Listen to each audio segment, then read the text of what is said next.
what you gonna do? And I can't stop thinking about you, but what you gonna do? And you know I'm feeling good like that, so what you gonna do? And I can't stop thinking about you, but what you gonna do? What you gonna do?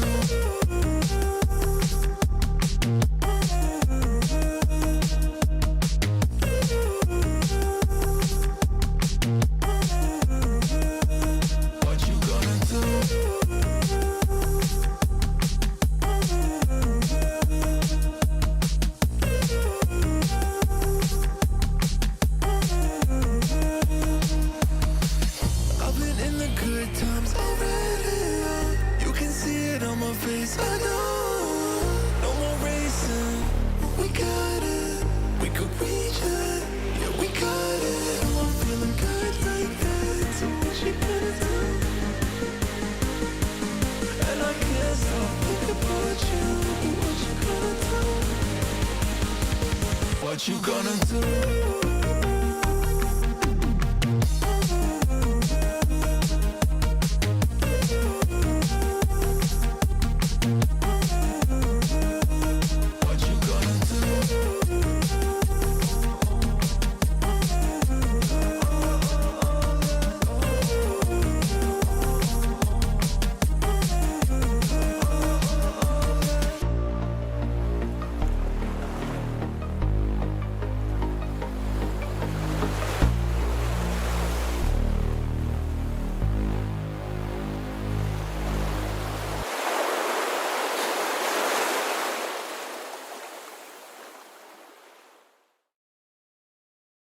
This feels a little too perfect how we are now.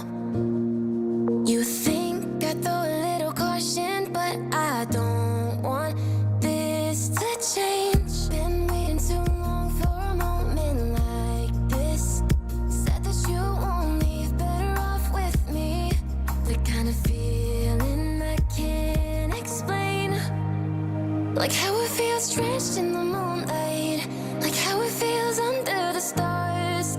A step out of bounds with our own plight. A push towards the peace in the hearts. If it rains down all on us, drown out the noise, and I'll trust the mirror, mirror on the wall. Is it fair to watch me fall? Broken up in pieces. Can you see me bleeding? Mirror, mirror, tell me please, if these broken memories are enough to break free. Will it fix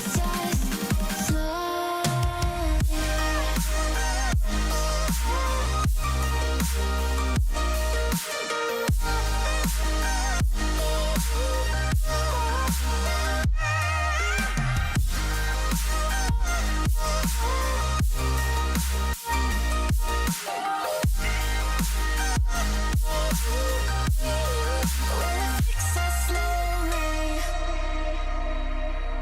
Each day I'm moving along with what fits best for. Taking me forward and back, it all I know still leads right through to the start of the end where the past can't chase us. You should stay for a while, disregard all the miles. If it's you and I will be okay. Like how it feels drenched in the moonlight. Like how it feels under the stars. A step out of bounds with our own plight. A push towards the peace in the hearts. If it rains down all on us, drown out the noise, and I'll trust the mirror, mirror on the wall. Is it fair to watch me fall? Broken up in pieces. Can you see me bleeding? Mirror, mirror, tell me please, if these broken memories are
broken up in pieces.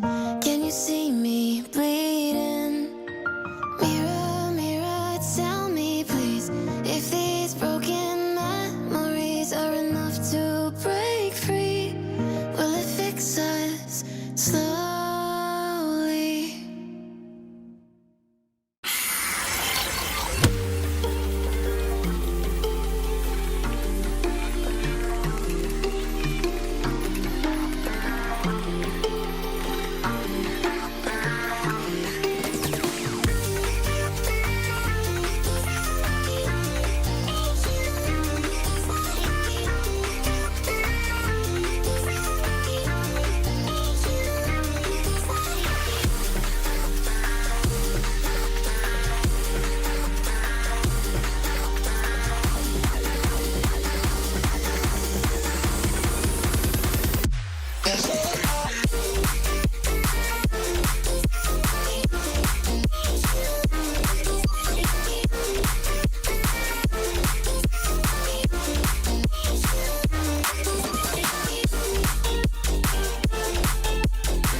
Too much, so long, but don't start to rush.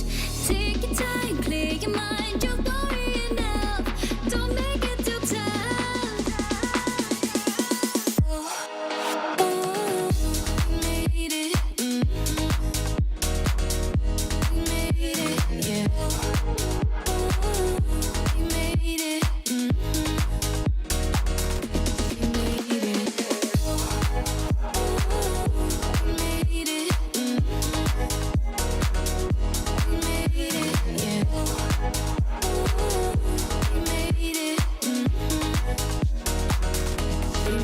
it.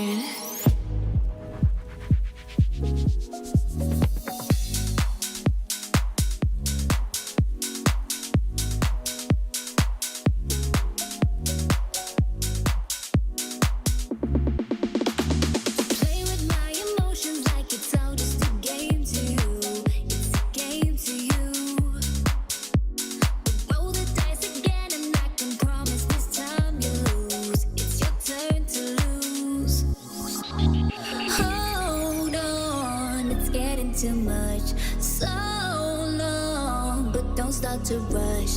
Take your time, clear your mind, you're worrying enough. Don't make it too tough. We made it, we made it, yeah. We made it, we made it.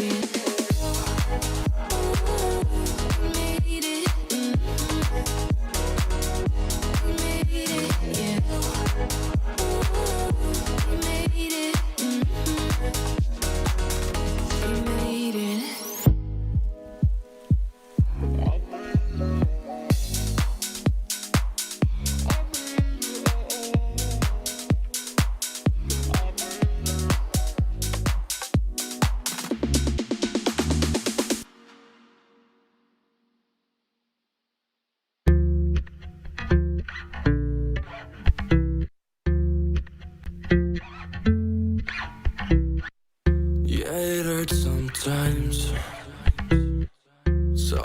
got to say. Sick and tired of all the games that my head wants to play. Yeah, it hurts sometimes, waking up this way. My mind is slipping away, now looking for an escape. Yeah. But the way that you look at me, I'm so lost that it's all I see. And those eyes are my therapy, takes me right out of the rain. And when life wants to fuck with me, yeah, there's no place I'd rather be. Cause your face is my remedy, makes me forget all the pain. When I can't see straight,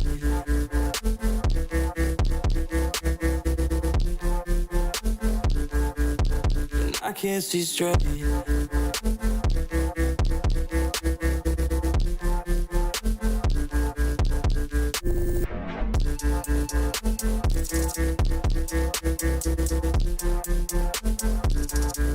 when I can't see straight.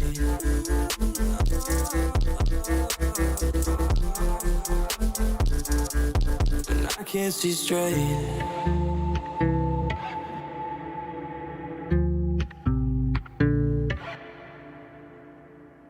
Yeah, it's hard sometimes.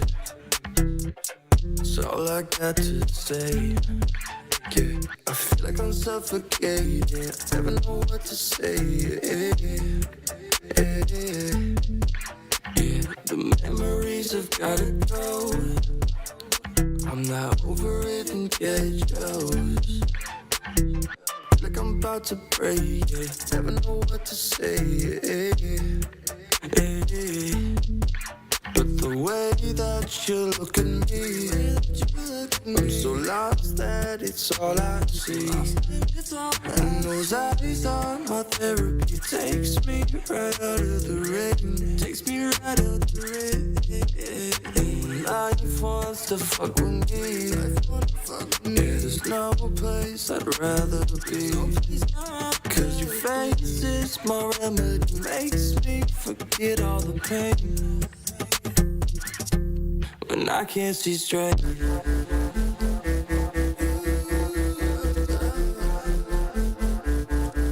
when I can't see straight,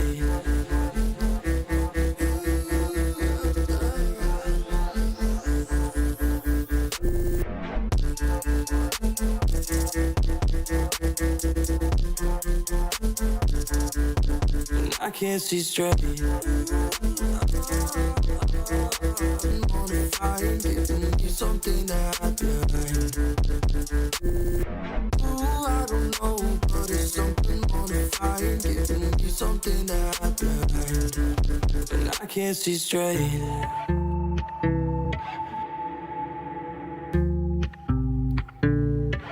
When I can't see straight.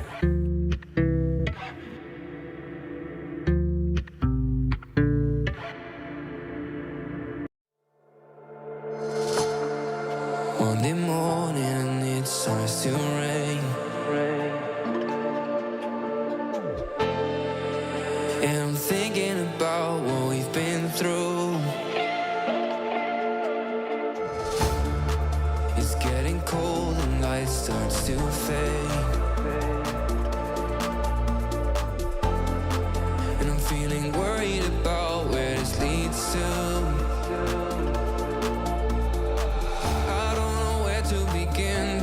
See you with me. I slowly start to admit that you're the one that I'm missing. I don't know what I should do, cause you're ignoring my texts. So could you tell me the truth so I can stop making guesses? Cause now I'm losing my mind. Keep on running till I find a way to ease my mind. So could you tell me the truth so I can stop making guesses?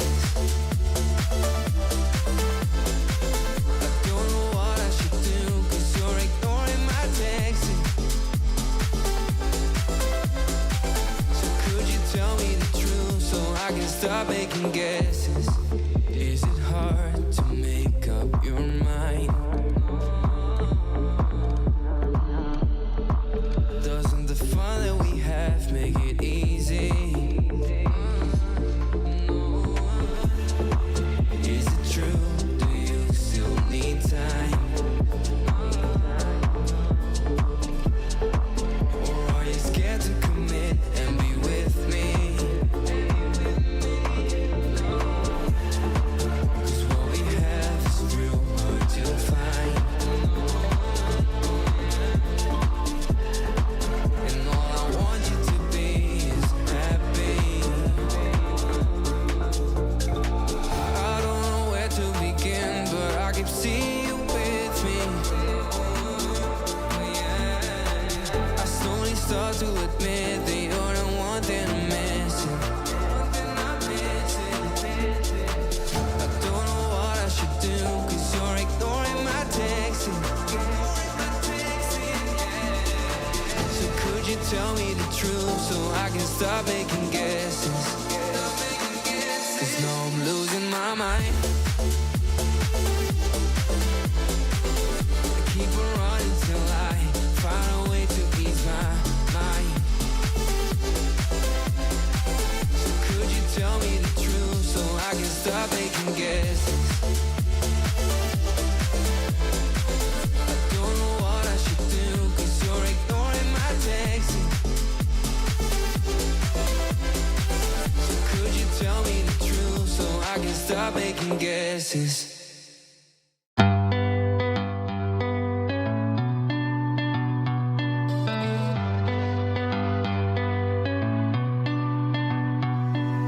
Sitting under moonlight, checking your physique. I don't think I could want you anymore.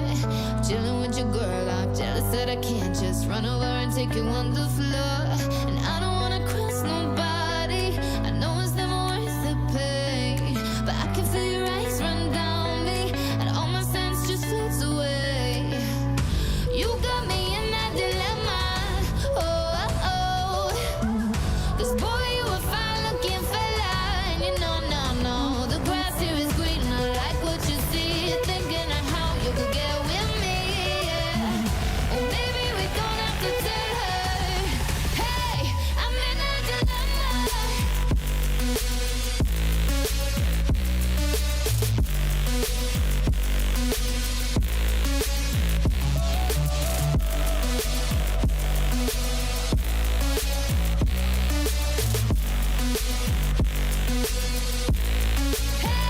I'm in a dilemma. Because I want you, but I don't do wrong. I'm in a dilemma. You've been looking over here for far too long, yeah. The more I look in your wicked eyes, the more you're leaving me hypnotized. No, I'm in a dilemma.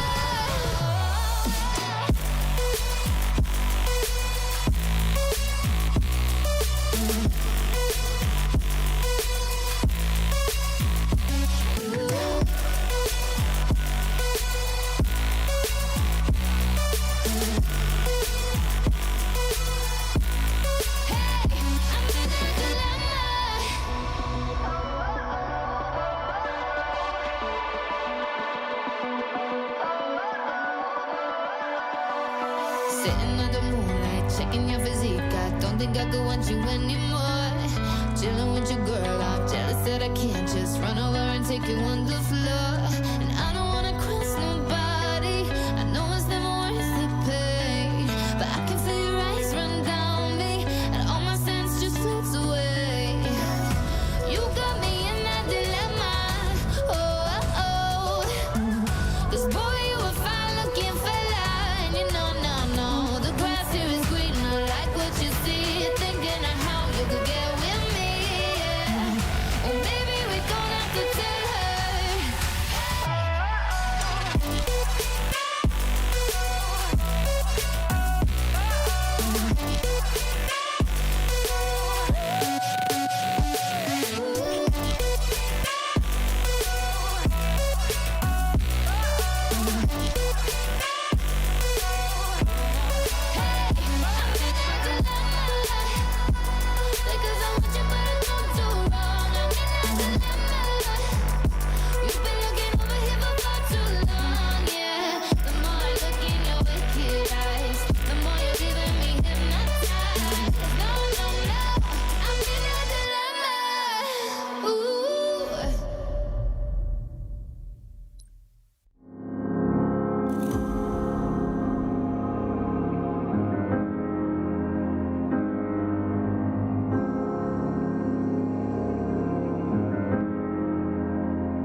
gentlemen, welcome back to LVT Halo. It has been a long and grueling 4 months, sans our favorite thing in the world, which is competitive Halo. But we're back today, baby, for a full year of Grassroots Halo. Welcome, everybody. My name is Mikowski. Joining alongside me on the mic is Eli the Ninja.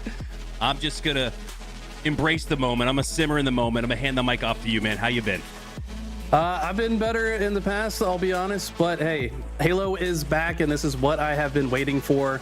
Everyone's been a little doom and gloom in the Halo community about, there's nothing happening this year. Well, that is completely false. We have a whole slew of tournaments starting today with this one. Got another one next weekend, LVT land later this month. I mean, the action is finally back. This is the year that the roots grow from the grass below. The seed has been planted and Halo is back. Here we go, jumping into a CTF on the pit. Can't think of a better map game mode combination to get back into the mix as Archer pushes up down towards the overshield. He's got the snipe, he's got help, and he's got the OS down. So a few missed shots with the S7, but no worse for the wear. Still has 5 shots left to work with. Could make that much more if he steals the opposing team's snipe.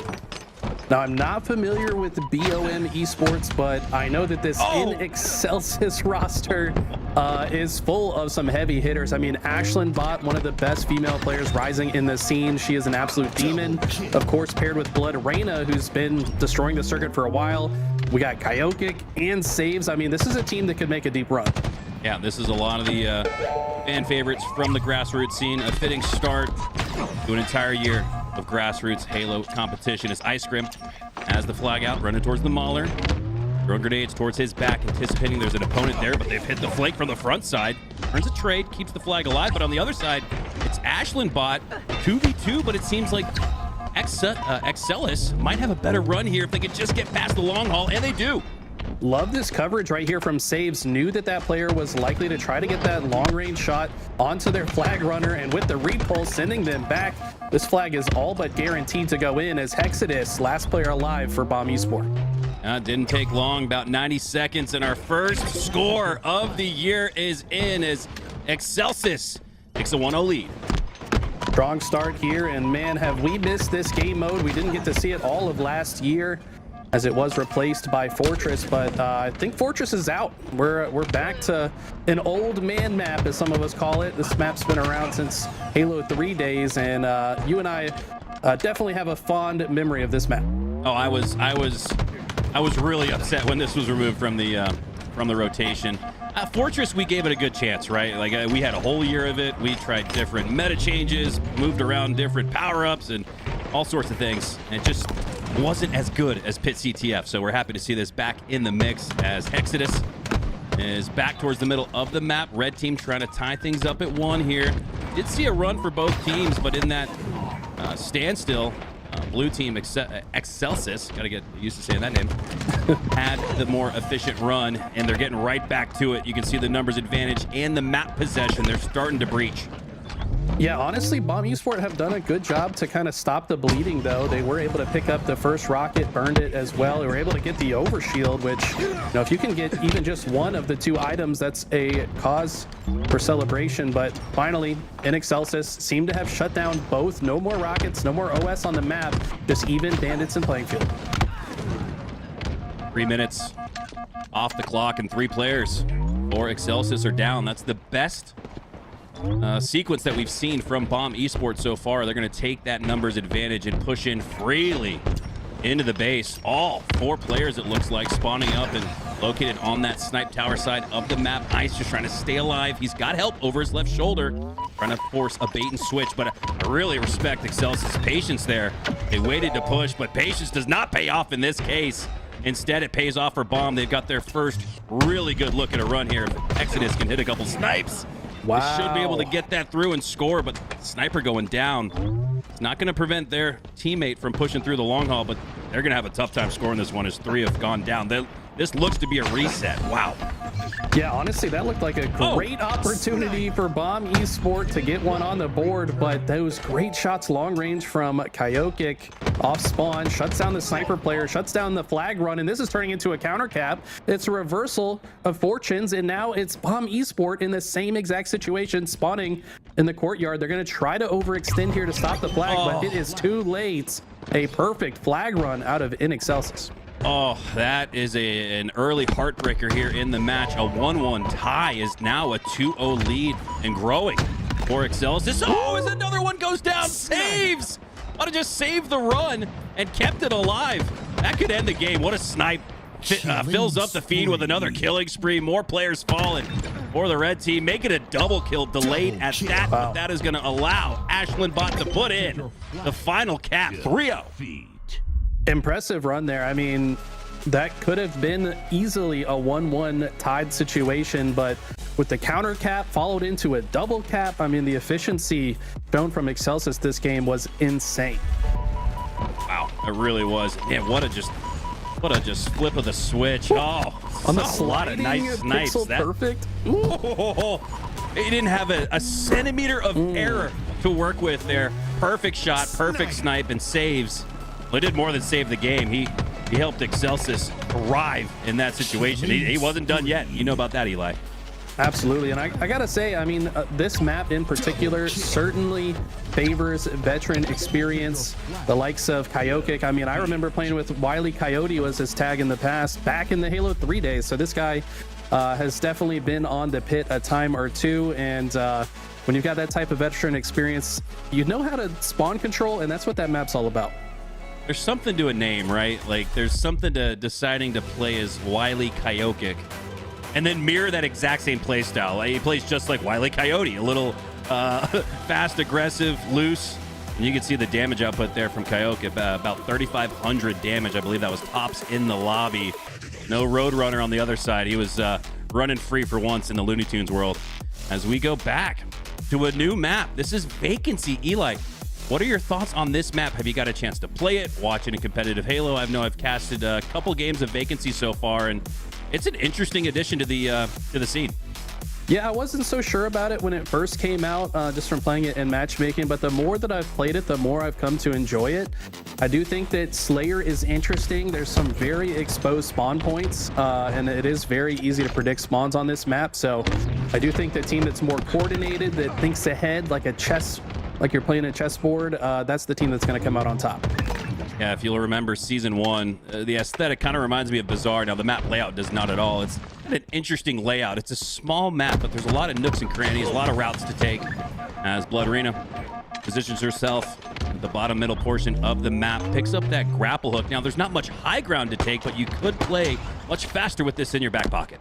Yeah, I mean, this spot that Blood Rain is going to, this is the highest point of the map, and in my opinion, the most powerful position on the map. This top red tower is what I believe most people are calling it. Of course, with new maps comes a slew of new callouts as well.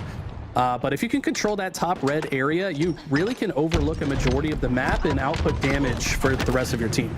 Oh, nice trade there by Ashland Bot. Set it up with the preemptive frag grenade to take your opponent's shields down, make sure that they roll the net trade outcome, and up by 3. He'll take a few trades as Kai has the shock in their hands, needs to reload it to have a full rack of it, and there we go. 4 shots to work with, 5 in total. Okay, it goes all the way over multiple targets, chooses to fight the one low first. I actually like the target prioritization there. Fight the player that's that's more likely to do damage to you before you kill the weaker player. So good job from Kai here, and now with a lot of shock rifle ammo is in, like I said, the best part of the map.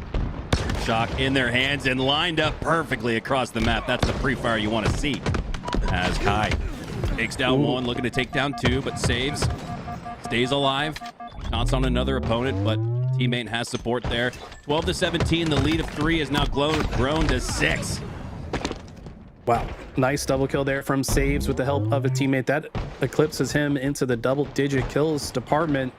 And 6-kill lead this early on is what you like to see if you are a fan of InExcelsis. Yeah, this is starting to look like a dominant winners round 1 performance from Excelsis. Clearly drank their Celsius this morning as they got up and got warmed up. Sky on the elbow here. We're going to push in. 2 players not aware of him pushing through. Coyote finally gets the beat on him, but too little too late. 18-23. The lead's actually dwindled now down to 5. So Bomb Esports, hey man, they're keeping it close. showing some signs of life, but what I want to see more from Bomb Esport is less isolated fights. I mean, you're going up against some very individually talented players. The way that you excel in this matchup, no pun intended, is to double team your opponents. I mean, so far in every single 1v1 engagement, Inexcelsis comes out on top. Bomb has caught up whenever they've used better teamwork. Well said. And after saying that, the lead starting to grow again for Excelsis, now up to 7 as we approach the 30s.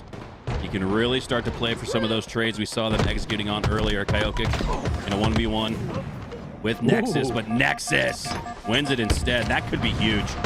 That was a massive double kill. Look at this. Huge. Stays alive with the help of his teammate. This is exactly what I talked about. You've got to work together.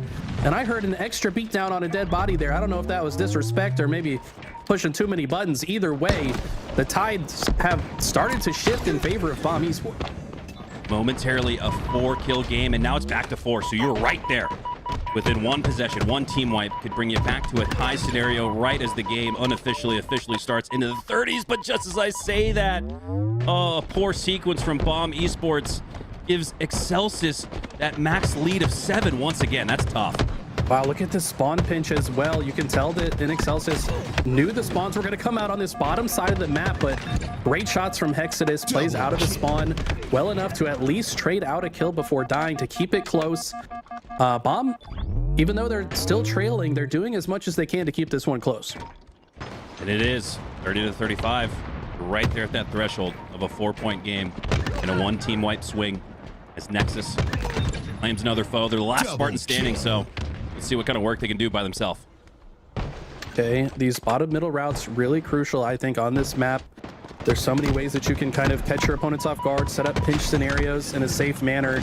Looks like Archer Nexus had a good idea there, but the rest of the team was not really prepared to follow up on that pinch that he set up, and now looks like they're going to suffer for it. I do kind of feel like that play needed to go in favor of Bomb for this to be possible. Oh, you're absolutely correct. And look at the mirror flip of the fortune. Oh, the overkill gets stolen. You can't do that. You got to let your teammate take the overkill. But hey, they'll take the 10-point swing now, a 10-point lead.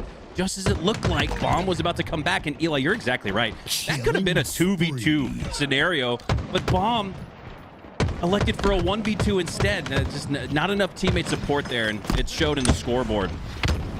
It's just one of those things. When things are not going well in the series, it's easy to lose a little bit of confidence. And when you lose confidence, you're more likely to sit back. But the reality is that's when you got to push even harder. And had they done that, I think they would have given themselves a better chance. But instead, it will be Inexcelsis taking game 2 as well.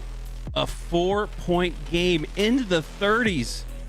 Ends up being a 12-point game-winning scenario as Excelsis turned what was a really close game into a blowout. If you just joined and looked at the final score, you'd think it wasn't close, but ironically it was.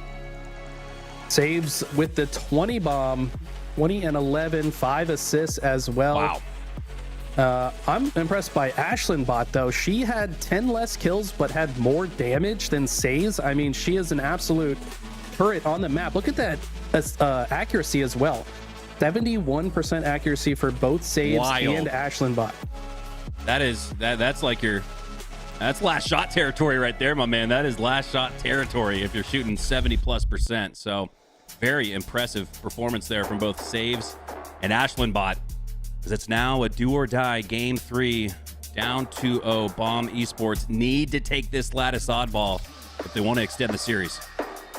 And we'll notice there's a lot of changes to the map pool. Lattice oddball, I want to say the only surviving Lattice game mode between last year and this one. Somebody correct me if I'm wrong, but this is an interesting one. I think that as time went on last year, we started out with the preferred setup being with the ball in blue.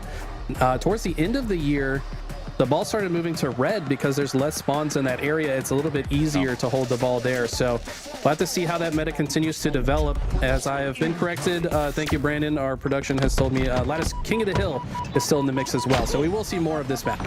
Okay, good. I'm happy about that. Lattice kind of grew on me, as do a lot of the Forge maps. When they're first introduced, I feel like there's a lot of criticism from the community. Well put criticism at that, but it just feels like over time, especially with the capabilities of Forge, where you can edit and update things on the fly, this map has become one of my favorites. As off the start, Excelsis have possession of the oddball, but not much points to show just yet. They're looking to get set up comfortably, and they're going to do so with the no-scope from Ashlandbot, looking across the map for the double. Nets the assist. Oh the my. headshot on to Hexadus makes it 3 down, and that time that was kind of trickling for him at the start should come in droves now. Absolute domination at the beginning, and that is not what you want to see. Oh my god, saves with the predictionary sticky grenade, perfectly timed. I mean, nothing is going right for Bomb Esports, and they really need to shift this momentum. It really shows me how confident a player's shooting when they elect not to reload with just 5 or 6 shots left. That tells me they know that all they need is 5 or 6 shots to take down an opponent. Exactly what we saw there is Excelsis. That strong start turns into a 21-point head start. They're looking just as good as they did in games 1 and 2. Okay, but finally, ball will be held, at least for now, by Bomb Esports. The pressure is mounting on them, and Excelsis would like to get that ball out of their hands, but hey, they able to catch Kyokic off guard on his push. But Blood Reina, I thought was about to do something special, but she gets cut down as well. So a bit of an uncharacteristic, uncoordinated push here from an Excelsis, maybe getting a little overconfident. They need to take their time to regain this setup. Like the play there from Hexadus, takes it towards the sniper bridge just in case Excelsis are able to break through. They have the reset, but for now they're not concerned with that. They have the lead, so seeing some signs of life finally from Bomb Esports. Can they start to patch together multiple sequences of good Halo play? And I think they've done just that with a good string of time, 24 seconds, and that well-timed reset like we set up earlier. They definitely were able to tie things up. They were forced to play the ball, and now back in the hands of Excelsis. I love this aggression out of saves. Instead of taking the ball backwards towards blue on pickup, they said, let's just take the ball to them and win the fight along the way, and Saves is just making them look silly. That play from Saves was 6, gets the double kill, and then uses a bit of geometry and cover to break the timing of the opponent that was unfortunate to have taken on that fight, slid through, got headshotted, as that ultimately nets 3 for Excelsis. They'll turn that into more time.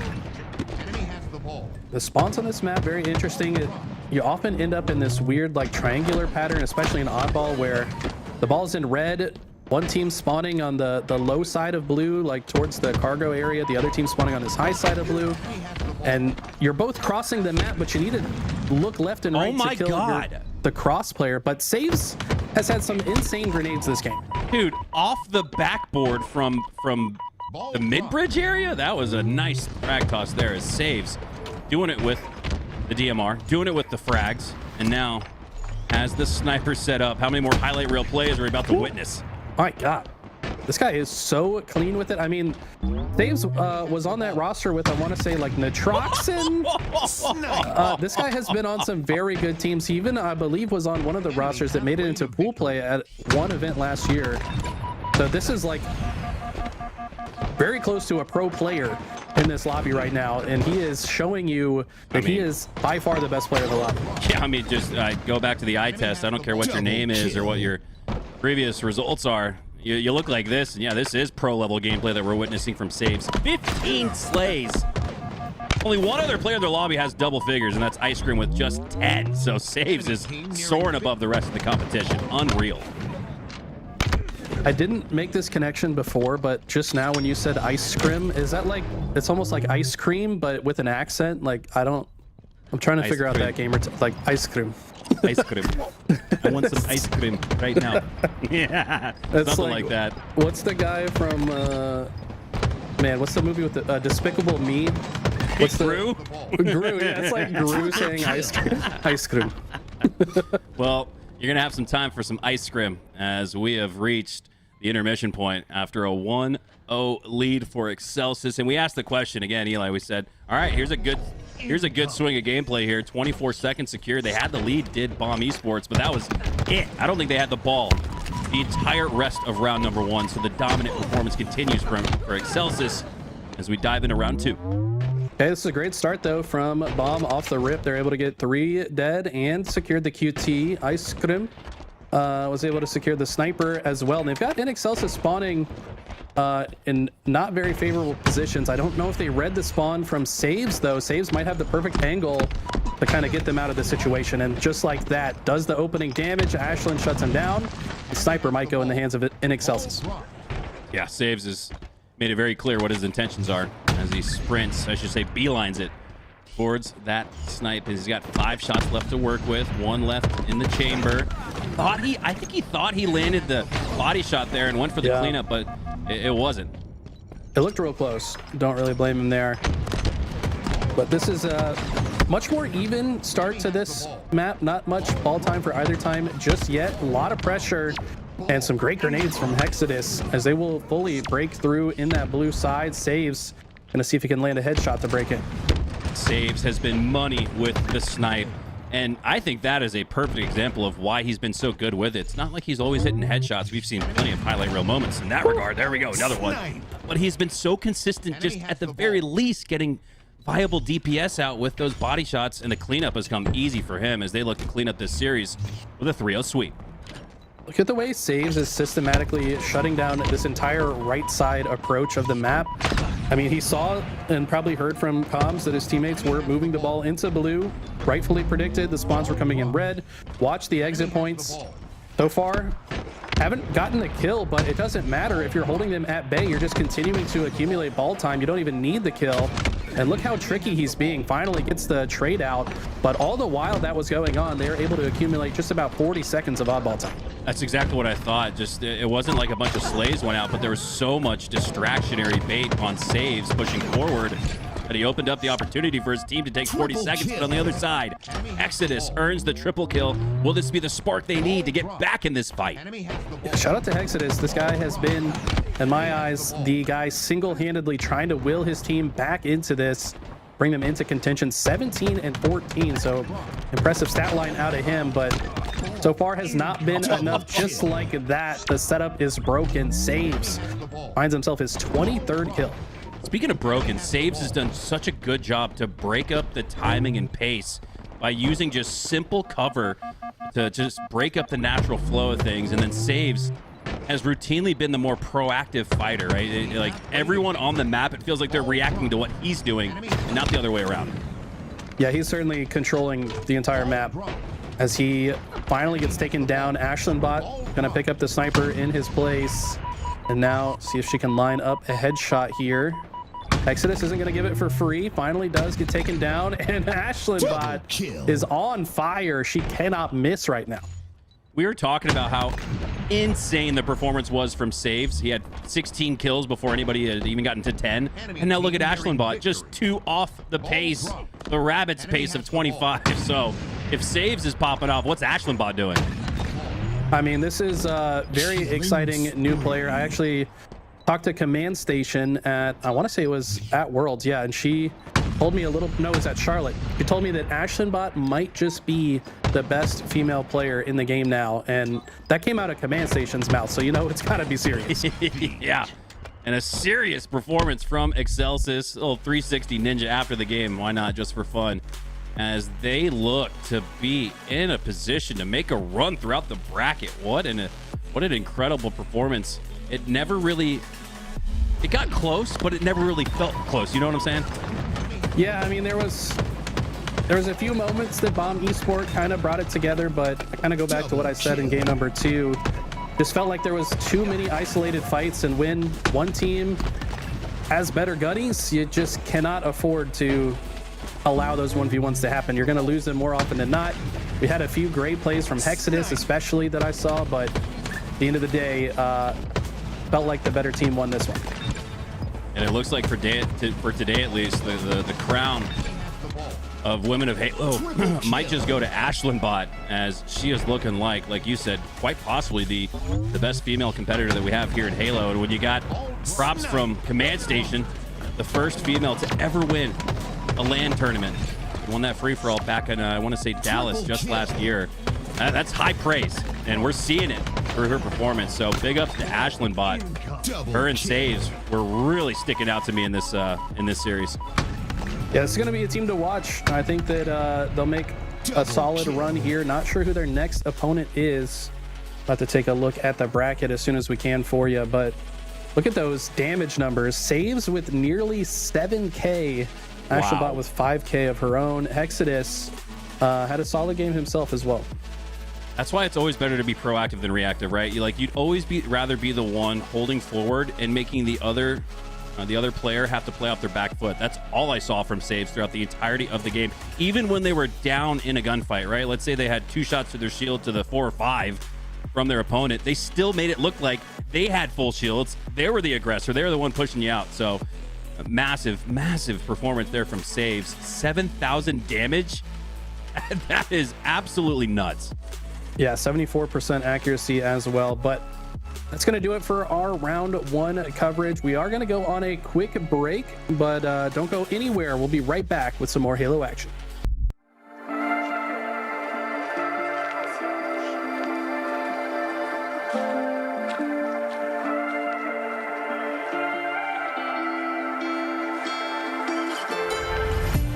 I placed some mirrors in my mind.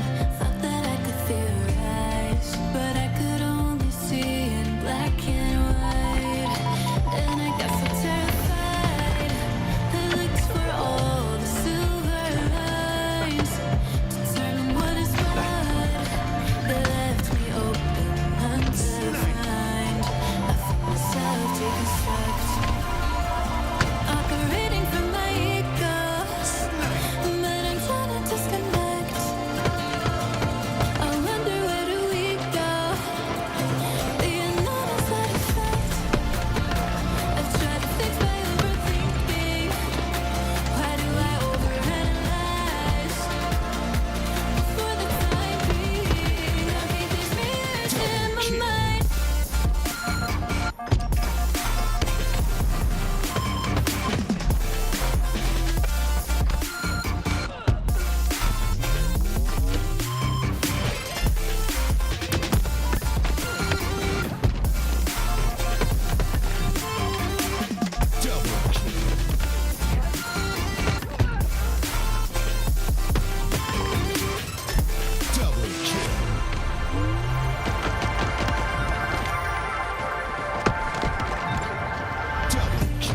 Now I'm sifting through the fake insides.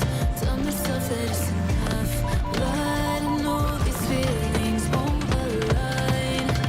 Everything I think I want and just burning through the days, uncovering decay. I'm trying to feel some way that's different than before. Operating from my ego, but I'm trying to disconnect. And I wonder where do we go? The another side effect. I've tried to fix my overthinking. When will I finally realize? And for the time being, I'll keep these mirrors in my mind.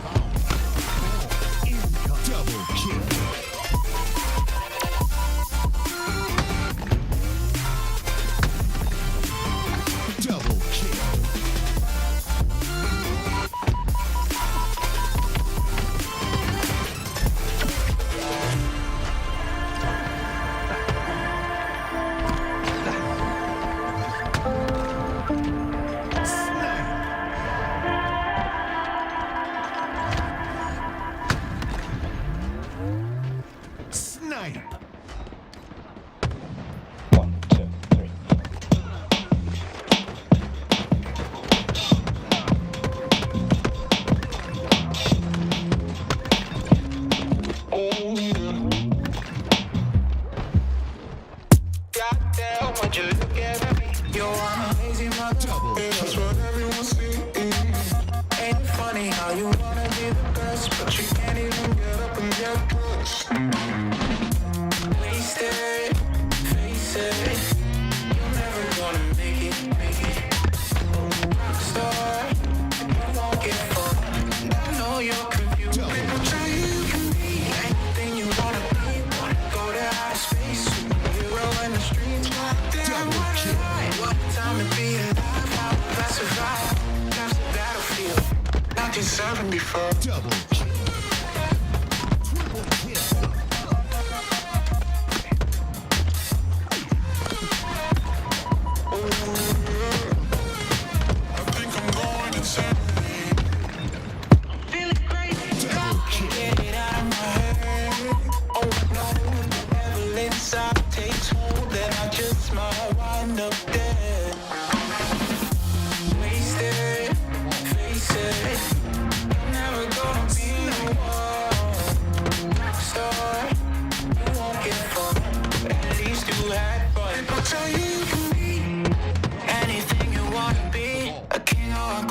As long as you got a dream on, no hotel. They just want to take your life, try to tell you it's a battlefield. People tell you you can be anything you wanna be.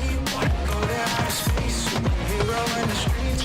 Damn, what a lie. What a time to be alive. How to classify. That's the battlefield.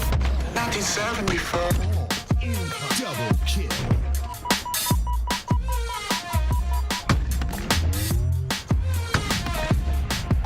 Double kill.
get stuck in my bed, and you're the only one who keeps me moving on.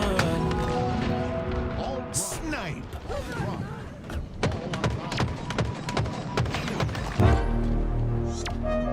Triple kill.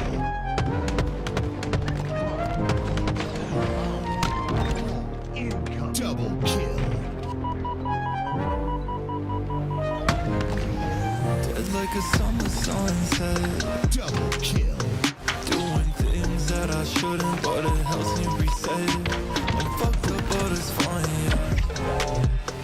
Anything to forget that it's all in my head. In my head, my head, my head. In my head, my head, my head. Get out of my head.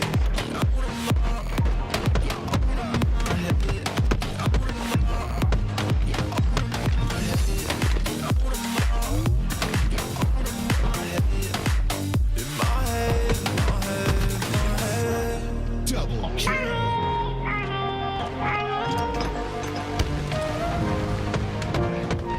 My head don't feel like it used to. I miss my homies, yeah. The thing we had discontinued. I'm not lonely yet. I don't wanna talk about it anymore. Yeah, I'm drinking cause I'm bored down by behind the doors, yeah. In my head, my head, my head. Double kill.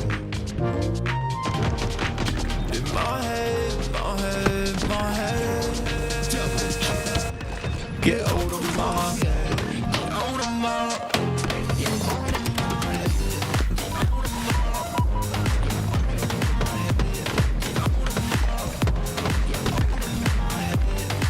Double kill.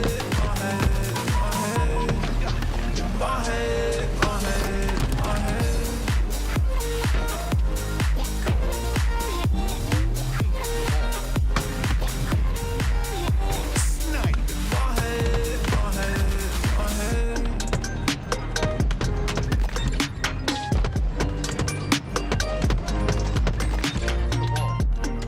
Triple kill.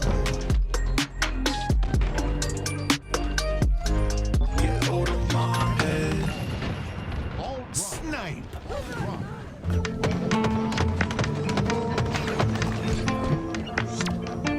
Triple kill.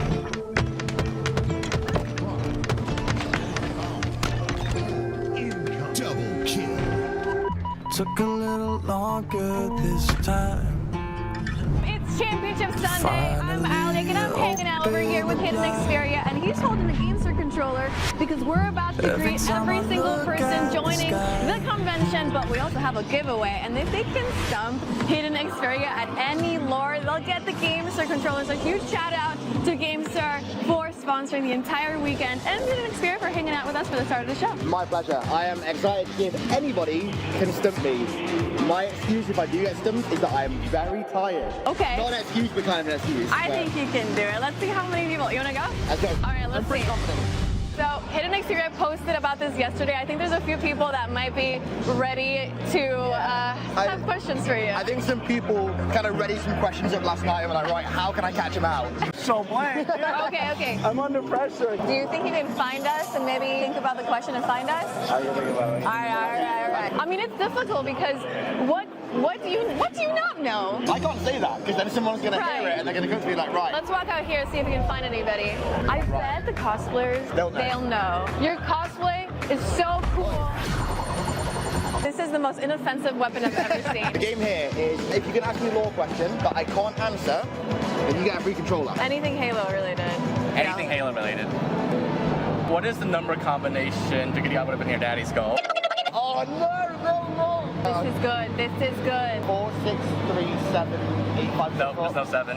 Oh, congrats! You're the one person to stuff Hidden Xperia today. So we're 1 for 1 right now, which is not the work ratio. For the record, these guys are all extremely talented modders, so if they ask anything modding related, I'm done. Okay, how many prefabs are allowed in a Halo 4 BSP? Video. I've watched a lot of his videos. In Rubicon Protocol, who does Jaeger kill? Kovac. All right. Well, That was nice. such a Hail Mary. Oh my god. If you watch his videos, it's gonna be really hard for you to find questions he doesn't know. Yeah, that was a Hail Mary answer. I'm All not gonna lie. right. Think of more questions and come back and see if you can stump him. What's the question number? Alright. What planet was the Didax gift extracted from? Oh, wasn't technically it was Station 03. It was a facility on a planet somewhere. Composer's Forge. Did he just win? St. Helios.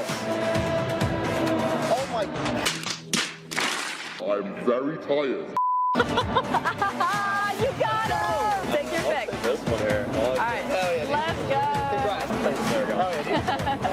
You got a question? Yeah. Bring it up. How many elites are defending the Prophet of Regret on Halo and Halo 2 when you go and face it? That's a hard one because technically an infinite number because they keep respawning. You mean how many are there when you get into the room? So there's 2 that come down the stairs. I'm gonna say 7. 7. I don't know the exact answer either. Wait. Exact number of honored guard defending the Prophet of Regret is not specified, but it's stated that it is guarded by seemingly infinite numbers. Oh, there you go. Okay, so you answered right. Nice try. Thanks for playing. Thank you. I've got to answer a law question from a Spartan. This might be hard. Well, I don't know. I spent a lot of time training and not learned the history. So. True. Same. What year was the first sighting of the first Covenant entity? 25. Okay. Contact Harvest. Yeah. Jackal. In the jungle. Good job. Yep. There it is. Nice try. All right. Thank you so much for playing. If you got any more questions, find us again, okay? But like, you could just give it to me. This is going to end terribly. What was the exact date range of the Battle of Cleveland? Oh, for God's sake. Okay, it was during the Battle of Earth in 2552, which started on November 14th. So, I'm going to say November 14th, 2552 to November 17th, 2552. Battle of Cleveland was the 16th through the 17th.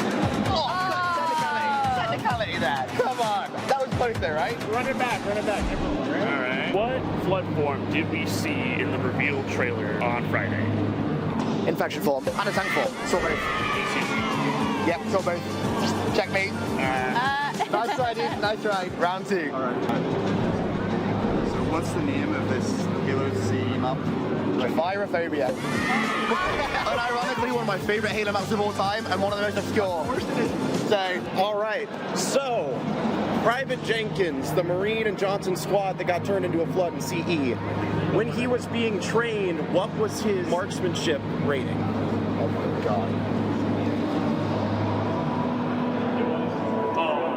You don't know? I'm just going to guess a random Halo-related number. I'm going to say 7.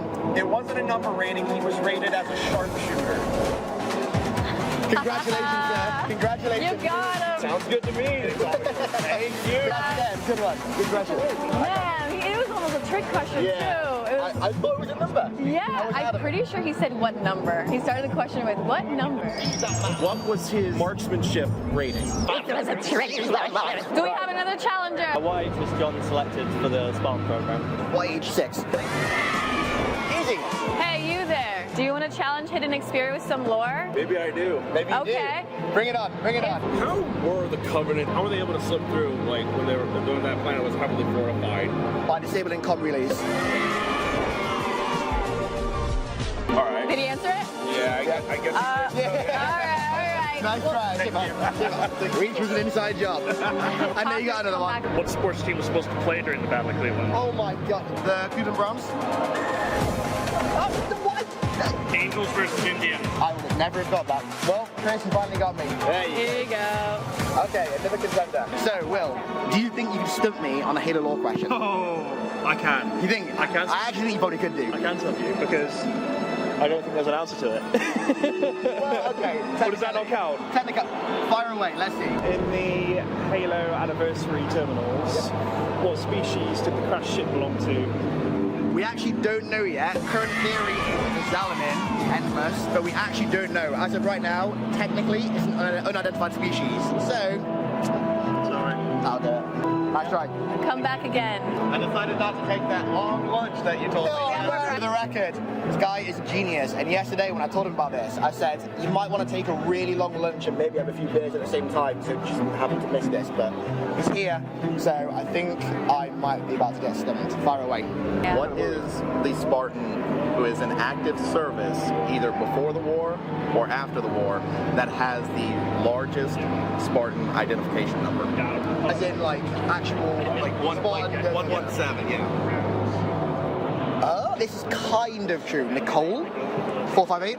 Yes, but not the answer I was looking for because of the non-canonical. Whoa. That is a technicality. Non-canonical. You're going to say Spartan Lee, weren't you? No. Cal 141. No, okay. Well, everyone, welcome back to the LVT's coverage of the road to Birmingham. We got another Halo LAN coming up really soon. And Eli, we got another Halo LAN coming up really soon. And that's the LVT Halo LAN down in San Antonio, February 20th through the 22nd. Tell us what we can expect from that LAN. Yeah, so it's going to be in San Antonio at the Techport Arena, which is a top-of-the-line LAN center. It's not going to be a crazy tournament with like a stage and all that, but there's going to be plenty of PCs for any teams to sign up. If you want to sign up, you can do so at lvthalo.com. There's going to be classic Halo 3 on Xbox 360, so not MCC, but OG Halo 3. I've heard there's a Halo 5 on PC side tournament as well, and then of course the main event for Halo Infinite, so it's going to be a blast. I would expect nothing less from LVT than to ship in a horde of Xbox 360s so we could experience Halo 3 the way it was meant to be. As we dive into our next matchup here, winners round 2 between Excelsis and Hold Forward. Following the thread that Excelsis started off in round number 1, will we see the same level of gameplay that we started off with? If so, they're going to keep moving on through the bracket. Yeah, this is kind of a surprising matchup that they find themselves in because, if I'm not mistaken, they upset a pretty good team. This Hold Forward roster, not super familiar with these guys, but they upset a strong team to get here. I'm curious to see if they can step up to the plate versus Excelsis.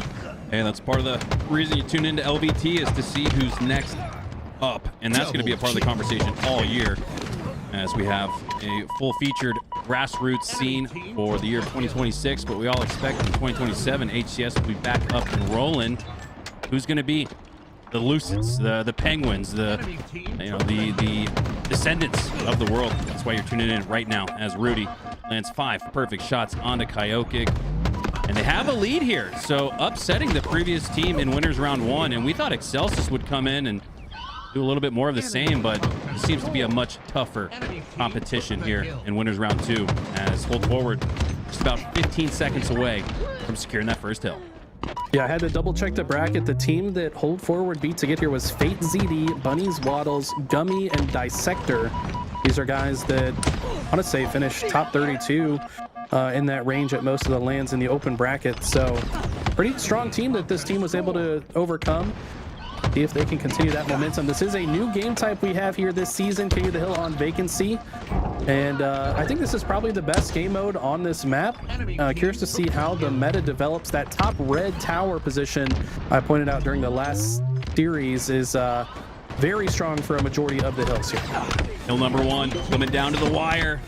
And with just one player left on the map, it's Neb. Off spawn as well, nowhere near the hill. Actually spawns close to hill number 2.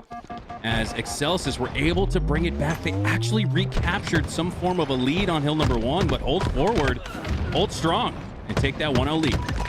Yeah, honestly, great teamwork. All 4 members of Hold Forward really pulling their weight. 5-5-5-6. Similar stat line on the side of Excelsis. They actually got a few more kills, but it will be Excelsis with this hill for now. It is at ultimate low ground of the map, so we'll see how Hold Forward approaches this. You kind of want to approach from both the left and the right of the hill at the same time.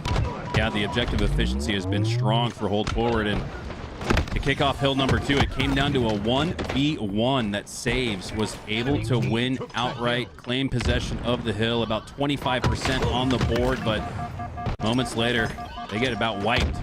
And now it's Hold Forward back in the hill with a pretty strong looking setup.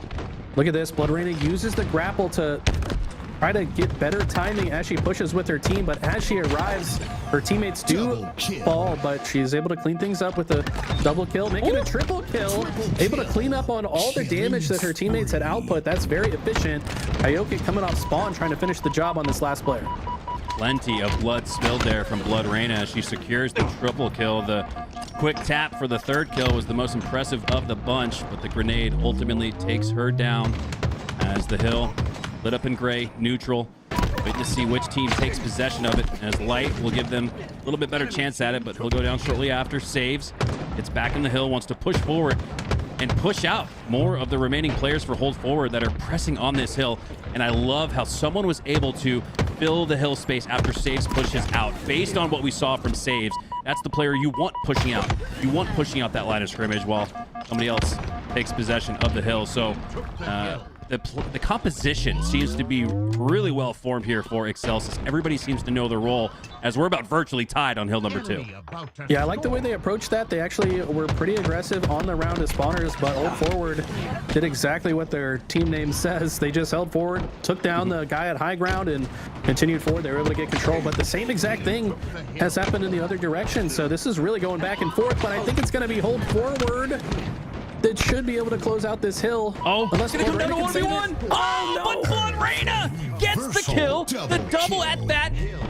But somehow Hold Forward keep one pinky toe in the hill. It's a 2-0 lead for Hold Forward, but both hills have come down to the final Spartan alive. That was literally milliseconds from Blood Reina stopping that hill cap. This could easily be a 1-1 situation. Instead, Hold Forward impressively in the lead. Like I said, not familiar with these players, but they're on fire so far. Blood Reina is shooting about as straight as a 90-degree angle. She'll continue on her way, previously picking up 1, make it 5 total in this life for the spree. Easy back for the double kill. Looks across the map for the triple. Another player approaching from the left for a potential overkill. But Ashland Bot's going to clean that up instead, and Excelsis have their best look at hill time yet.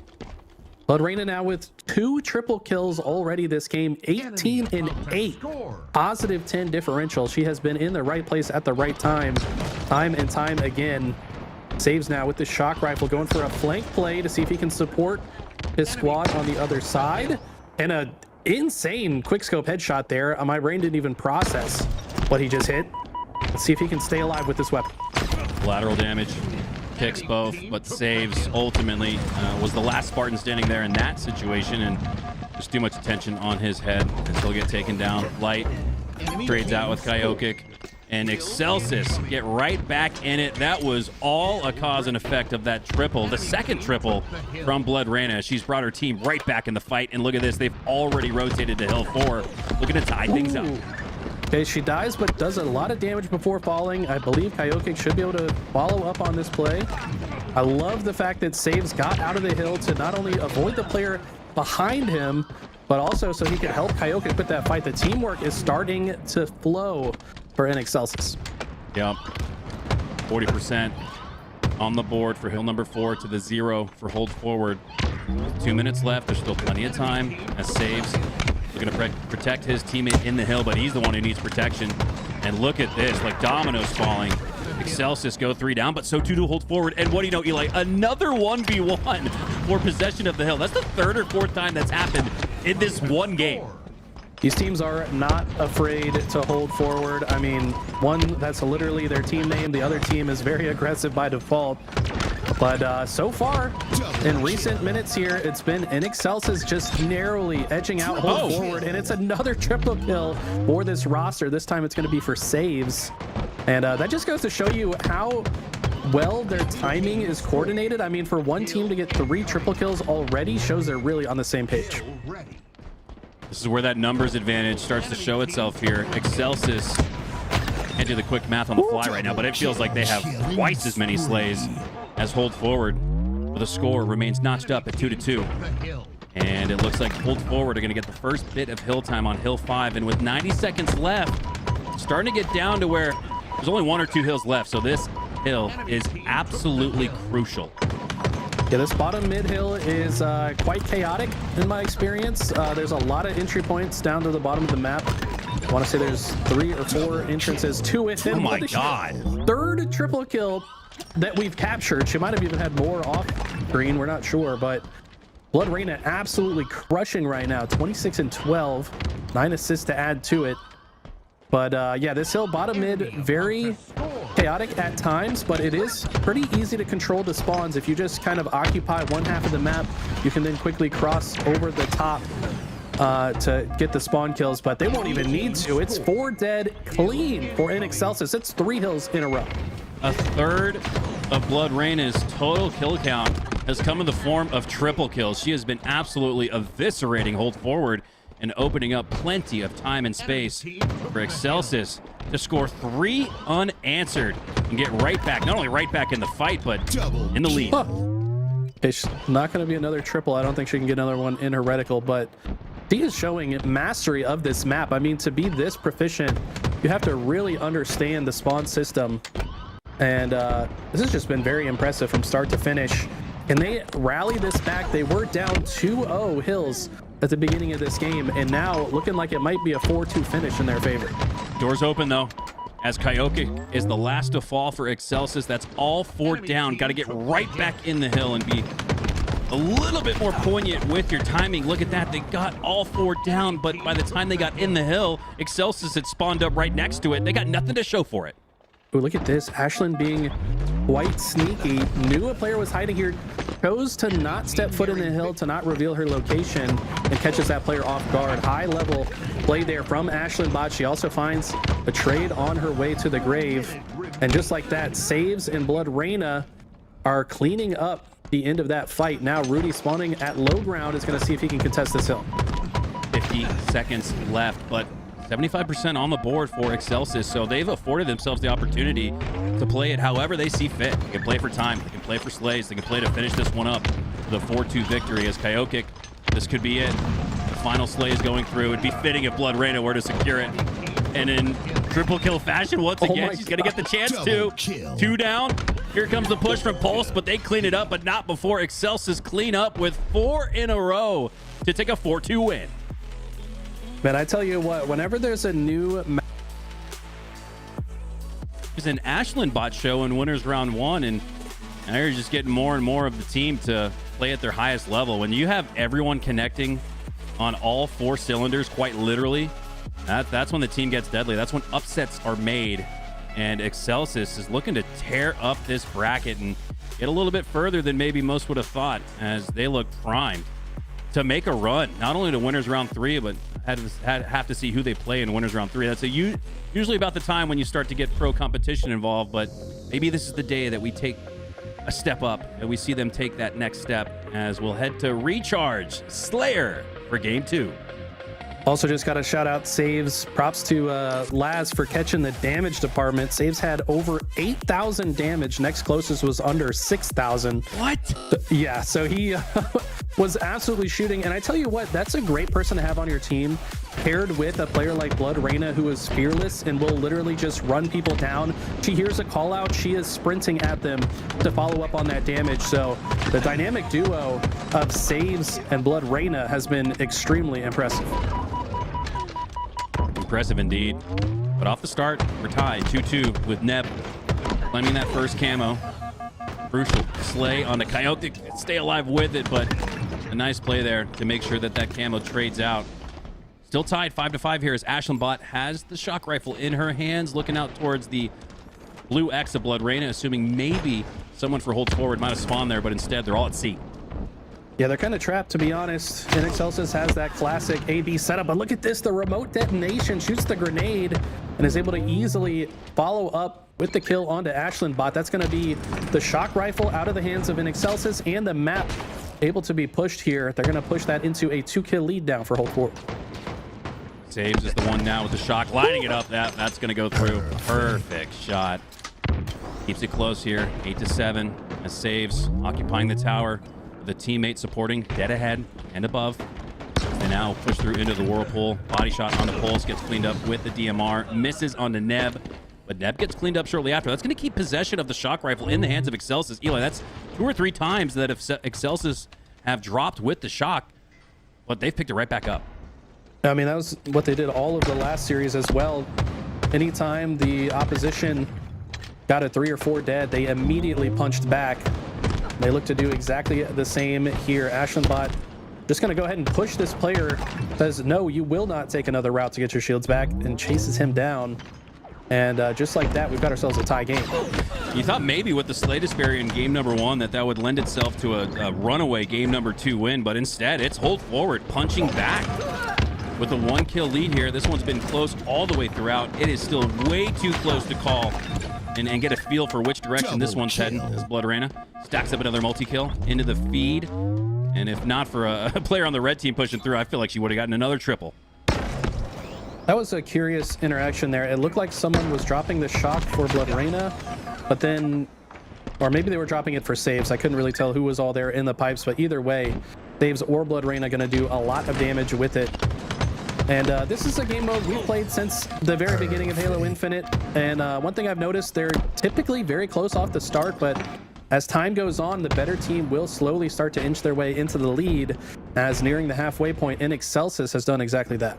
Ooh, saves. About 40 seconds left with the camo. It looks like the shock rifle is up in just a few seconds. The saves could extract max value here if they could just stay alive, work their way up to grab that shock rifle. Grenades, you can hear them chasing out that damage, but they do not connect. Saves does a great job just staying alive. Yeah, I thought he was about to just get nuked by those grenades, but was able to keep his life. Opts to not go for the shock rifle, instead favoring playing with the team. Now, teammate has the shock, and saves looks to be the entry into this next play. The camo does run out, though. Fortunately, no enemies nearby to hear that sound, and he's just going to rotate through. They've got a nice L-shaped spread on the map. Let's see how they play this. Well, Eli, this one's playing out exactly like how you set it up, as the better team around the 20s and 30s starts to inch forward and break away from the opposition. We're seeing a little bit of that here as this one's been tied throughout the entirety of it. Now it's a 6-kill lead as BloodRayna stays alive. Good help and support there in the tower. Yeah, BloodRayna still has a full shock rifle, by the way. Let's see what she can do with it. Unfortunately, first 2 shots miss. She's going to switch back to her trusty bandit while she waits for her shields back. And look how sneaky she is, able to find a part of the map to get her shields back, forces the trade. And we all know if you have the lead, trades are the way to win Slayers. Oh, that's perfectly played there by BloodRayna. As soon as she got barrel stuffed, I guess, if you will, with the sticky, just walked right up to the opponent and took him down with him. Trades are the name of the game at this point for Excelsis, as they're now up by 8. 2 full team wipes separating these 2 teams. This happened in a blink of an eye. Yeah, huge shutdown there, though, onto saves. That was great for hold forward. They're able to put that shock rifle back in their hands, assuming they pick it up here. I believe that player top 8 should have it. Now, Nebula. Yep, Rudy here now with the shock rifle. And this is the best looking amount of map control we've seen from hold forward. They're not going to over-aggress. It looks like they're going to be content to hold their grounds.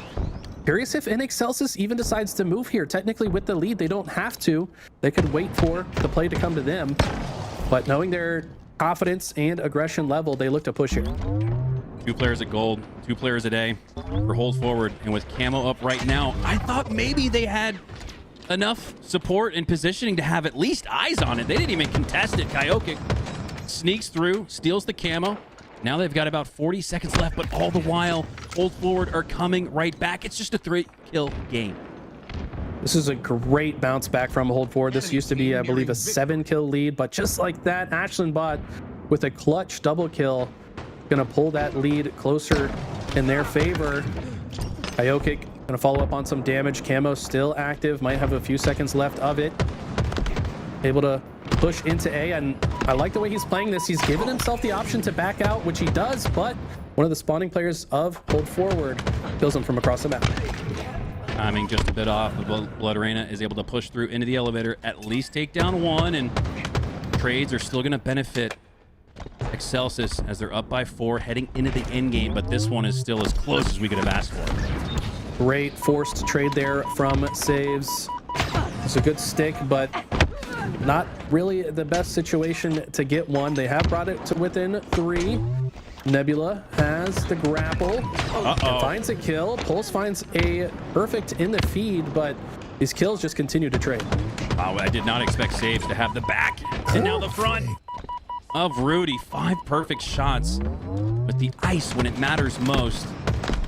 Just a few kills separating these two teams. Still down by just a team wipe or hold forward. They cannot afford to go down 5 this late into the game, though, as, they lose one. We'll bring it right back, but another one there for Kyokic. Brings it to within match point, and that will do it. Excelsis ultimately come out on top and win game 2 by 5. Impressive win here. Like I said, the team they're facing had a impressive win of their own. I thought this might be closer than it has looked. The games have been close, but it's just felt like Excelsis have had control of both of these games so far. I think the strongest indicator of that too, Eli, is the fact that when it gets close, or hey, when Hold Forward get a big lead. I mean, that start to the series, 2-0 lead on King of the Hill Vacancy. It felt like we were seeing a new upstart team enter the fray.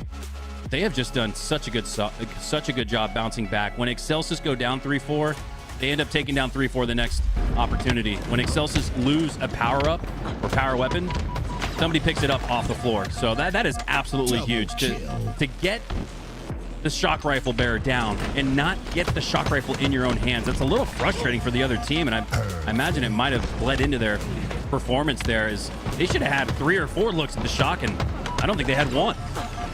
Yeah, we don't have access to the comms for either team, but I can tell just by watching this that the comms are very smooth right now for Excelsis. Their ears are wide open. They're listening to each other. They're trusting the damage that's being dealt on the map, and they're following up on each other's damage over and over again, and that's how they've been able to win all of the games we've seen so far on this stream.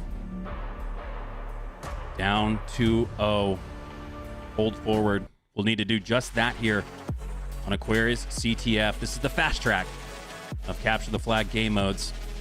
One of my favorites in Halo Infinite. You got a small arena-styled short-range map. Reminds me a little bit of Midship back in Halo 2, huh, Eli?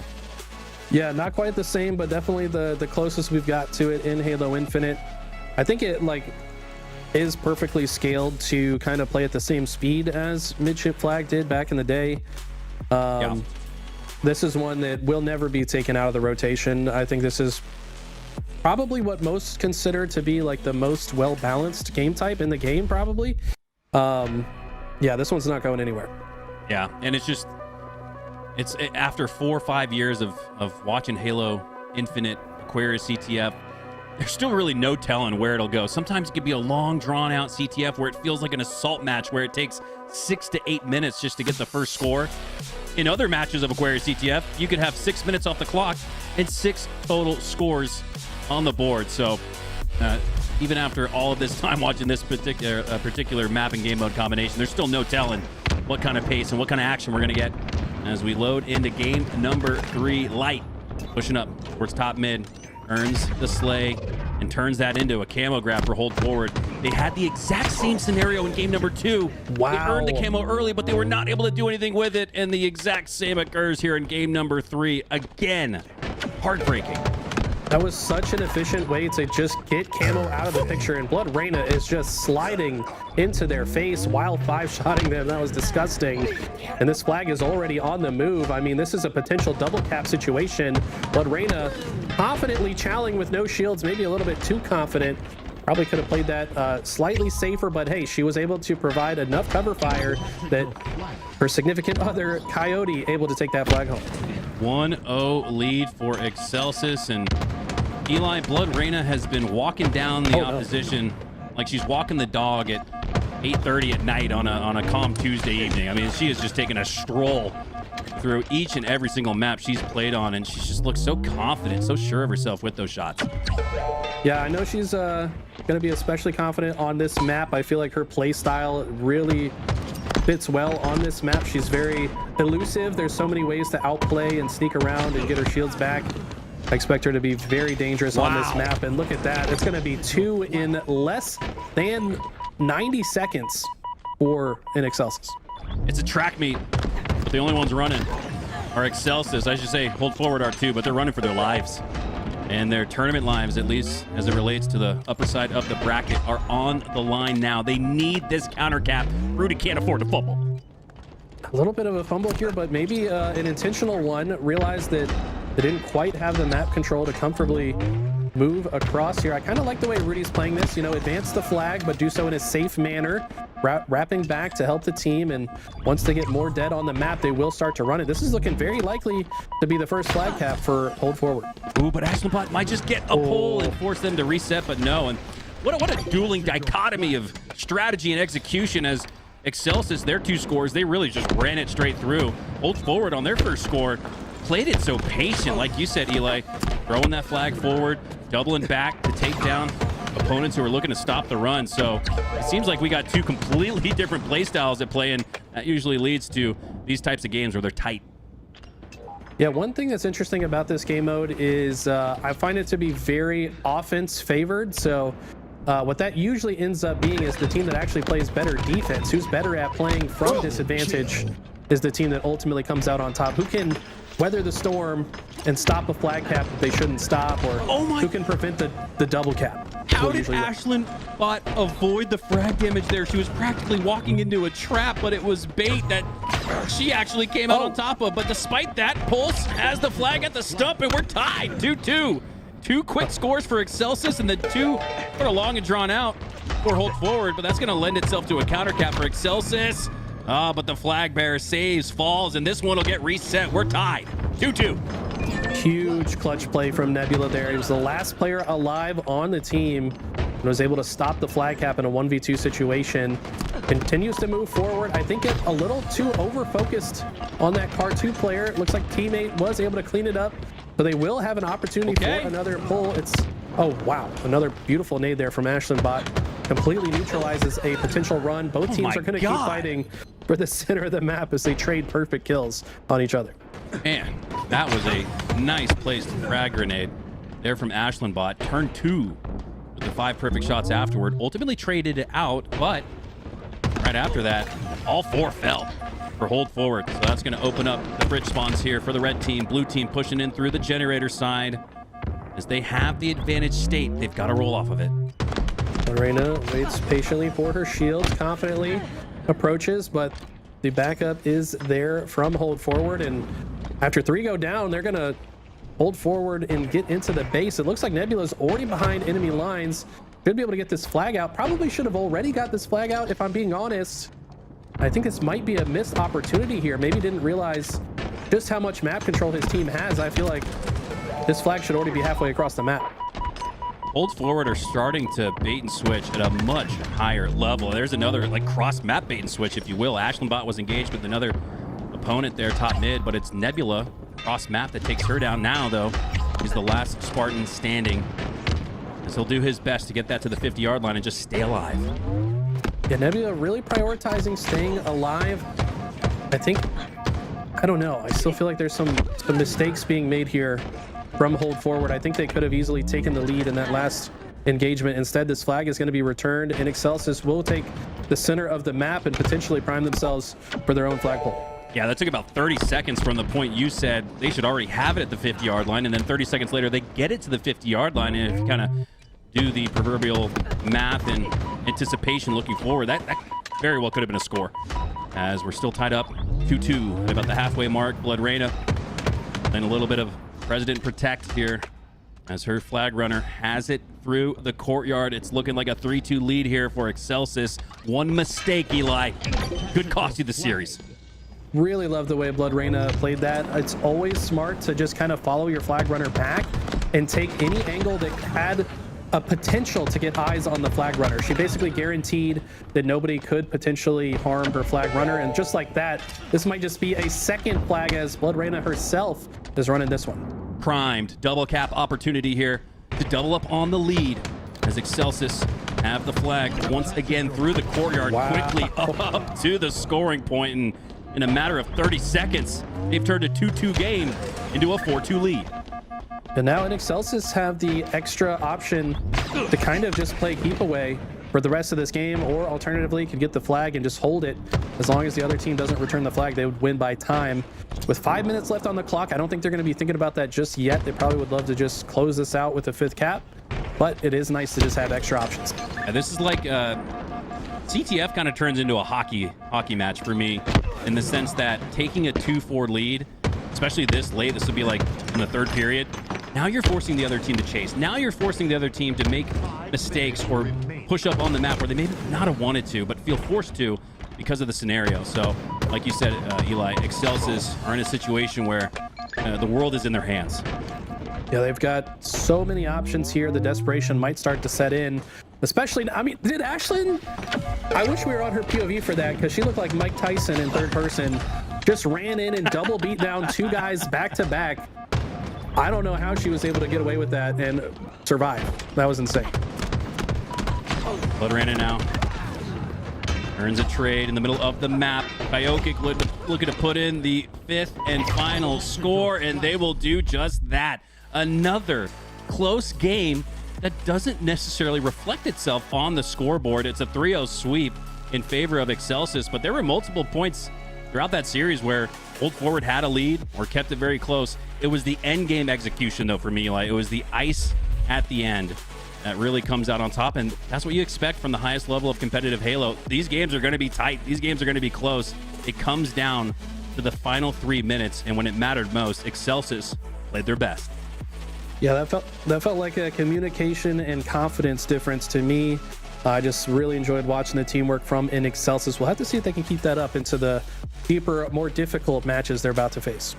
All right. Well, we are already through 2 rounds of Halo. We want to thank you guys for tuning in to LVT. We're going to be holding it down all year with grassroots support. If you guys would like to support, a couple ways to do that. One, just being here, being a part of the community. That's one way. If you got a Prime sub, you could also throw that towards the channel. And then gifted subs and just subs of your own go a very long way. Guys, LVT Halo, I'm just going to be completely honest and transparent with you here. LVT is going to be investing a lot of money into the Halo community this year, and you could give right back by supporting us by, again, just watching here, subscribing on YouTube, becoming a member, or dropping a sub on the channel, and there you have it. LVT Halo Land, February 20th through the 22nd. Cannot wait for that as we will head to a break. We got more Halo coming up for you. Winners round 3 up next.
Enemy team scoring.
Score.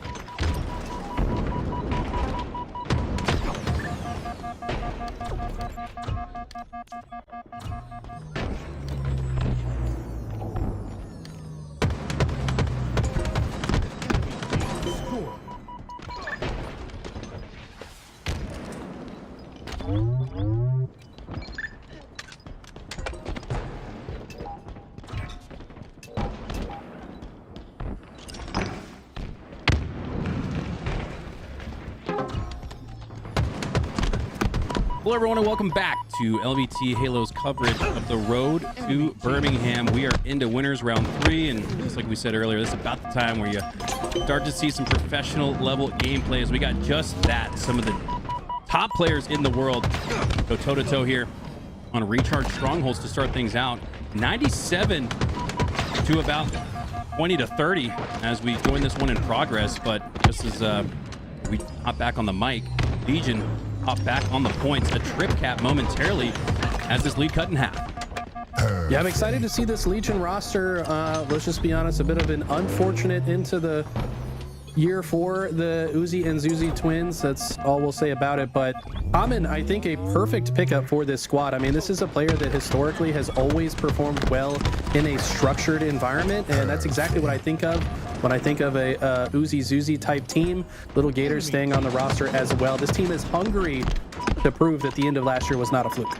Yeah, Uzi Zuzi's story is just absolutely incredible. They went the entirety of Halo Infinite, placing 17th, it feels like, in every single tournament. And then at the last open LAN there in Charlotte, they were able to make it out and make it to the Halo World Championship. An absolutely improbable story, as we'll have keen eyes on their progress and growth through this year of Halo, as Zuzi himself has possession of the C Hill, and that'll turn scoring back in favor of Legion Gaming. They have done a great job to bounce right back. They've been practicing as well. We saw them scrimming, as have Tenrai, though. We also saw Tenrai scrimming if you've been following some of the different streams that have been ongoing in the last couple of weeks. So both these teams coming in prepared. They're very close. I mean, we're at a tied game here. Right now, though, Legion has better map control. Just as I say that, though, they go 3 dead. Can Tenrai convert the situation? Little Gators, the last Spartan standing, goes for the trade, but it's just a few inches off to the left as Ice Kid will stay alive. Gonna work back into A, going for the trip cap. Looks like Zuzi's gonna escape with the grapple hook and double right back. Who love the use of the grapple here. Perfectly positioned to land some clean shots onto Looney, get the reset as the teammates are capturing B. It looks like they are allowing Tenrai to spawn at C intentionally so they can then push. This is a disgusting spawn trap situation. They should have now opened up the spawns into A and will look to convert back into another set of spawn kills. Yeah, it's been another trip cap now for Legion Gaming. They have utilized 3 scores, counting for 2 every second. Uzi with that camo grab takes down On4. On4 seemingly had him dead to rights, but now Uzi has a second lease on life, powered up with that camo. Ice Kid knows the camo's lurking, but wants to contest B. Uzi's not going to let that one slide. And they will reset B and take a now 20-point lead as it continues to grow. And I love the way Uzi's playing this, mostly playing for intel and cut off the routes. And look at this, he's behind 2 players to double back smack. That's not something you see too often at this high level. Yeah, you get 2 back smacks like that. It takes a little while for the game to populate the feed, as the double showed up delayed, but it happened quickly in real time. Uzi, no more camo left to work with, but they're still playing with that aggressive state of mind. Onvor, once again, down to 1 HP, gets cleaned up easily with that checkmate grenade battle rifle. As Looney pushing across the catwalk, he's low HP. Common gonna have an opportunity to chase him down, and sure, Tenrai had a big lead off the start, but it feels like it's been all Legion Gaming ever since. I just love the way the Uzi twins play the game. I mean, I feel like they're so fluid on the map. They're able to manipulate the spawns and kind of take advantage of every situation. It feels like they are controlling the entire map all at once, and with their communication and have that telepathic twin energy that we've seen throughout Halo history, it's fun to watch. I didn't see a sticky there from Common, but I'm not going to question it. Showed up in the feed just like a ninja that maybe didn't look like it. Common will take it nonetheless. And he'll take this lead, doubling up just about on Tenrai, as Uzi works his way towards the skill jump on the C platform, takes down Looney, who had no idea he was there. Yeah, this has been just complete domination ever since we passed that 120 threshold for Tenrai. They have not scored another point. Legion have controlled the entire map, forcing split spawns. This hyper aggressive playstyle is so efficient for recharge strongholds, and I mean, Tenrai have to find a way out of this trap. Ezo trying to stay alive at A. Scoring going to continue for Legion Gaming despite only having one player alive now. Finally, Tenrai gets into B, stops the scoring at 248, but no, it's continuing on. Envor went down, and Tenrai will as well. Legion Gaming with an absolutely dominant bounce back performance after giving up nearly 100 seconds off the start. They win by 100 plus. Very impressive showing. Like I said, these guys are the real deal. I think that this is going to be their year where they finally break into fighting with the big dogs. And right now it starts here today in the first of the Open Series. And taking a look at the stats, it is the Twins topping the leaderboard for kills, 19 and 17 respectively. They were on fire that game. Yeah, Uzi Zuzi, we talked about their ascension through the ranks, finally qualifying for a Halo World Championship and making it out of the open bracket. One of my, if not favorite moments, the pop-off afterwards was insane. Heartbreak occurred shortly after that, though, as Gunplexion was suspended from HCS competition. And I have so much respect how Uzi and Zuzi turned what was just an absolutely devastating situation into a positive, as they both went out and competed in the free-for-all at the Halo World Championship, and both got a chance to sit down next to each other in the final lobby as both placed top 8 at the Halo World Championship. There's just, I mean, you peel back the layers and there's just remarkable stories all around for these set of twins.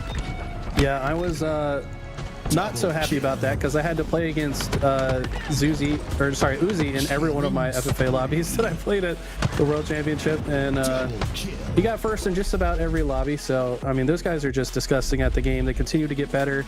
They've got a history in Fortnite, used to compete in Fortnite, and were semi-professionals there before switching to Halo, and they really haven't looked back. Yeah, you know the meme of Master Chief, and then the kids will say, "Oh yeah, that's that guy from Fortnite." That was literally Uzi Zuzi before. Wait, who's this guy? We should check out that game. Yeah, it's the guy from It's the guy from Fortnite. No, it's the guy from Halo, and they about turned into Master Chief themselves as they work their way through the ranks of HCS competition. Now, this is their opportunity, man. If they stick with Halo, which it looks like they will, they're going to be well off for it once HCS kicks off with official competition. And it feels a little weird to say that, Eli, because we still have an HCS this year. It's common off the start. What? Remote detonation double kill. In 5 years of Halo Infinite, I don't know if I've ever seen 2 remote detonations fill the feed like that for the double. That's confusing to me. It was a frag grenade in the feed. It wasn't the spike grenade, so I don't even know what grenade he shot. It would have had to be off of someone's dead body. There's no frag grenade pad on this map, so... Oh, wow, good point. I don't even know how Common got that, to be honest, but either way, that's a great way to start the map, as they do start with an 8-4 lead. Ezo, though, with Stalker Rifle, has the camo, and we've been talking a lot about Legion, but I will say this Tenrai roster, I feel like once they get into their groove, there is so much talent on this roster, they should be able to bounce back. Yeah, I mean, I really like Envor's thought process in building this team. Ezo, Ice Kid, and Looney, 3 of the highest ceiling performers. And we don't even know yet what their potential is. Envor, we know who he is. He is one of the iciest, most consistent players in Halo. Just regardless of who's on his team, he finds a way into that champ bracket. 13-9 now, as Legion Gaming still up on top. Yeah, curious to see how Ice Kid does. I want to say he is from, was it Puerto Rico? Yes.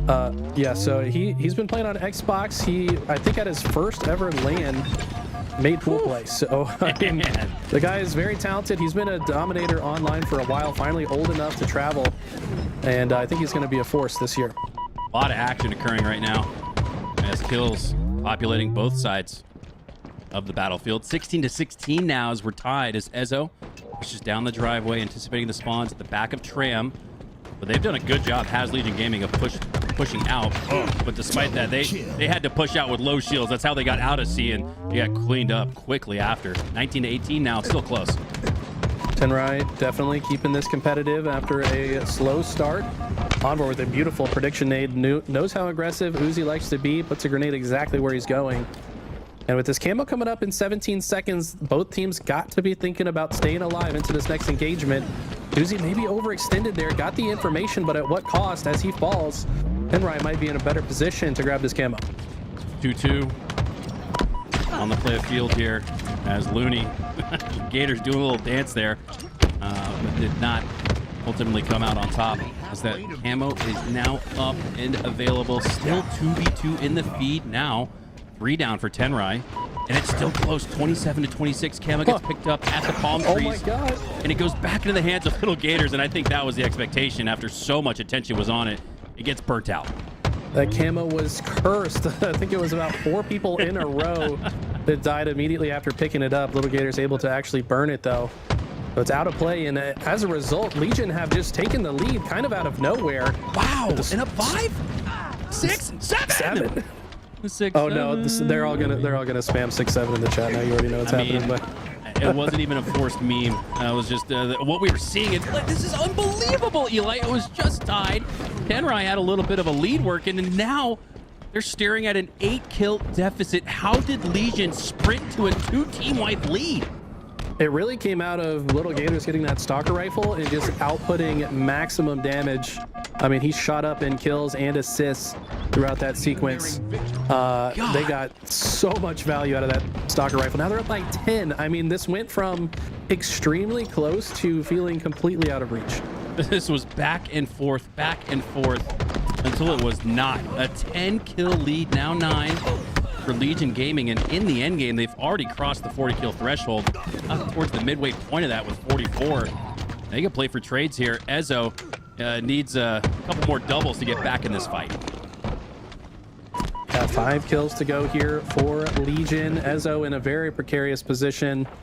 Finds a trade, and that's not what you want when you're trailing this late into the game. Cannot trade out. There is a clean kill without a trade so far for Looney, but might get hunted down while he's no shields. No, he should have been able to get those shields back. But Little Gators is here to shut the door. That kill, they get to 48 and might be ending this shortly.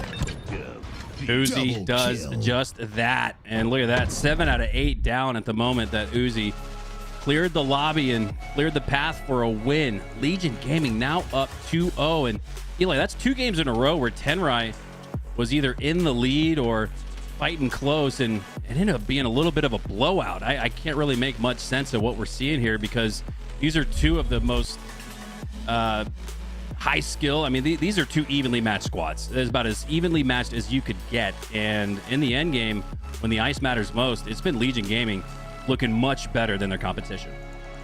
Yeah, I would say I would give the slight edge to Legion here. I don't know. They kind of proved towards the end of last year that they are a force to be reckoned with. They started having very impressive scrim results against top teams, like literally top 4 teams they were splitting games with in some situations, and they had to beat a lot of good teams to make it to the World Championship. I mean, didn't they go undefeated in the bracket at Charlotte? So I mean, like, I would say before Charlotte last year, I would say these 2 teams are evenly matched, but I got to give the edge to Legion, and they're starting to prove it with this 2-0 lead. Yeah, and that wasn't a cakewalk to make champ bracket at Charlotte. That was, I believe they took down the #1 team in Australia. That's Mind Freak. They took down Mexico's representation, #1. I mean, that was not an easy free path to Optic's team there at Charlotte. As we will head to King of the Hill live fire for game number 3. A 2-0 lead right now for Legion Gaming, but I'm expecting at least 1 win here from Tenrai, and it has to start now. They're up against the wall.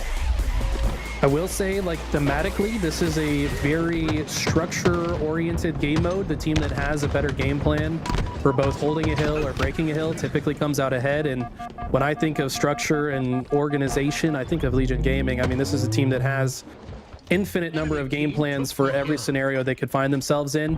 Tenrai are full of talent, but it doesn't feel like they're quite on the same page just yet. Yeah, I think that's a fair assessment. As Uzi S7 bandit combination cleans up on 1 at the sandbags now, averting his attention towards the dummies. A couple shots go out through that dummy door, but Tenrai are going to be able to push into C, and they're going to be able to push up even further than that with the use of the camo. Here's Envor's opportunity to get some points on the board. It's been all Legion Gaming to start. Like the way Envor's playing this, taking his time. His location was previously known, but takes a great route to catch multiple players off guard, and just like that, single-handedly putting the map in their control. But Uzi does finally shut him down. Looney's here to clean up the pieces, has the sniper rifle and the repulse. Unfortunately, the snipe does not connect, and just like that, Legion might be able to push pretty quickly off this spawn. Yeah, sure. Uzi goes down there, but you'll take that because that was a hill breaking slay that he got there. It looked like Tenrai were primed to get at least 15-20 seconds uncontested. Oh, but no! They only get one, and oh my god, Ezo was not able to track down Uzi. no. And wow, despite the clamber, that half second where you can't even shoot your weapon, he turns right on him at the back of green and earns a nice slay. That was the most disrespectful kill we have seen on the broadcast so far. Uzi absolutely breaking his ankles in a disgusting fashion, jumping through the back of green. And now, just like that, they convert that into the hill grab and a quick rotation. Ezo coming off spawn with a vengeance, finds himself a kill with a spike grenade, but not going to be enough as Common is still soaking up that hill time. This is such an intriguing matchup. I wish it was a little bit closer, because we talked about how Envor had paired himself with 3 high skill ceiling, high potential players. You could argue Common's got the exact same team comp on Legion Gaming. He's the wily veteran paired up with Uzi, Zuzi, and Little Gators. These are guys that really just broke through in 2025. So the team comp, maybe not the results so far, but about as even as it gets. 1 veteran paired up with 3 absolute potential superstars. Yeah, I mean, when you think about the fact that it was previously Gunplexion on this roster, I feel like Common might have been the perfect pickup for them to like keep the same team feel. Common, older guy, I think over 30, but one of the straightest shooters we have in the league. I mean, this guy has extremely high ceiling. When he's on fire, he is shooting with the best of them. So I think he fits into this roster very well. Like I said, he's very structure oriented as well. He's always played on teams that had a system, and he's going to fit right in. Well, if it ain't broke, don't fix it. And right now, Legion have no mid-game adjustments to make because they have been in full control of this game number 3. The previous 2 were back and forth leads, especially in the beginning of the game number 1 for Tenrai, but it has been all Legion Gaming ever since. And just to say that, though, Ezo and Tenrai do get the rotation into the A hill, and they take down 3 for Legion Gaming. This should allow them, especially with that slay on the Little Gators, and potentially Zuzi, this should allow them to get to the 50% threshold, finally showing some life. Don't know if they have a person crossing top mid. They kind of need that position filled for this push to work for Legion. Uzi was able to break through and has the sniper rifle in hand. Going to be able to clean up Envor. That's a huge pick to get at the same time. Little Gators kills Ezo.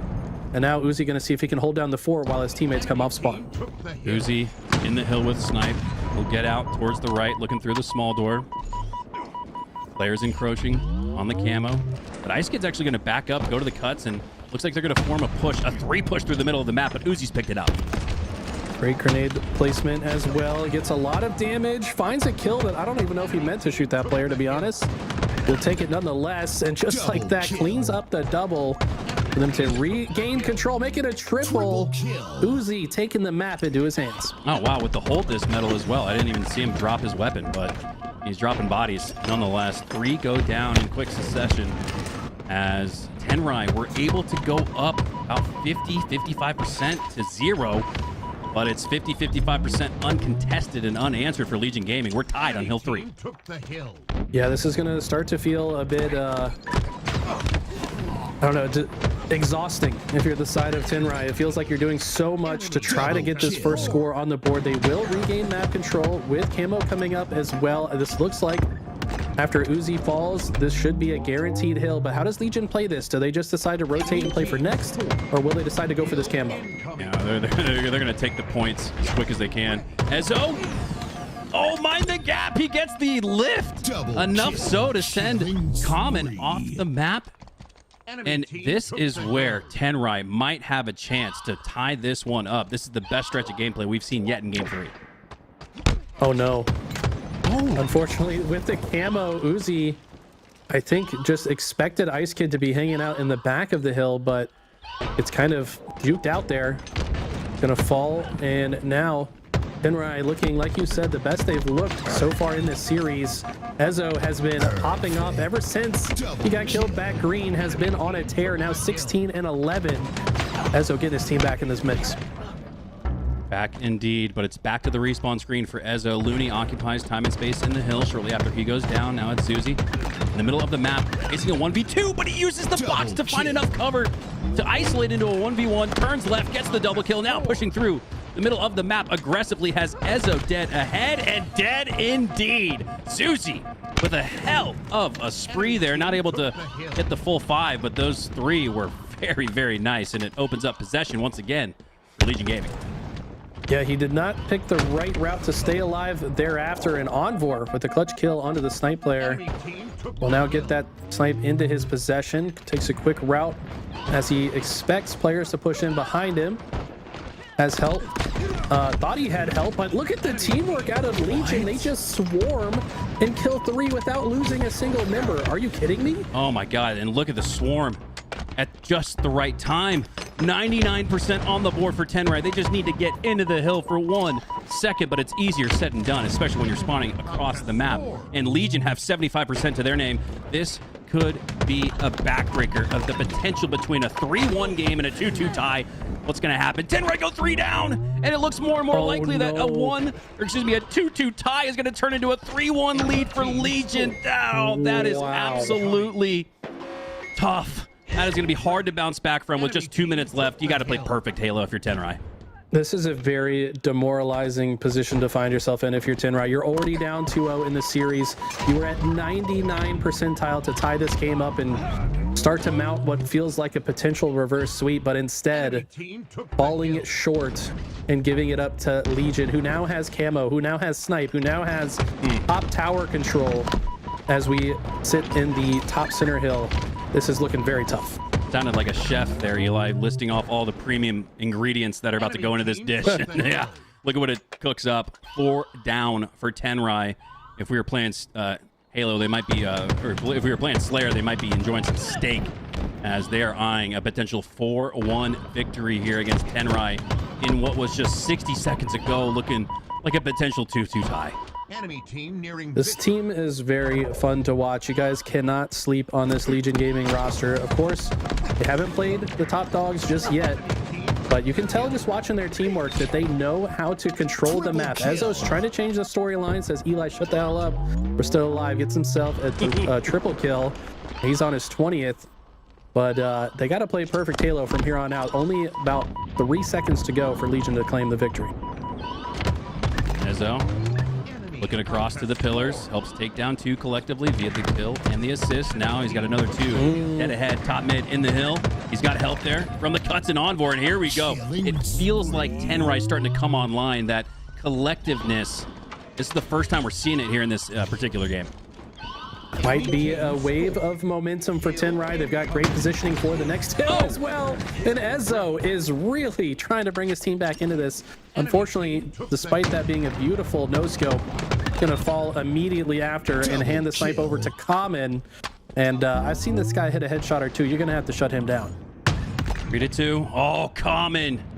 Not a second to spare. Did not allow Envor to escape to the C platform. Instead, he'll spend 10 seconds on the respawn screen, 28 seconds until the next camo is up. Another player dead ahead, doesn't need to use any more S7 shots, just a simple back smack will take him down, and finally do they take Ezo down. That's how he made a name for himself with that snipe. But despite the plays, Eli, look at the score. It's been all Legion Gaming on hill number 6. Yeah, they were able to get a lot of kills there. Was Common with the help of Zuzi. Now Envor getting the first bit of hill time on the 6th hill. But they're going to have to do a lot more than that. It does feel like Legion is starting to get a little bit desperate to kind of break their way in. I expect them to maybe reset right now after that went poorly. This is the type of team that says, all right, slow down. Let's do what we talked about. I expect them to make a good push here. And we're slowing down in this particular instance. It's going to open up more time for Tenrai to put on the board. Hill contested. Players from both teams occupying that space, but not before it gets cleared out. Now they'll battle once again. Uzi goes down. So 2 to Zuzi. Ezo and Envor down on the other side. Zuzi gets into the hill. Ace grenade goes out towards the backside. But, Looney with the fist takes him down. The melee did not connect. Looney will go down shortly after. It has been all back and forth. Nobody's been able to put together a string of hill time here, it feels like. And Little Gators will finally fall even 2v2. Hill just about tied here on hill number 6 as Common looks to break through. It's been a war of attrition. Both teams just holding forward off their spawn to get back in the mix as quickly as possible. Common opts to not get in the hill and instead rotates through the backside to find himself a double, and then with some great shots, pushes back the members of Tenrai. This might be the end of the game. Now, it's Tenrai who has to desperate towards the hill. Legion should be able to anticipate and know the push is coming, but before the push can even come, they have secured the 3-0 sweep, playing an absolute game of keep away there like it was an oddball on King of the Hill. So impressed by this Legion roster. They are looking like they are picking up right where they left off at the end of last year, 4 months ago. And looking like one of the front runners, at least that we've seen so far on the stream. I will remind everyone, we do have Shopify Rebellion in the tournament. Exactly the same team they were last year. We've got Coliseum, which is Boo Boo, Druk, Sab, and Soul Snipe. That's going to be a strong team. And my personal favorite team to watch in this event is going to be Decepticons. That's Trippy's squad. Trippy, Talik, Descendant, Precision. So a lot of heavy hitters still in the bracket. Yeah, heavy hitters indeed. And this might be one of the heavier hitters to watch out for in Legion Gaming. You talked about how Shopify, from what I've seen, the only team to stick together as a team of 4. Everybody else making changes, and that's an advantage for Legion Gaming in the sense that they only had to swap out one player. Everybody else seemingly dropped their names in the hat, shook it up, and pulled squads from that. Yeah, there's a lot of new rosters that only started scrimming literally days ago, so they're still working out how they want to approach the game and get on the same page with one another. Of course, we're into year 5 of Halo Infinite now, so most everybody knows how to play the game. Still got to get on the same page regardless, but that puts Legion Gaming as the second team qualified for winners quarters. They're joined with Chosen. I want to say Legion should play Decepticons next. That's Trippy's squad. It's only going to heat up and get better and better throughout the day as we'll step away for a quick break. Winners round 4 and more of the best in Halo up next.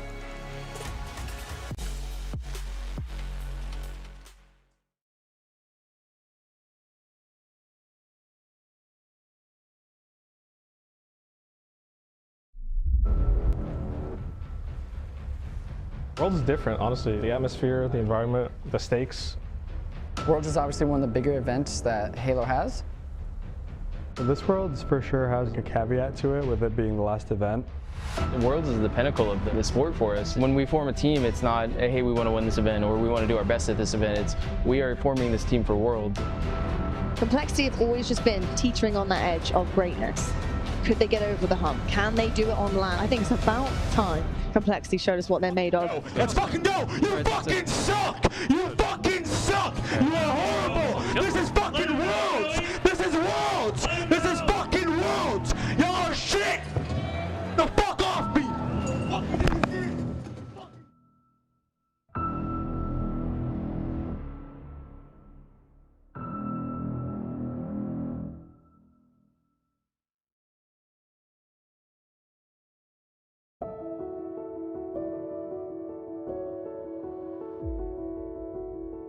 My name is Nicholas Panzilla, also known as King Nick. So my name is Billy Putnam. I go by as Mental. My name is Cherish. Hey, so I'm Ryan. I'm Ryan Noob. So my name is Nick Ridgway, or Ashes in the gaming world. I've been playing Halo since I was a little kid.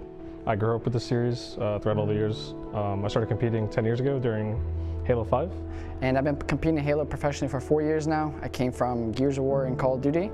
And this is my third World, so hoping it's a good one. So. I've been playing Halo since I was like 11 years old. I started on Halo Reach in 2011 and just started competing when Infinite came out in 2021 and been competing for the last 4 years, and yeah, it's been a great time. I play for Team Complexity and I've been competing for 16 years now. Halo's unique. Halo's the only game of its kind, really. The arena shooter, to me, it's the only game that feels like an actual game. So it's unbelievable to play, and I'm so proud to have competed for these last 16 years in it. We had a good honeymoon phase together, and then we kind of just expected that to be like our floor, like where we are at like consistently without actually putting in like the work. We didn't have a great Charlotte. We went back to the drawing board on some things, and we kind of hammered down the concepts that we wanted to work on as a team. The more we talked about things and went over things and realized like, okay, like we can't just like spawn up and expect things to work. We started playing better and better. And going to this event, I actually swapped to the Gamester months ago, and ever since then, I feel like things have just been different. I can move faster, I can sprint strafe more than my opponents. It's really helped us elevate into a new level. With the Gamester sponsorship, they got us all right when it comes to like the hardware we're using and the software that we're using. The controllers are top of the line, the best that you can get. Just having that consistency every time you play and like knowing like you're just going to spawn in and you're going to be hitting your shots and you're going to be moving the way you want to move and everything's going to feel really good. Like that takes a whole other part of the game out of the way that you need to stress out about. So yeah, that's a big shout out to Gamester for that. They definitely helped out a lot. So this being the last event of Halo Infinite means that everybody is putting their reputation fully to the test here. You've got that pride factor. Obviously everyone's going to talk about the $1 million prize pool, but you've got the factor of how many people are here, and this is the last chance to really showcase what you're capable of. It's pretty crazy that it's all cultivated to this moment, this final World Championship, the biggest stage of them all. Is Worlds is usually the biggest prize pool, so the prize pool is, you know, obviously really big. This is it, right? Like we worked all season to get here, and here at Worlds, HGS Worlds 2025. This is the final HGS event of Halo Infinite, so this is it, that's all we have. It being the last event, Worlds are just a major. I'm sure that a lot of people remember the last championship, which is a pretty cool feeling. Like you're leaving your mark on the game. Like no one really remembers how like somebody started or anything like that. Everyone kind of like remembers how you finished. So well, Worlds is the pinnacle of the sport for us. It's when we form a team, it's not, hey, we want to win this event or we want to do our best at this event. It's we are forming this team for Worlds, and that is what I told my team when we first started forming. It feels more like a festival celebrating Halo, not just a competition. It's not just one team's home event, it's everybody's event who enjoys Halo, and that makes it so much more fun and honestly gives a lot more energy to the room when we're up on stage competing. Here, it's 16 of the best teams mixed in with a bunch of people who care about and love Halo, right? And so it's cool to see the stadium here, the arena packed with just a bunch of fans here to watch the players play and to interact with Halo. There's tons of booths from different vendors, sponsors, pro teams even that have their booths and merch available. And then on top of that, there's community stage. They're showcasing the cosplayers, doing interviews with developers. And so if you are a fan of the Halo franchise and of this game, then this is the event to be. And it shows with the amount of people that turn out. Complexity Halo is an interesting mix of players because we have a good balance of people who can go out there and gun with the best and people who are more tactical thinking and have a much more slower paced approach to the game. We are not a slow team by any means. Our game plan is be fast and be effective with our lives and making sure that we're fighting at the times that are the most optimized for us to fight at. It's not about being slow, it's not about being fast, it's not about G-sliding off of a box and hoping that you win your 5 and get your kills. It's about making sure that we're fighting when we want to be fighting and when we don't want the other team to be fighting. The time is here, Spartans, the beginning of the end of a long and intense road. Not just this season, but for the entirety of Halo Infinite. And it comes down to this weekend, live from Seattle, in the home of Halo, your Halo World Championship. Let's fucking get it, gentlemen. Let's go, bro. Let's fucking get it, boys. Have a good fucking series here. Get back, Silo. Alright, I died to sneak here. They're gonna have shock. What one shot? C-Plat? Last guy after that? C-Plat to boxes going nades. He's terrible. He's left side, left silo. I got him. No, in the hill, we Chronos. One shot in the hill. One shot. We can bigger. One shot. No one guys. Sneaky. Let's go. I'm on camo. Go for it. C-Plat me. Dead. I have a good death camp. Pipe to right. Glass and Glass. Pipes out. Dead. Glass. One more pipes. I got it. Everyone try hill. 2 seconds. Watch that. Ribbar. Nice. Yo, that's the crowd screaming for us. Good shit, guys. Nice, bro. I can barely hear Joey. Yeah, Joey's just not talking. So. What? Huh? I was talking the whole time. Yeah, sure. Dude, my game feels insanely bad. Let's get it, bro. They're asking for ready. Yes. Good. Let's fucking get it. It's fucking wins. No. Either way, we're all gonna draw. I need to talk shit after the after party, man. Come on. Hey, man. He's spawning. Nice. Hold on. Go BR. Where the spawning? Spine blue. Okay. I spawned red. Or red elbow. No, I never saw red elbow. I'm throwing a bone, red elbow. Blue flag. Dead. One shot blue cuts, going back to flag. Flag. In red, keep Red silver chasing, man. Mini gets red snipe. Red snipe for the Rockets. It's Maze for the Rockets. Silver.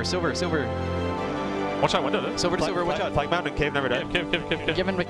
But it's the others. 2 shots to plug. 1 cave, gonna kill me. Yeah, fuck. Try to get away. I got lost. I should have. That's fucking good, boys. Close these fuckers out. Let's have a good game here. I'm here. I'm behind you, Ryan. I'm hitting Joe. Still camo. Spawn dummies. And one shot, Ryan. Different guy, Jill. Got him. Should we play these? Pit with camo, pro. I'm repulsing ball to you. Cuts. Bags. Melee. One shot cuts. Screams. You got him. Last guy. Last guy was the Q guy. Oh my god, bro. Is that guy the coach? Yeah, we're good. Nice, good shot. Woo. Oh my god, what an instant. Oh my. See that? See, we tires, 2 shots. One chasing over dummies. Chasing me. This one double, they're all key door. Oh my god. All key door. Another one key door. Last guy mighty, last guy. One just one chick. Yeah. Sorry there. Ryan has fight B. One just one. I win it. Both weak chick. And it's. Spawn door into A and key door on me. Oh, guys, one shot. Nice. Those guys spawn window. I know we spawn door. Last 2. Scrap ball together.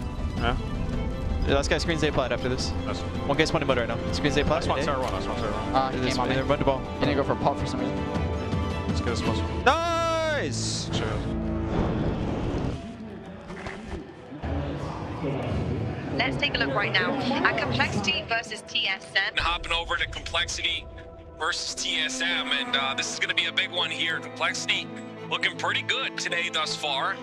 But again, can they take out the likes of TSM who brought Optic to a Game 5? This is the match that is imperative for Complexity. Getting in from the winner's side is so much more relief for these players. This is the match. What did they say about us starting? What do you mean? Like how much time to say we have? Hammer? Yeah. Alright, let's go, boys. Let's fucking do this shit. Yeah, like Billy's gonna jiggle big door, but he's gonna come out when he feels safe. Yeah. We could probably tell you if they're coming. Alright, let's go, boys. Play hard. Let's fucking get it, boys. Let's have a good fucking series. Let's do this shit.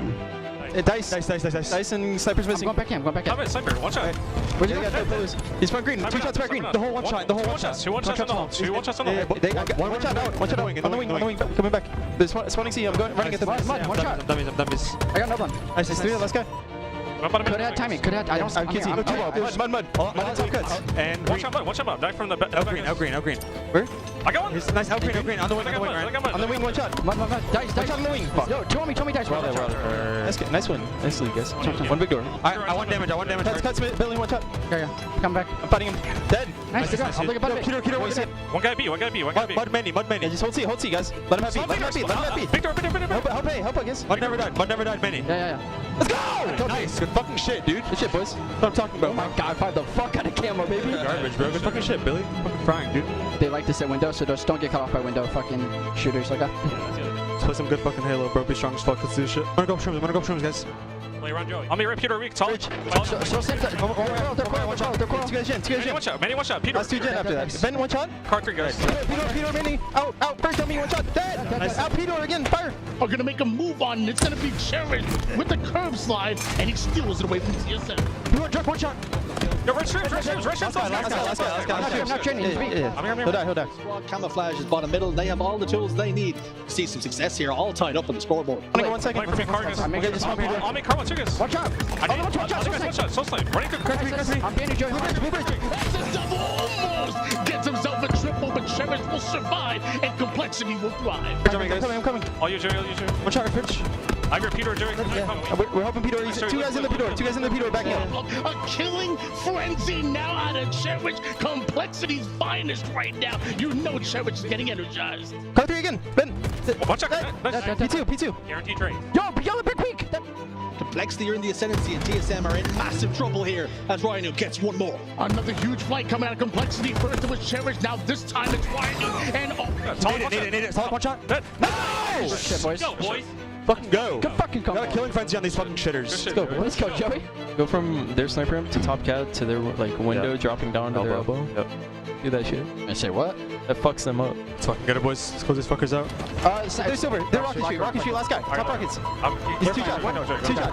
You're right. I'm going up on the second. Beer. Maze on me. Maze weaker. Go in grass. Grass weak to our flipped. He's they're done. Bottom mid, base. Show me. Our rockets, our elbow, so snipe. Our elbow, so snipe. Shark, one shot. Two elbow weak. Cave that. Nice. Last guy has sniper on our side. He's running it. Solid. One shot. The other guy's gonna score elbow side. One shot. Nice, Billy. Nice. I'm running Drunk to spawn. First guy. Trading up kills works out for Complexity as they're bringing a flag in and going to get a 2-0 lead. They're not. They're sniper. Billy, pull it. They're beer. They're beer. Nice. They're on snipe. That's solid. Last guy, Maze. Grass. Last guy. Our snipe ramp on you, Billy. Right, that's the only guy there. They're elbow, I think. Last guy. Shit on these kids. Bad. Last guy. He's going silver. He went silver. Yeah, they're gonna know you rocket side. They're gonna know you rocket side. I'll be their fountain, guys. One shot the front. Another one shot the front.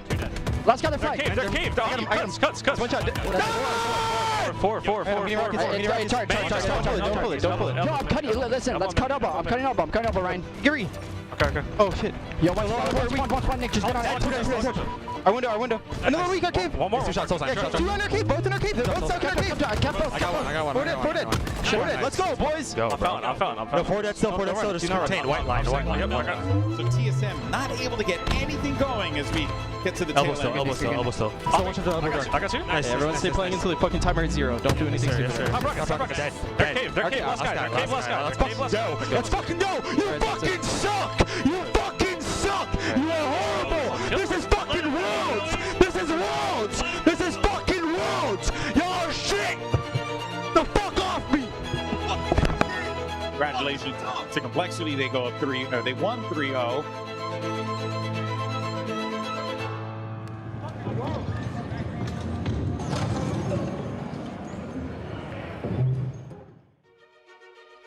Personally, I'm excited about this next matchup. We're seeing the green wall once again with a very smoking hot Complexity, and I am here for it, to be honest. I think it's about time Complexity showed us what they're made of. You know what? Forget the stats. I'm throwing away my laptop and saying, Complexity, show us what you got.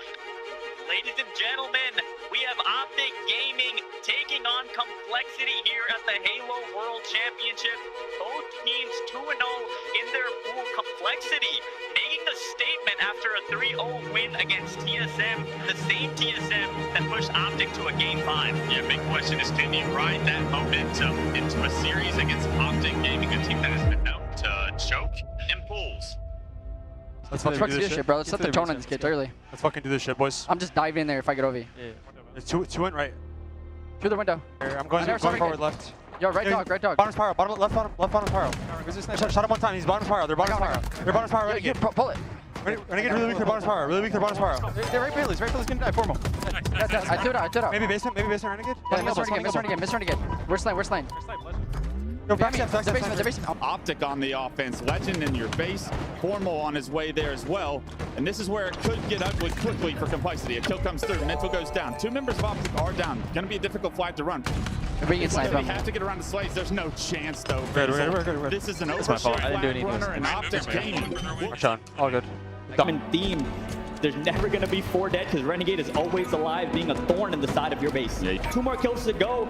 Renegade trying to look for spots King Nick. Legend is there to clean it up. Last kill. Optic Gaming. I'm looking at your hotel. I see me. I'm looking at your hotel for you. I see one shot. Nice try. All good. Working in.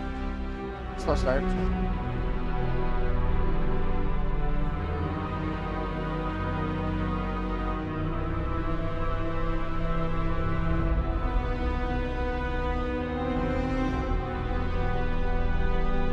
Slow it down in our comms a little bit and start small talk. Ladies and gentlemen, game number 3.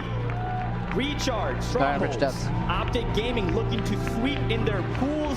Of course, they'll have another series to go, but Complexity is trying to say something about it and make this a series. We'll see if Complexity can do a better job of starting this game off. Two tower. Oh, I take down King Nick. He gets turned on and bound. They're able to get B. They're able to hop in C. Complexity not going to get too busy to 0. Let's see how long they can hold this double cap.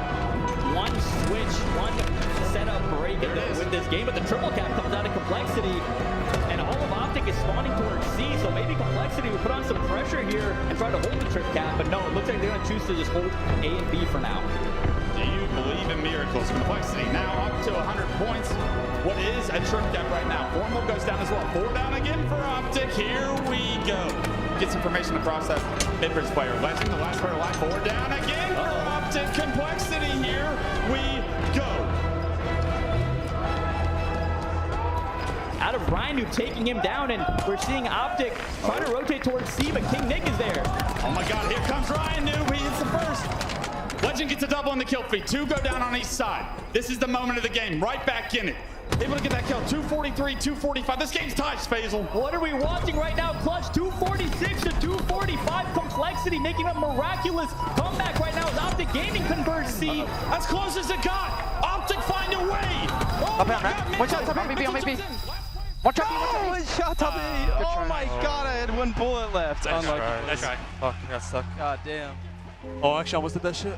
Fuck, bro. That should... Fuck. It's okay. Try. We've talked all week about their high ceiling, low floor. We wondered which Complexity would show up this weekend in Seattle. It looks like we're getting their ceiling. I feel like Complexity is just that type of team that can just show up and just do a whole bunch of things you don't expect and just catch you with the right hook. I love to see this out of Complexity. This is the best we've seen them play all season long. Complexity are just that squad that you can't underestimate them. These guys have a lot of talent under their belt, obviously, but also a lot of experience as well. NV versus Complexity. That's how the champ bracket is looking for tomorrow.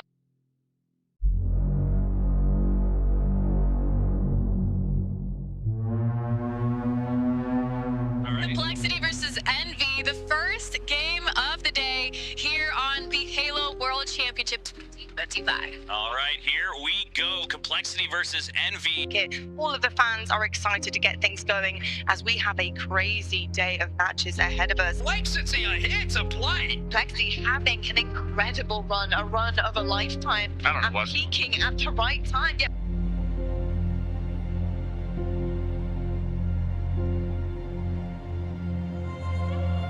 You guys ready? Sir, let's fucking get it, boys. Here, one day a week. One gen. The bridge just in it. Precision. The bridge on me. Come on. Shim's weak, dead. Dead. I just OE through. Animer. Bridge.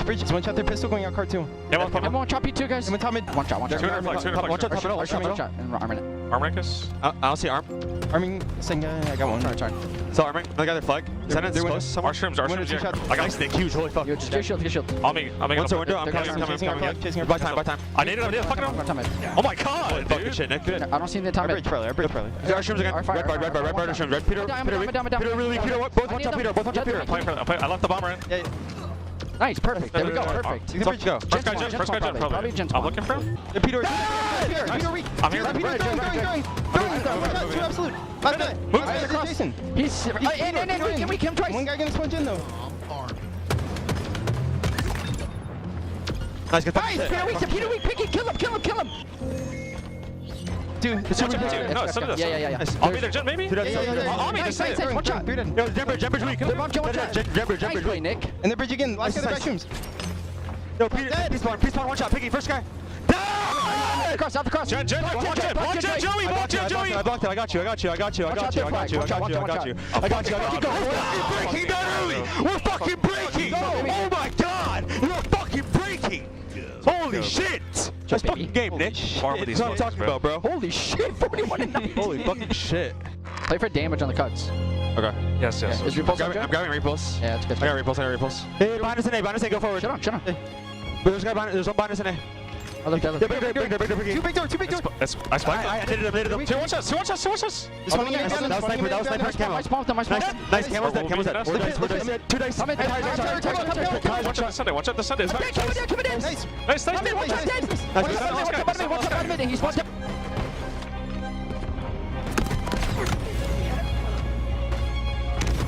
One shot, I got you. Water. Nice. Nice. Let's fucking go. Good shit, baby. I was making that game hard for us. You're good, bro. You're fucking chilling, bro. You're fucking good fucking shit. Good win. Good fucking win. Let's fucking go, Wiz. Good fucking shit. That's what I'm talking about. Huge fucking picks that game too. Holy fuck. One. Especially online, you scope it. Everybody's gonna dog shit. Let's fucking close this shit out. Yeah, we got this shit, boys. I'll be low. Nice. Going up our OEV. I'm running it. Nice play, Ryan. I'm looking at me. In our flag, in our flag, in our flag. I'm hurt. One shot, Piggy. So much time, so much time. Yeah, we're fine, we're fine. Oh, wow. One shot. Where? Our pistol, right corner. If you come up to your right, he's gonna get he's dead. He's shooting me. You guys left side. I got sniped, I got sniped. Our window, in our window. Our back wall right now. Going for you. Hey, I have to try to get touch and live. Oh no. They're gonna get this shit. They're gonna get this shit. Chime. Two more, one shot. Guy going water to their window. Oh my god, one shot their head. Water to their window. Wait, nice. Let's get this. Yeah, I'm a down. Island pistol. Going pistol. Probably can't get that. No, we can't get that. What's that screen say? Okay.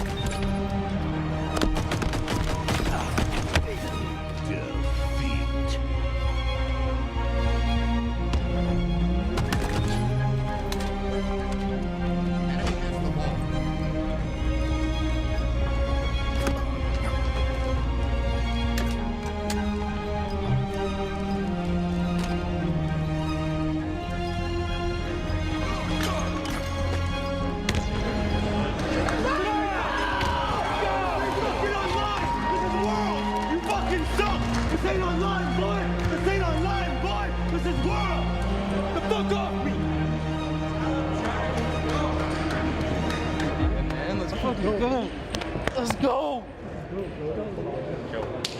Yo, don't grab my ass. I mean, Complexity is a team that has been working so hard also to get to where they want to be. Complexity is dominating. They are dominating this game. Right. This is looking like a Complexity that very well could sneak into the top 4. Complexity are showing it this weekend. I am so impressed with their ability to bounce back. Right now, it's Shopify Rebellion versus Complexity. I know Complexity's having a phenomenal tournament coming into this series, but Shopify Rebellion is a team that they have not played the likes of, and Shopify Rebellion sets the bar when it comes to the best Infinite being played. Yeah, my guy's got all the toys to work with here. Cherish trying to challenge him. He's finally going to remove him from the equation. Flag, though, moving across the map. That's a flag cap in record time. Unbelievable base, and the flag is moving again. They're cutting off all the spawns. They got to worry about mental over in the distance before. Flag now moving. This is looking like number 3, but they're going to get the flag close to the base here. King Nick, we got to get through them. Is anyone going to try? No, it's not going to happen. Frosty gets the third one in there. And just like that. Just like that. Yeah, grab repulse, and then the other 3 go out purple. I'm down for that. I like that. 2 down Ivy, 1 front C. Pressure's on here for Complexity. They've had a great tournament so far, but are they going to run into the brick wall that is Shopify Rebellion? And let's now jump into it with your number 1 Slayer, KD Holder. It's Cherish to kick things off. More kills going on the side of Shopify. They have a 9-kill lead here. They cannot let this lead get any more wide than what it is right now, Dave. If they continue to add on to it, we cross that 30-kill threshold without their Complexity getting close. It's going to be really tough for them to start to come back as the trades are coming in. This is exactly what Rebellion would have wanted. No trades, no trades. One shot. I got 1. Nice, that's one of the 1 shots. I'm coming. Ivy, 1 shot. shot. Jay, he need you. P1, 1 ATM, 1 ATM. Nice. They're all Ivy. I'm coming back down. 3 steps starting us. 3 steps starting us. 1 shot, mid map. Be so sweet. Yo, look driver with me. I'm watching right Be behind his plates. Turn. Yeah, We're gonna get I didn't realize we were in fucking red room there, dude. That's right. We gotta be a little fast on our own plays, where we're kind of reacting off them a lot, like headbutting them. It's just a question of whether or not they have what it takes to be able to do so, Dave. Yeah, Complexity, gotta be incredibly objective efficient. I just need to see them go slug for slug in the slaying department. Yeah. Watch out, cycle. Watch out, look corner. I spawn bottom right, they're gonna be spawning blue snipe. But this is an opportunity now for Complexity to try and do something here, as they're getting a few of these players down, and they are getting the hits, and they managed to, wipe out a few of them here, Dave. They're going for a trip cap. We're seeing Complexity for the first time in the series in control. Complexity not out of this one, not by a long shot. They're doing everything they can to get back into this one. Ryan with some big kills now. Now you're starting to see Shopify peel away from Complexity in the slaying category. Complexity, they have the potential to be able to get things going, but I think Utah is doing everything that they possibly can to get themselves right back in this one, and they did so. Another triple cap coming in for Complexity here. Trip cap is going to be very difficult here for Complexity breakout, but score is now tied. Make it Complexity not done yet. Going to hit that 200-point threshold as well. Just have to get a couple more kills to secure this game and the series. And this is a great place to hold here. A and C is going to make those spawns difficult. That's a wrap. Shopify Rebellion march forward in this tournament with a 3-0 win. I should have traded him. I didn't bail him. No, it's not even that. I just would have killed your, I would have killed your guy a lot faster. We set 2 red windows. I wasn't looking there. He went to steps. He's not. I think if you're anybody in complexity, you probably had a hard time this series finding your footing. They don't give you anything for free. And that's something that Complexity really struggled with. Complexity find themselves up against Luminon Gaming as well. We're moving on to the Elimination quarterfinals. Complexity versus Luminon game. Complexity have looked a little bit less effective than they did on Friday, but they've still looked pretty good. Let's fucking get it, gentlemen. Go, baby. Fucking go, bro. You guys are fucking. We're the best team in this fucking venue. I promise you, bro. We win this shit. We're winning the tournament. I promise you, bro. Let's get it, boys. They just got KT. It's kind of hard. His QT's down on turbine. Alright, let's go kill this guy. 3 guys. One up. We got fucked. Yeah. Killed me. Hellguy one shot? We're Go, last guy. You have to kill him. Get in there. 2-0. I can't. 1v4. I can't. Good try. Shy. All good. We picked it up at the end, Hell. Just make sure we're taking our time a little bit. Sometimes we're just like rushing shit. Make sure we're like waiting for each other. We're good though. I always said we want to pivot. Yeah. Do step 1 first though. Get down the sniper. Yeah, literally. Step 1 and then remember everything else. Let's go. Let's fucking get it, boys. Okay, we got this. Let's fucking get it, boys. And they're behind the cat. They're behind the cat. Jumped up. Glory. He dropped. He's dead. On rockets, guys. On rockets, guys. Blue maze and red. Blue maze after blue one. Yeah, blue side. I got him. Nice, dude. Blue flag. We can push this. We're pushing. On rockets going blue. He's left. I don't see him. There's 2 there. Wait, one of us one shot. Glory, one shot. Here. Silver and Fountain. Nice. Fountain, Billy. I spot behind you, Billy. On basement. It's a snipe with him. Watch out. I'm jumping. Close to me. Cuts him back flag. I'll be window. Cuts. I'll be window. I'm pushing him. Red window. I'm turning. I'm pushing blue window, guys. I spawn behind. Nice. Close to me. Last guy red. Watch out, jump. Name is. I'm up, sniper. My spawn red elbow on red cave. One shot's a cat. And one shot over here. I got a blue window. I think a lot blue. Ryan, I'm here. Red bird. Close to me. Dog. Sitting dog on grass. Watch out S3. Watch out right here. Dog. Nice. Good shit, guys. Let's go. Fucking holy shit, Billy. Good shit, bro. That's what I'm talking about, bro. I was about to get a running riot. Good shit, Billy. Shit, boys. Let's take this. Do you have energy drink, Ash? Anything? Give me anything. Sniper post. Nice. Watch out, Louis. All day. Glory just spawns. First guy. And they did dominate indeed. However, they have a new opponent, a new foe in the form of something quite complex. Complexity Gaming here, now ready to rock. However, it's going to be an early hold for Glory of Luminon Gaming. And keep scoring, and their sniper rifle will be grabbed here gleefully, I would imagine, by Mental. Oh my! By the way, Dariad surprise. Oh god, I wanted to hit it. Got two. I know we one shot. Nice. Time, last guy. Cuts. Don't kill me. I'm trying. I got him. Right. Try to find that guy. Time in, Nick. I'm going. We're 3 here. I'm going to Yo, on me, green, guys. No, cuts. I'm being cuts. Watch I'm looking, Billy. Got 2. Nice. Come on. Let's go back green. I'm going cuts. A flat summit. Keep coming. Watch out, Tommy. You're good. He's in the vent. Sit bottom cuts. I think we cuts. I spawn dummies, guys. Let's go! Good shot, baby. Good fucking around, guys. Get the shit up. Fucking shit. And elbow. SLG, I think that's came out. Come on, Billy. I'm taking ball day. Front tower. Nice, Billy. I'm taking ball back. We spawn dummies, right? Yeah. Sniper. He's going. Watch out. Red. Nice, Ryan. I'm playing for the ball guy. He was all good. Ball guy weak. And you feel like Complexity's a hold or two only away from getting right back, not only in the game, but back in the lead. Especially with the conviction that they had in their hold. Dummies now, Watch out, Kidder. Dead. Shit on. Let's get dummy door. No, he's dummies now. Now. Dummy door weak. Throw it. Careful. Watch out. And pillar. On OV. Just you.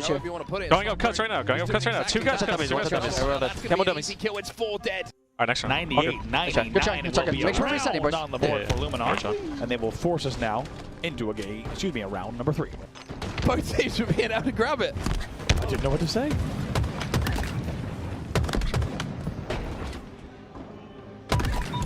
Mental finds a double kill on the tower. That ball is still in a neutral position. Snipe Drone trying to pressure and finish off his kill. Hits the nade, but the repulse is going to send it back now. 15 points, the difference between the two teams. This life from Mental could be so important and pivotal to the way that this game goes. 90 on the board. Look at this from Luminon. 3 dead for Complexity. Cherish is last alive. This is going to be it. Gotta kill Bugus. Nice half shields. All he's got to do is run away. Cherish is dead, and Luminon will win game number 3 to go into the lead 2-1. Let's go. Boys, let's fucking do this shit. Control our timings, control fucking everything, bro. This game's in our hands. This game is literally in our hands. Let's get it. Complexity here. Even though they had BC for just a minute, I think they're realizing that they're only one game away from being eliminated from this tournament. And Luminon with a really good start here at 53-12. They're scoring on the AB hold yet again. It was also 3 dead for Complexity. Maybe it's going to give an opening for Complexity, but the opening is shut down by SLG. And not yet, not yet. One's going out stacks. Top tower. One stacks. Top tower and bottom tower. And stacks.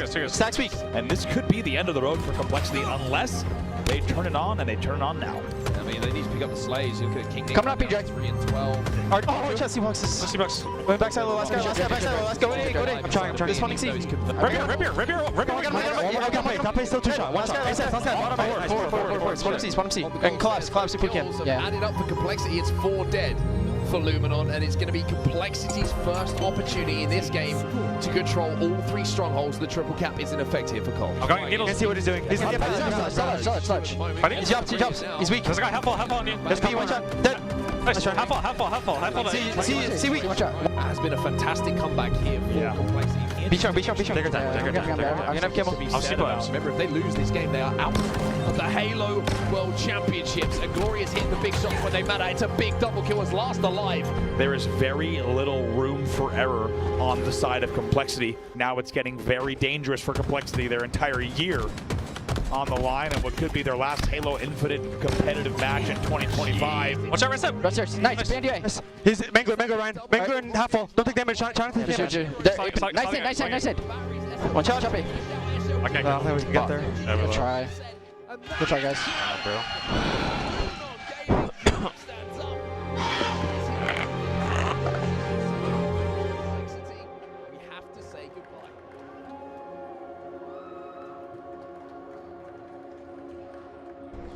So Worlds went above expectations. Like, to be honest, when I heard our pool, I was like, you know what? We could go out top 16. Like, that is something that is within reason. It's not unreasonable. And then to beat TSM, to beat Envy, to get top 6, it's something that was completely unexpected from my point of view. It wasn't an impossibility, but more so it was very unexpected. It was something that we could do, but something that wasn't very probable. So to beat both of them is unbelievable in my eyes. To get top 6, to fight hard for top 4, I'm proud of the way we went out. Now that we got to Worlds, you know, we got our best placement that we got. It's kind of ranged true. This was our goal, and I think we've achieved that in our way. We had doubts on our team. Like I said, we were not expecting the most out of this tournament. But I told my team, like my teammates, about King Nick. I was like, you've just got to trust him. You've got to trust that he's going to pull his weight, that he's going to do what needs to be done at this tournament to get us to the placings that we want to get to. And when he dropped 41 kills on an Aqua Bomb against Envy, for us to come back down 0-2 in that game, to win game 1, to really push us in the way that we needed, it really solidified my idea that, you know, it's on him. Like, trust him to do what he needs to do. Yeah, shout out to everyone who supported us, everyone who supported me throughout these last 16 years.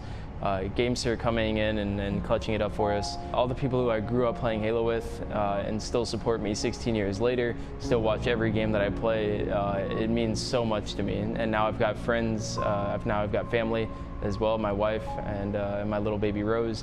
So, I mean, shout out to them. They're the best of me. So I couldn't have done it without them, and excited to see where, you know, the next chapter of my life goes. Yeah, so I appreciate everyone that's supported us, and myself specifically throughout the years, for my transition from Gears of War to Call of Duty to now Halo. It's been an honor having people back me up and be fans and stuff like that, and all these new people I've been meeting throughout the years in Halo who have become fans. I appreciate every single one of you, and I hope to see you guys again soon after Halo.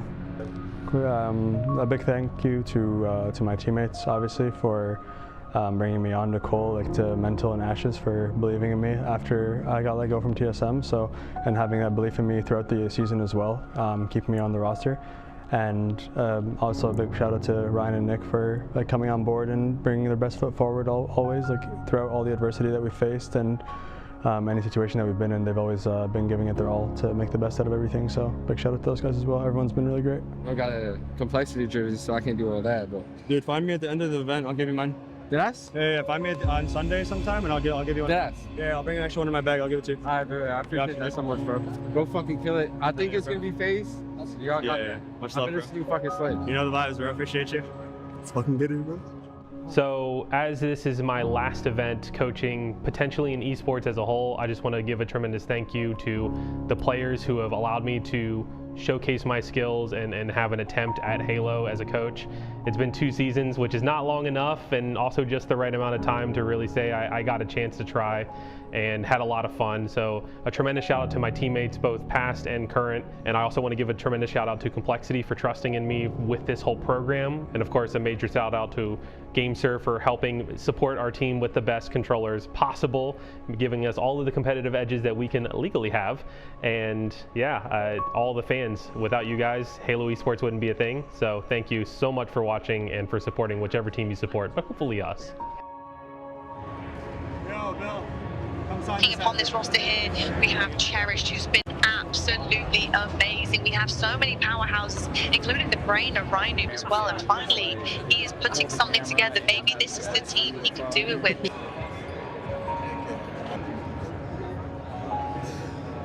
I'll mix it up on it, my bad. Appreciate you, man.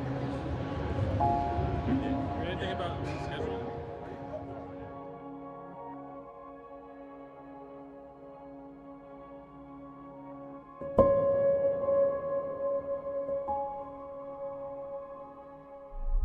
Jackson, I mean, Picky just 24 hours ago was saying that he needed a squad, so this was a team that was put together on very short notice. Coliseum. Oh, those are really nice shots from Soulside, who has played phenomenal Halo so far today, by the way. They are 2 players flanking them that are very, very good in Rift and Acid. But so far in this round, Soulsnipe is taking over and is contributing towards his team's huge lead. He's indeed living up to his namesake with his precision weapons. Goes for the pot shot, gets taken out though. Maybe feeling it a little too much there, but I suppose given the state of the game, dying there wasn't too bad. Considerable lead at the moment for Coliseum, taking his fall away, playing in 8. See how that has to go with the Spartans all over the map as well. The push comes in here, and I think they kind of just walk over it and get it, which is a little surprising. Acid reckons he can have it, but Udumu goes down. Soulsnipe then goes in and trades Acid out as well. And there's just so many deaths happening everywhere here at the moment. I think Coliseum can just kind of hold the ball because they're so far away from the chaos. Yeah, the point I was trying to make earlier before Soulsnipe just kind of went on a tear is just how the compositions of these teams look. I mean, there's not really much time to put in strategies or tactics. It's very much kind of a pickup tournament, and it's probably contributing to the fact that the pace of this game is 1,000 miles an hour, and so many kills, so many trades. Everyone's just trying to pull off that kind of miracle play that is going to break open the defense of the other team. Chance for a hold here for Usubeni. They are down quite largely in this round, and well, Jackson's last alive. I think this will be going to a round number 3, as Sab should be able to pick up the ball and finish off the last 8 seconds. Speaking of Mexican friends, Noobs, they are currently 2-1 down in that map 4. Could they be going to game 5 here, Adam? Oh my god, I don't know. I feel like we've linked. Look at the game timer at the bottom of the screen here. This has been an absolute blister of a capture the flag game, and just like that, we're all tied up here again. 9 minutes left. This game's been absolute chaos while we've been on recharge, so I'm really keen to see how we've ended up in this position. How's the all got rockets? They were up 40 seconds ago. We still had 2 rockets. Diamond Hands holding on until he really needed him. This is insane. This is the origin flag that I knew. I love this map, and I fear that the Religion's winners bracket run might be coming to an end, but no, that's a nice wrap back. Now, what can you provide on the attacking side of things? We'd love to see our team here go and play elbows. In fact, Noble's running a flag. He's running a flag through Snipe. Wow, this could be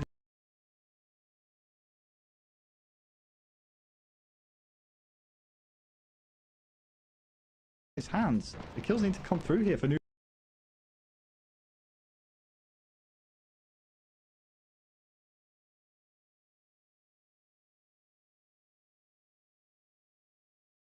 Religion.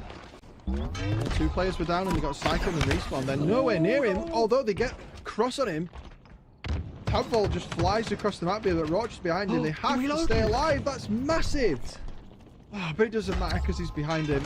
And I think that's it. So almost that was close. The drama started to come through there, and I got excited because I thought we were getting Vacancy, but Noobs managed to really get that great flag pull through and just spawn cycle half of the enemy team. Roach, we all saw it. We all saw you reload on purpose so that you could get a +1 and a flag cap to your name. All right, you're playing for stats, you're playing for glory. It's not cool. All right, so yeah, very, very close map there. We have, of course, our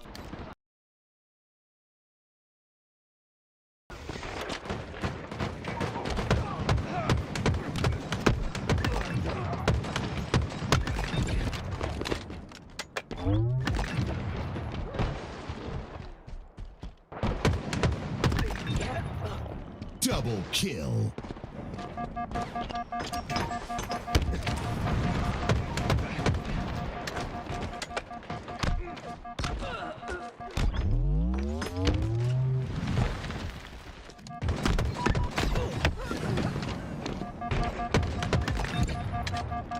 Double kill.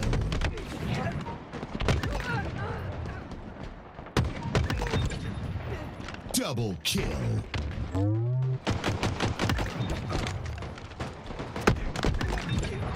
Double kill. Triple kill.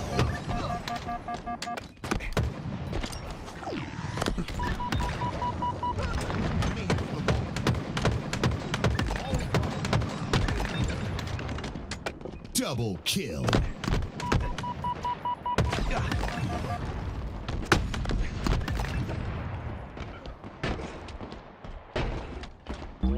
Enemy has the ball. Snipe.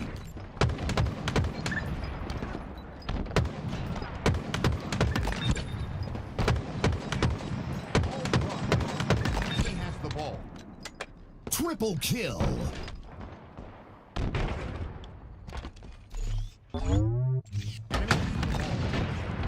Snipe.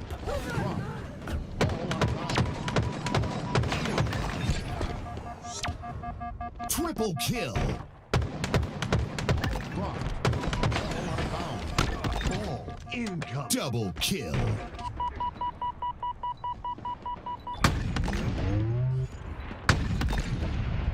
Double kill. Kill.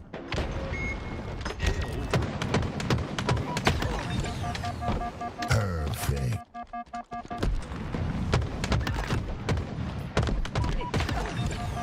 Double kill. Triple kill. Killing spree.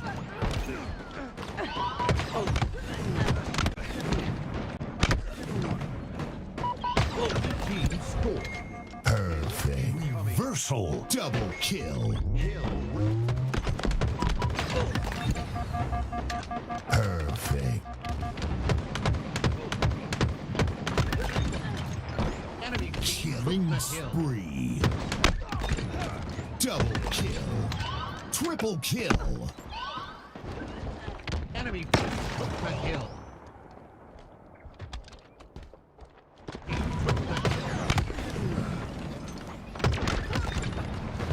Double kill. Triple kill. Enemy team took the hill. Double kill. Killing spree.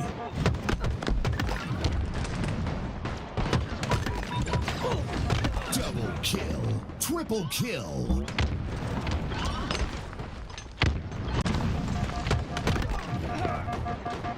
Enemy team took the hill. Double kill.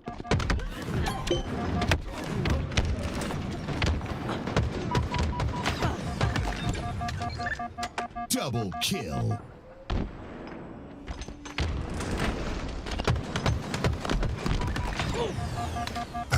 Perfect.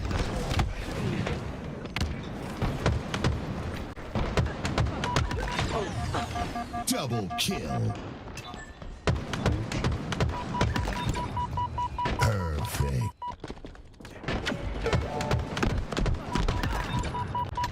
Perfect.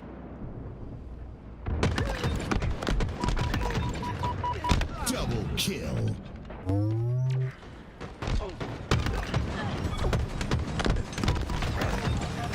Perfect.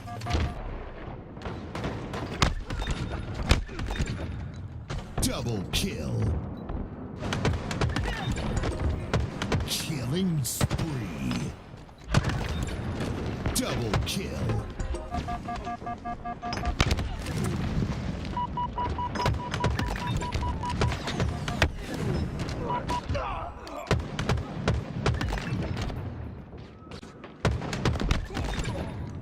Double kill.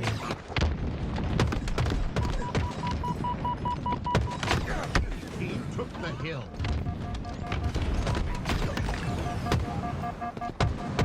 Enemy team took the hill. Double kill. Enemy team took the hill. Triple kill.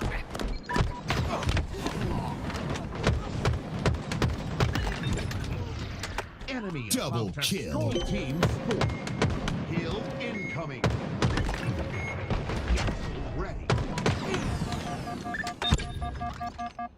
Double kill. Killing spree.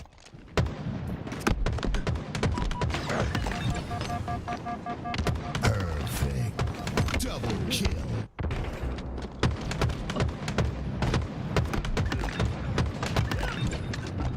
Double kill. Enemy team took the hill.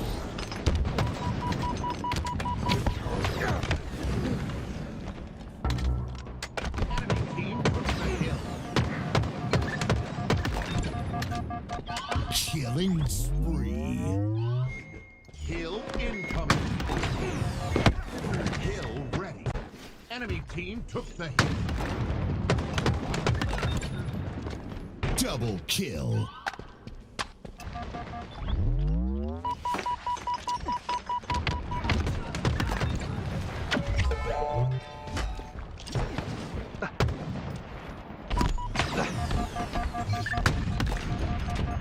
Snipe.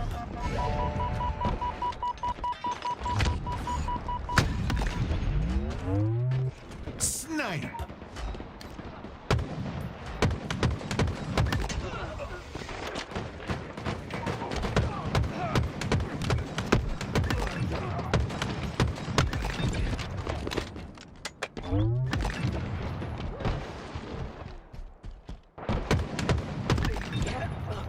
Double kill.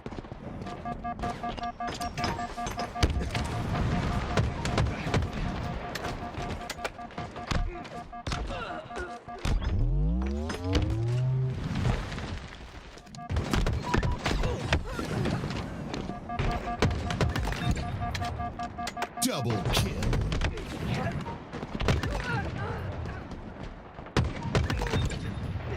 Double kill.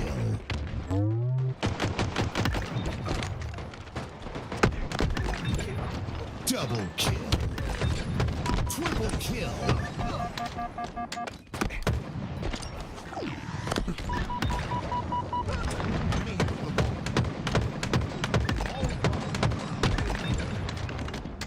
Double kill.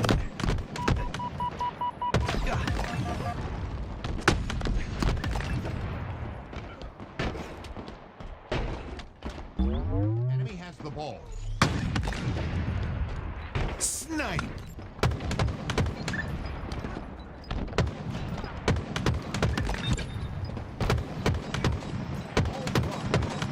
He has the ball. Triple kill.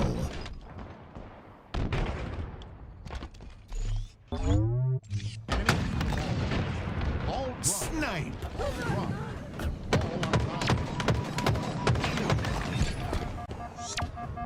Triple kill. Ball income. Double kill.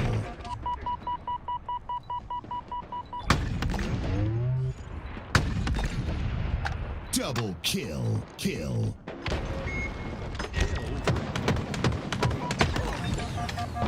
Perfect.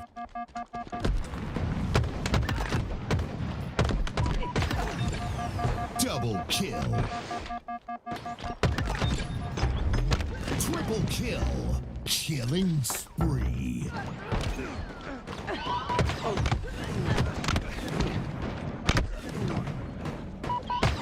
Team score. Perfect. Reversal. Double kill. Perfect.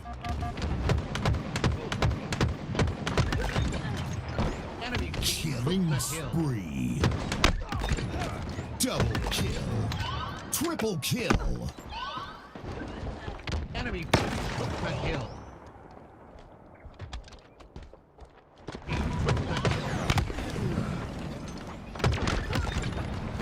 Double kill. Triple kill. Enemy team took the hill. Double kill. Killing spree.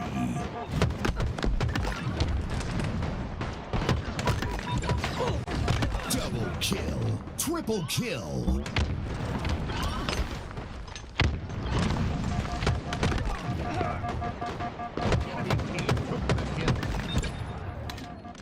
Double kill.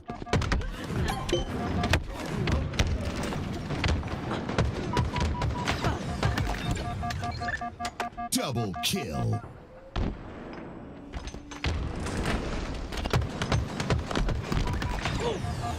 Perfect.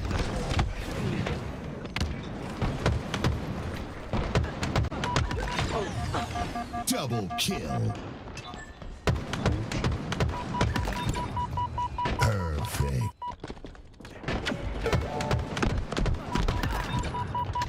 Perfect.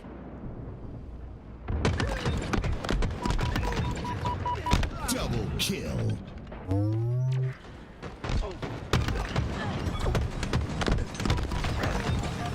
Perfect.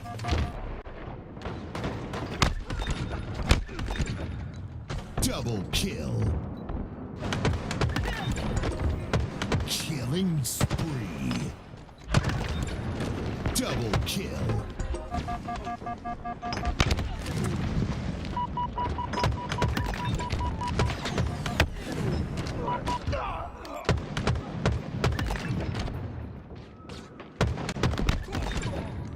Double kill.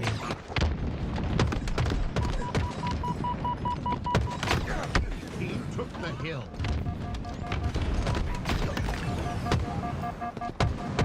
Enemy team took the hill. Double kill. Enemy team took the hill. Triple kill.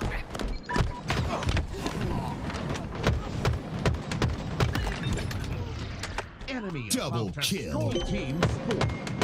Hill incoming. Ready. Double kill. Killing spree.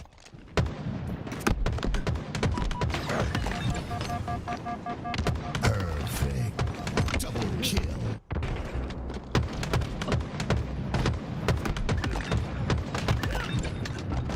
Double kill. Enemy team took the hill.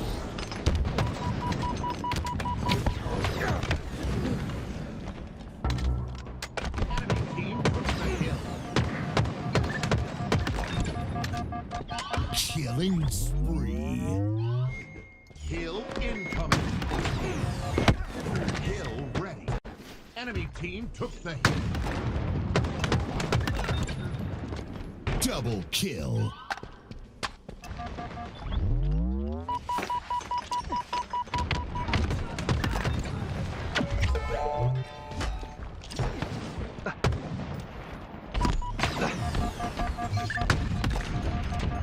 Snipe.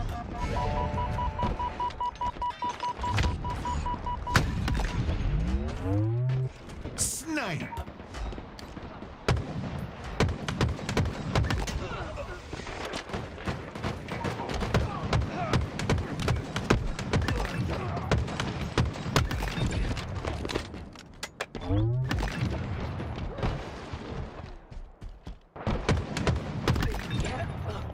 Double kill.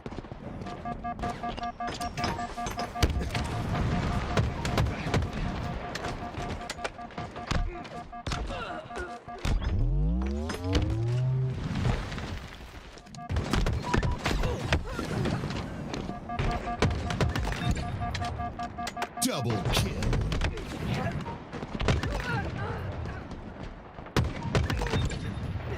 Double kill.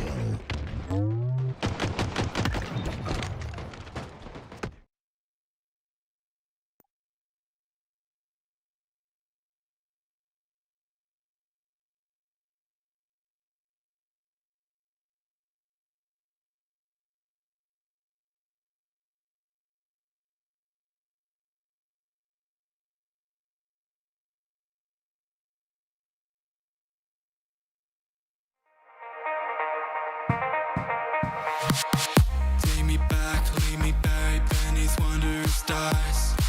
Brilliant night. In disguise, having traveled 1,000 lives.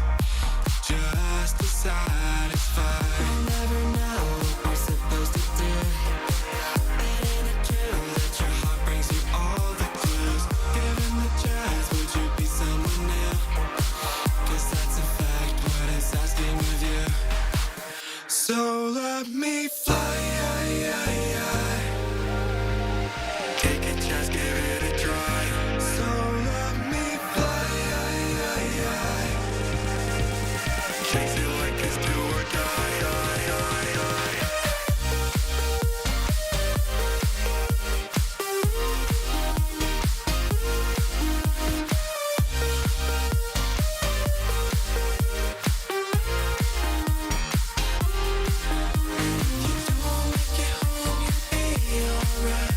You know you can't chase the fire inside.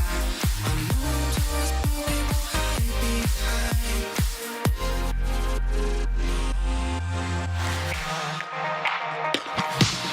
Take me back, leave me buried beneath wandering stars. Brilliant night. In disguise, having traveled 1,000 lives. So let me fly.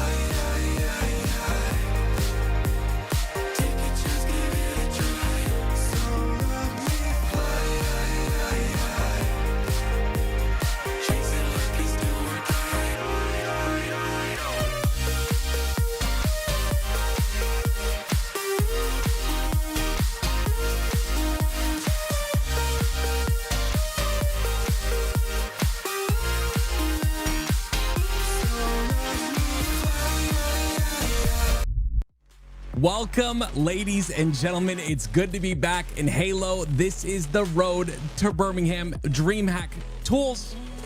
It's been a while, man. Good to have you back. Good to have Halo back.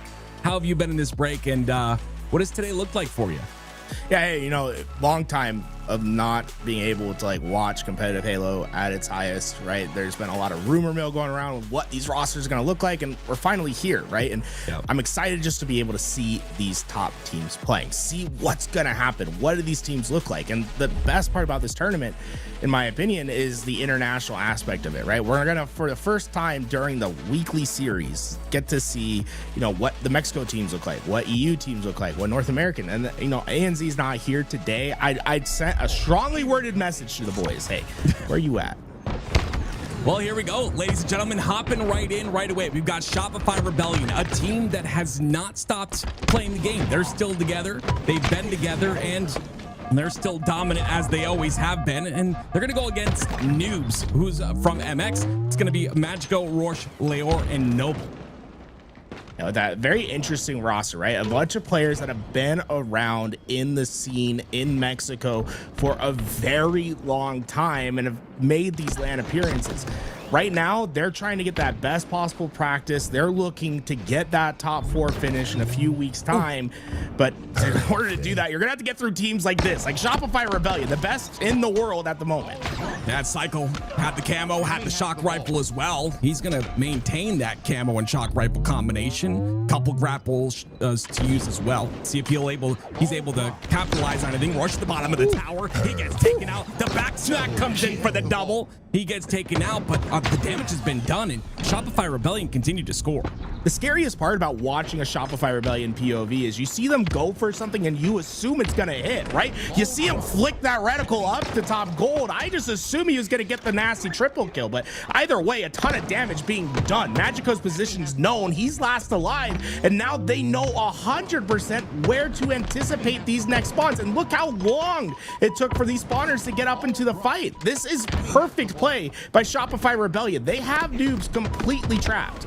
Yeah, spawn trap on that C-plat side. Leor gets through, though. You see him through the long haul side. He's going to be the first one to break. Shopify Rebellion allocating resources towards him, and immediately they take him out. It's going to be Frosty that gets that kill. That gets traded out pretty quickly, and it's kills across the board, but Shopify find themselves 2 down. Noobs as well.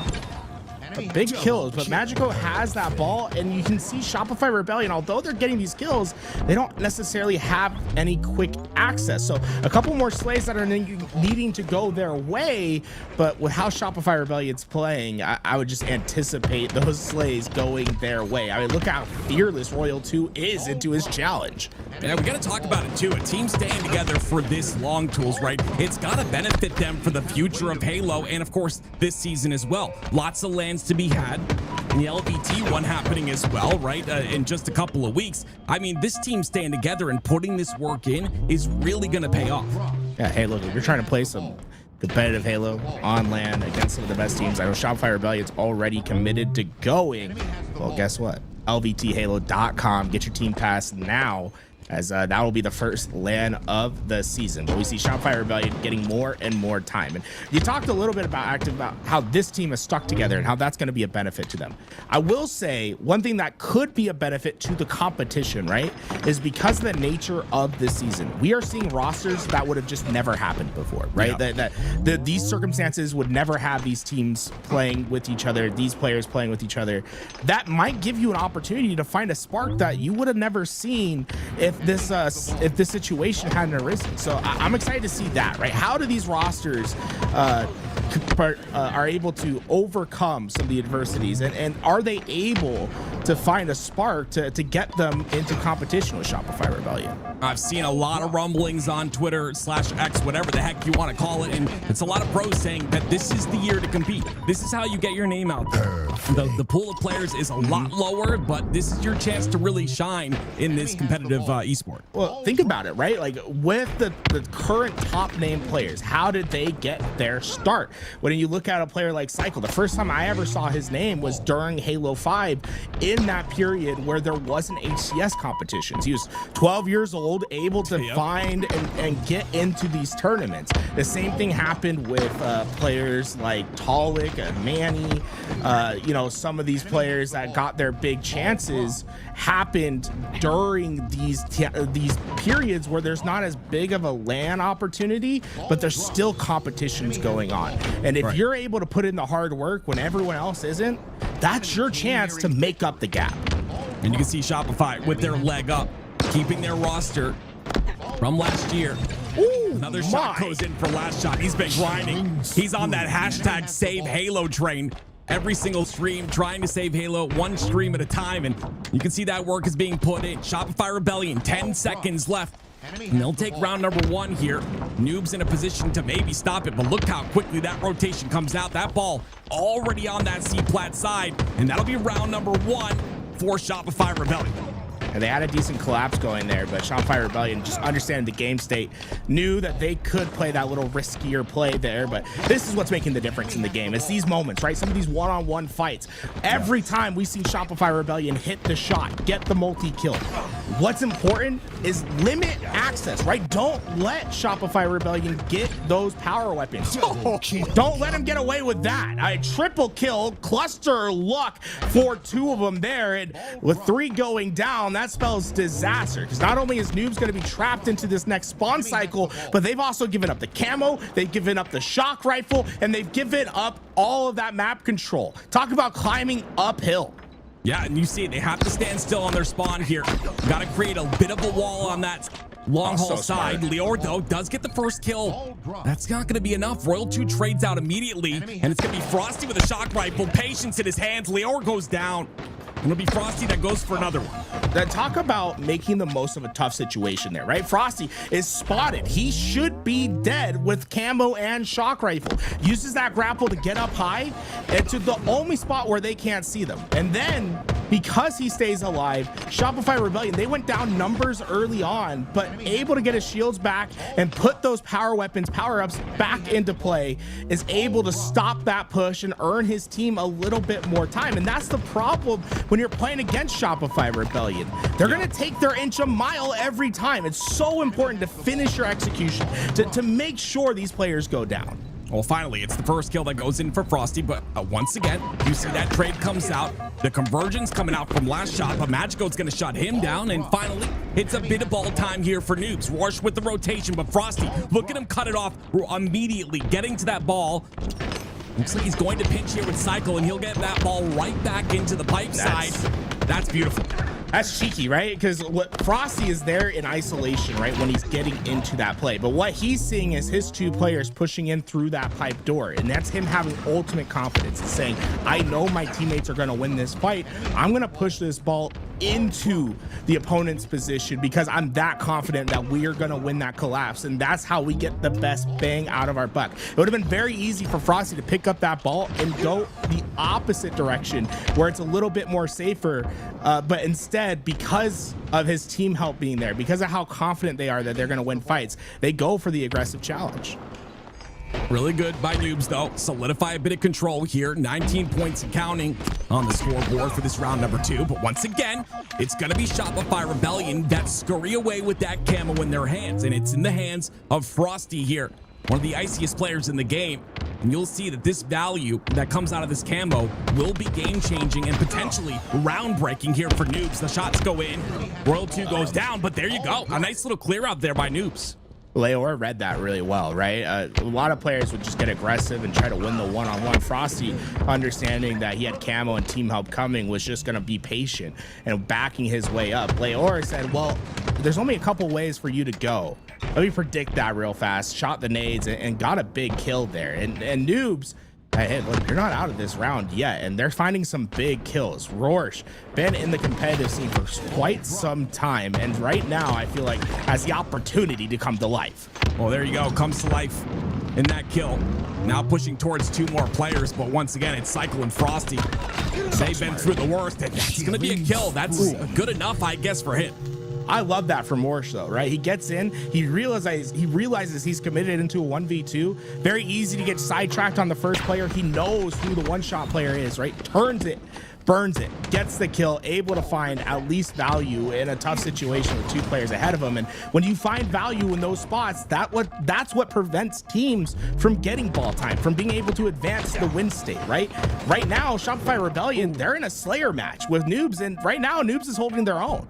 Well, 2 minutes left on that neutral clock, though, so not a lot of time here for Noobs to get that ball time that they so greatly need. Otherwise, Shopify Rebellion will fall away with game number 1. And it's going to be Magico pushing aggressively here. 3 different players from Shopify Rebellion ready for him in that scenario. Last shot does go down, though. Noble's going to try to capitalize on some damage, but he's not able to. Shopify Rebellion playing this really intelligently on the long haul side, but they're getting collapsed on. That's going to be 2 kills there for Noble. Yeah, Noble basically makes the correct play to stop that that setup from Shopify Rebellion from working. He heads the outside route completely, right? He goes all the way through and ensures that there's no one behind him, and then just coordinates his timing with the rest of the push. That probably should have been on paper a break for Shopify Rebellion. They got the first kill, but Noobs not giving up even when the first thing goes wrong there, and it's showing that you can fight back. I mean, they're only down a few seconds here. You get a couple big kills, win a couple one-on-ones, you can take the lead here in the late game. Well, they had 3 dead momentarily. You see the nade that comes out from Noble there, just anticipating a potential pipe spawn. He gets the shock rifle shot. Noble is on one right now. Here comes the triple push, though, from Shopify Rebellion. This push has to be quelled, but it's going to be tough to do so. It's a 2-on-2 in the pipes. Rorsch, lots of damage goes in. He goes down as well. Royal 2 picking them apart one by one, but Leor comes out on top, but Cycle trades out once again.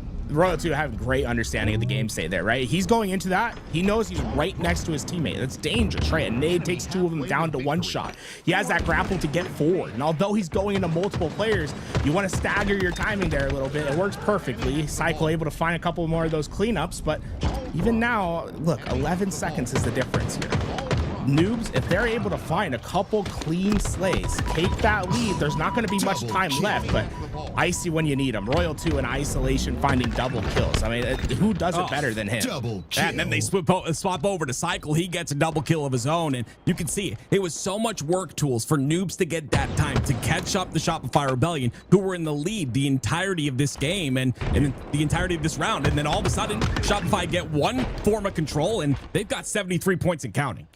Look how aggressive Shopify Rebellion was on the map. At the end of the game, maybe we could take a look at the last 5 seconds there and just look at how Shopify Rebellion was positioning themselves. Everyone was so spread out on the map. They're trying to get max map control because their goal, right, just work as big of a lead as you can. Once you drop that ball, they're not going to pick it up for the rest of this game. They know from here on out, it's a time situation. So now they're able just to play Slayer. So they played hyper aggressive to buy as much time for that ball carrier so that they can make the game much simpler for them at the end of this round. Of course, when you hold that ball, that neutral clock timer at the bottom does pause. You see that no Noobs are trying to get that ball time on the long haul side. The problem with that is they've got to prevent pushes from both sides of the map. And here comes Royal 2 with his push. Lots of damage goes into him. Magico needs to win this fight. He does, and it's gonna be all 4 dead though. Noobs go down. The timer continues to count down, and it looks like Shopify Rebellion, with a little resistance, will still come away with game number 1. Yeah, look, it was a lot of that lead time that they were able to get on that hyper aggressive play into the spawners that I think made a big difference for Shopify Rebellion at the end of that game. But one thing that's not gonna lie is when we look at the stats sheet is how many slays there were, and this is where it was pretty backbreaking, right? So Royal 2's in isolation here, right? Let's pause the camera right here. I mean, right here is probably fine as well. So they get the 4 down, right? Look at where Frosty's at. Look at where the ball's at. They're forcing the spawns over at Long Hound. Now take a look at what Frosty does. This is what I think is really smart here. Look how far up on the map Frosty is, right? Oh, wow. His job right here is he's slowing down Noobs. He's preventing them from going 2-3 strong. So look how Leor and Magico aren't able to push up. So now Noobs' push has been slowed down significantly. Royal 2 during that time, because he got such a far away isolated kill, was able to get 30 seconds of ball time. When you look at what the game clock is with 40 seconds left, they basically set up the game to be much easier for them, right? Their win condition now is just playing Slayer rather than having to get more of a lead. And look, that's the danger of Shopify Rebellion. This team's gonna play as a unit. They're gonna play together. They're gonna get their slays. And it's just a marvelous game from a team macro standpoint from those guys in game 1. Yeah, you got to say it, right? Selfless play. When you've been at war like Shopify Rebellion have been, and Frosty knows this is a chance that I have to die here. I have to die here. It's okay if I die just to stall the play. Well, no more stalling for either one of these teams as we hop in to game number 2. Ladies and gentlemen, it's going to be Live Fire Slayer. This is the big one for this team of Noobs, right? You have a chance here to just take a game from Shopify Rebellion, make this 1-1. The Slayers are always going to be so important when you're that underdog story, right? When you don't have the practice or the pedigree of some of these other teams, you have the most freedom in a Slayer. There's no objective to tie you down, to force you to into plays. It's in a sense the most random that you can get within Halo. You can exploit weaknesses. You can find unusual timings in these situations. It's going to be up to Noobs to figure out what that solution is. That's a great start. 3 going down right away, and they get the sniper in their possession. Immediately going towards A as well. Let's see where the spawns happen. It's going to be a B spawn allowed. Frosty just barely comes away with his life, but still going to challenge that. You see the confidence is still there out of Frosty, a legend in his own right. 1 kill goes in, but it's still going to be a solid 3-kill lead. Magico doing some work with his sniper rifle, though, and, you know, again, going to keep this lead as long as they possibly can. And he swaps it over to Leor, who has that camo, and he's going to get 2. Beautiful shot to clean up. Big execution, right? You need to hit the snipe shots there. Leor does that, and everything's gone right at the beginning of the game. The one caveat to that, right? It's easy for the game to go well when you have things in your possession, when you have the power-ups, when you have the power weapons. When this camo goes away and there's no more sniper on the map, how are you going to handle this Shopify Rebellion team? When it's bandit on bandit, can you find these kills? So far, Noobs is building up that lead, but I'd be worried about what's to come when it comes down to neutral starts once again. Yeah, normally a lead like this, you can say it's, you know, gonna be really tough to come back from, but you're going against the world champs of Shopify Rebellion, and that's gonna be a couple trades out. 2 down for Noobs. Look, last shot survived absolute 1 shot behind the corner. He's gone 1 shot absolute again. 2 times in this life, he's gone down to red bar, and he found 3 kills. 2 times he goes to absolute 1 shot, 3 kills that go in his way. 1 life given up during those fights. And now you're seeing that score reflect, right? What was a 7-8 kill lead is now just down to 3. This is where Shopify Rebellion's dangerous, right? There's no sniper to worry about. It's just one-on-one gunfights. It's staying alive. It's playing as a team. And Shopify Rebellion are quickly making their way back into this game. 16-13 here. Noobs barely holding on to that lead. It's going to be Royal 2 trying to separate the map, right? Heading towards the mid side. He's got a teammate behind him. Magico going to be in a bit of trouble. A lot of damage goes in as well to Noble. He's going to be down to no shield. And it's going to be Cycle trying to make the most of it. 3 down go for Noobs, and they still have a lead, but it's not by a lot. Only a 2-kill lead, and that camel's coming up. Interesting that Shopify Rebellion did not have to play a little bit quicker there, right? They had Noble in isolation. I think they could have tried to bend a little bit faster, but they got a little caught up by the camo there. They slowed down their play. It allowed Noobs to get the spawn, and the timing wasn't quite right there. And because of that, they didn't get away with the camo. They lost a couple lives, and Noobs is able to stabilize what was a pretty rocky position. Oh, great nade, great repulse there, but not going to connect whatsoever. 2 down for each side. Magico once again goes down, and you can see Shopify Rebellion very confident. They want to get that sniper, but it's going to be last shot that creates the space instead. Rorsch goes down, Frosty with a snipe in his hands now, and this is where things get real scary. You don't want to put your head near that sniper, and Frosty, he's already looking for the spawns. Rorsch goes down as well, and it's going to be a double kill for him.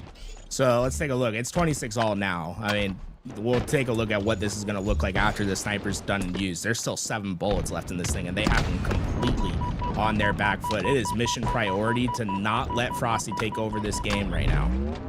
Expansion on the map. You see that he watches for that push potentially on the plasma side, but shots go in. Cycle's gonna go in to clean up that 1 shot. There it is.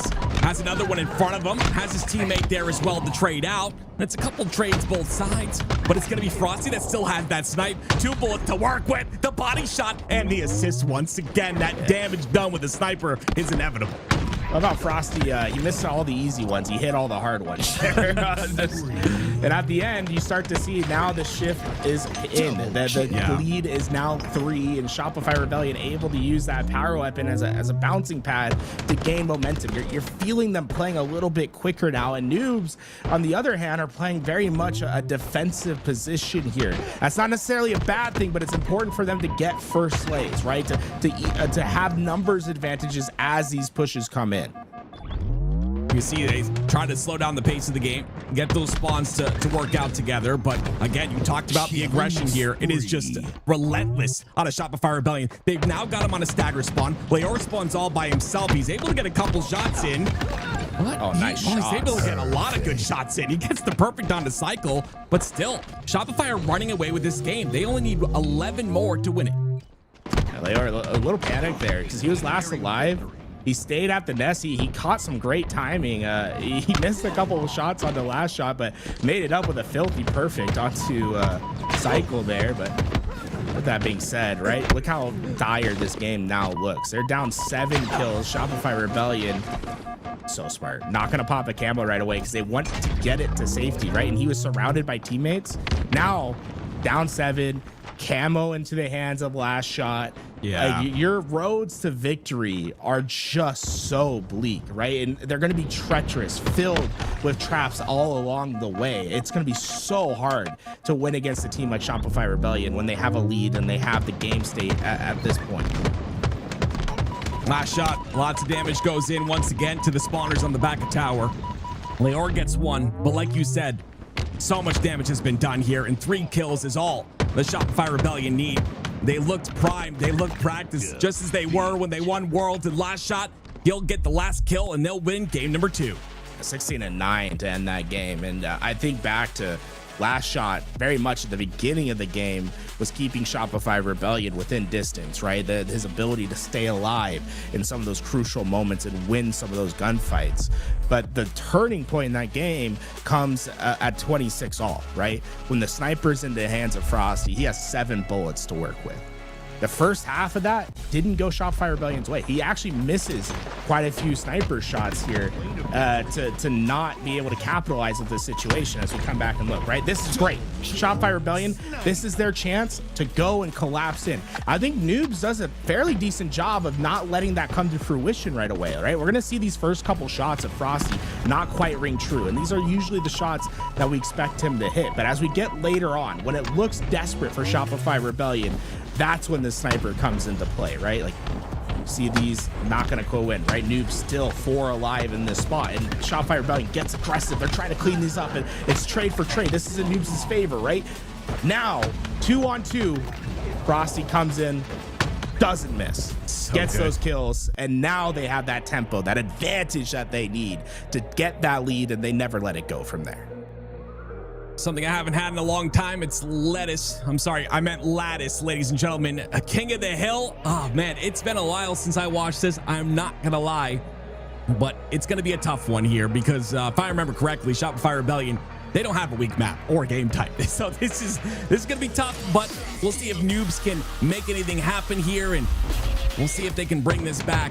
They put in a lot of work here. I feel like they haven't, given up just yet. I just feel like that aggression, when Shopify are feeling that aggression and they're feeling the confidence and they're just pressuring you like that, it's impossible to do anything. You see it out of last shot, not missing a shot once again to start this game.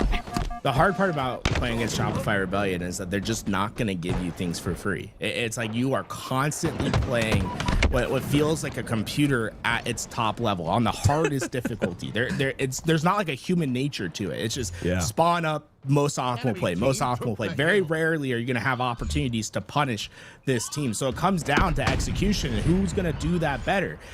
Most of the time, it's going to be the team that's filled with champions, players that have had 4 world championships between them. I mean, both of them, 8 between them, 4 each. And then Cycle and Last Shot, 2 of the most promising players that we've seen in the last couple of years that have just gotten there first, right? It's so tough to beat down a team like this. And once again, it's just so cool to see them continue on the grind in Halo. I truly think that will pay off in the future.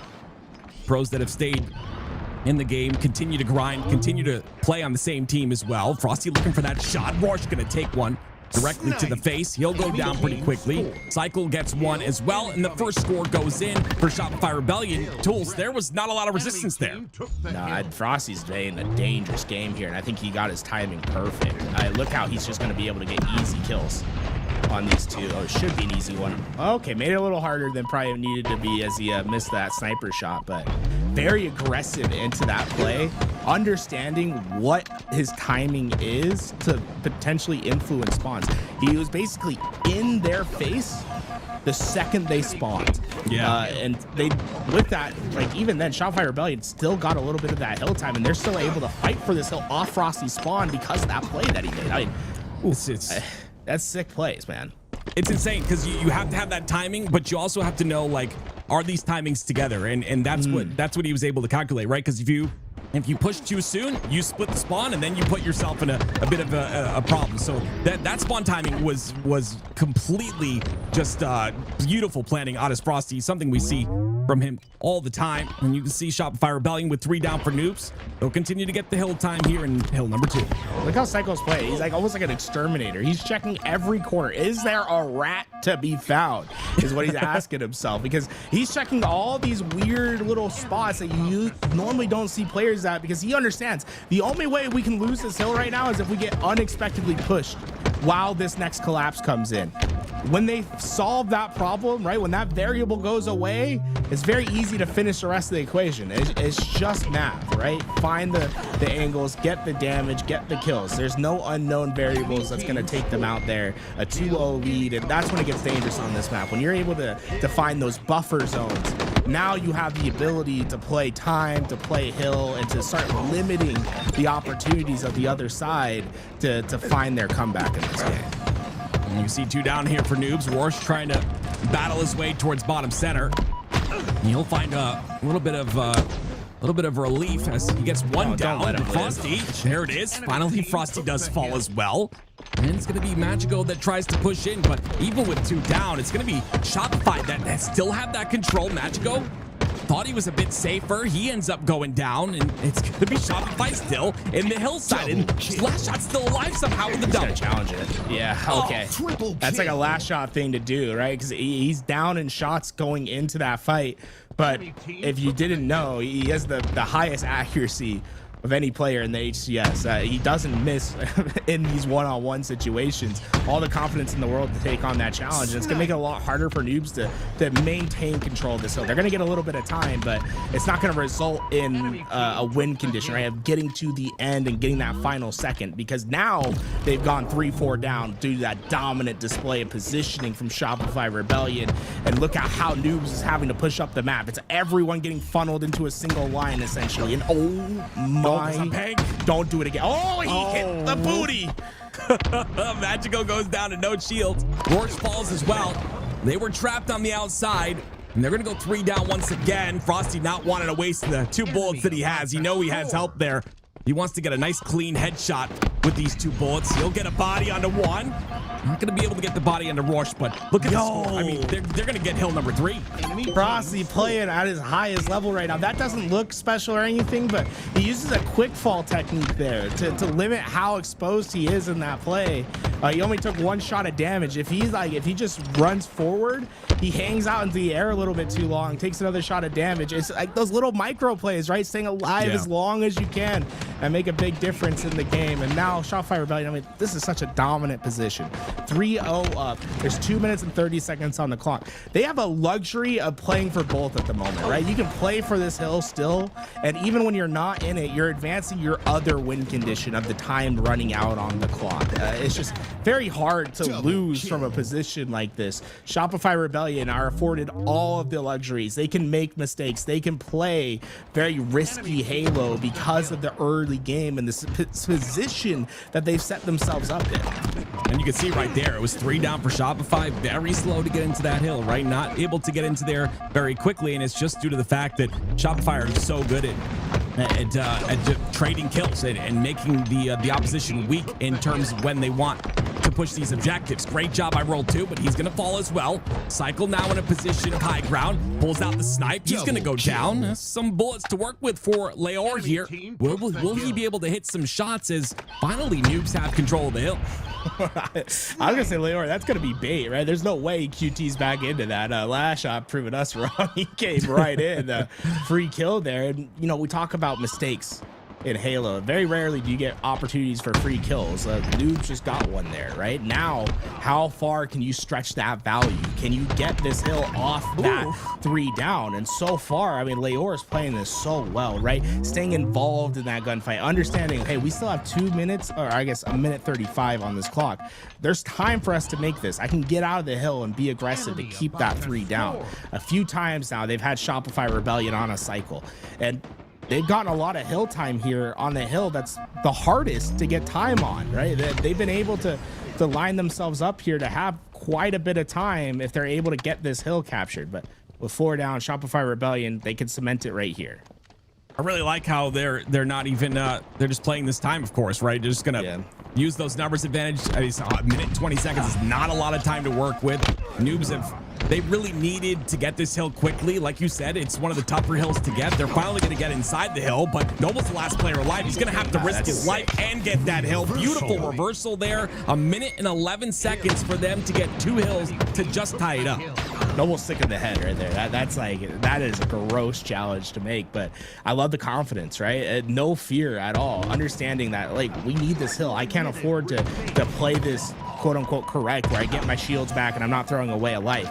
I have the thrust, get that advantage, try to get this hill to give us life to potentially have a chance. But a couple times now where Shopify Rebellion have been able to bat back noobs, get that 4 down, and 4.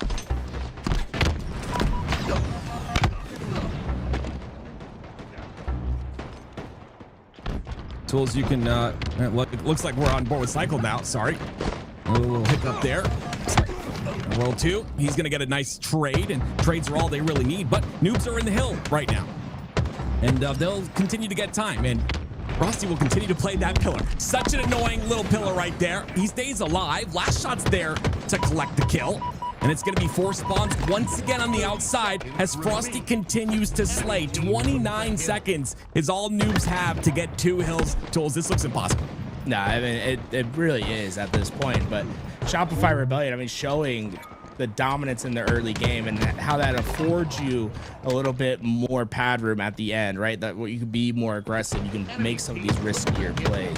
One thing about this map, right? Lattice added to the rotation the last year of Halo Infinite's competition. In fact, in the last half of the year of Halo Infinite's competition. And although all these guys have been playing the game for the same amount of time, the quality of practice that Shopify Rebellion has on this map is unmatched by anyone else, right?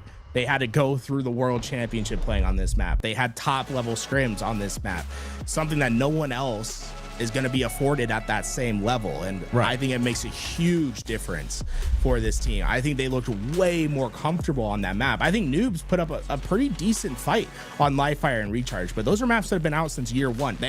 They understand on a fundamental level how to play that map. I think Lattice, Shopify Rebellion, there's no team that understands the map better than them. We got to talk about it again, and I hate to reiterate the same thing, Tools, but like Shopify Rebellion sticking together throughout this entire, like, are they one of the only teams that stuck through like the same 4 and stuck through the whole season? Because only team, I think. It's going to be crazy. I just think that's such a big benefit on top of the fact that they get along inside and outside the game.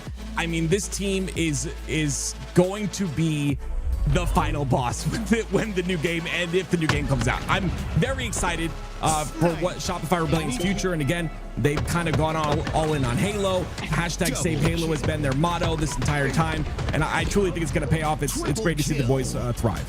Yeah, I think it would have been very easy for a team like Shopify Rebellion, you know, world champions. They know they're going to stick together and play to reduce their work ethic, right? To be like, we can relax a little bit. The reality of what I've seen, right, is no one's been playing Halo more than these guys during the offseason. They're all streaming, they're all playing, and when Scrim started back up, the first team to start scrimming was Shopify Rebellion. So this is a team that's still very much taking the game seriously. They're down to scrim. They might not be scrimming as much as they were last year, but they've said, they put out the open challenge. They said, hey, look, if you want to get scrims, we're going to scrim you. They're down to take on any team right now and to give them scrim practice.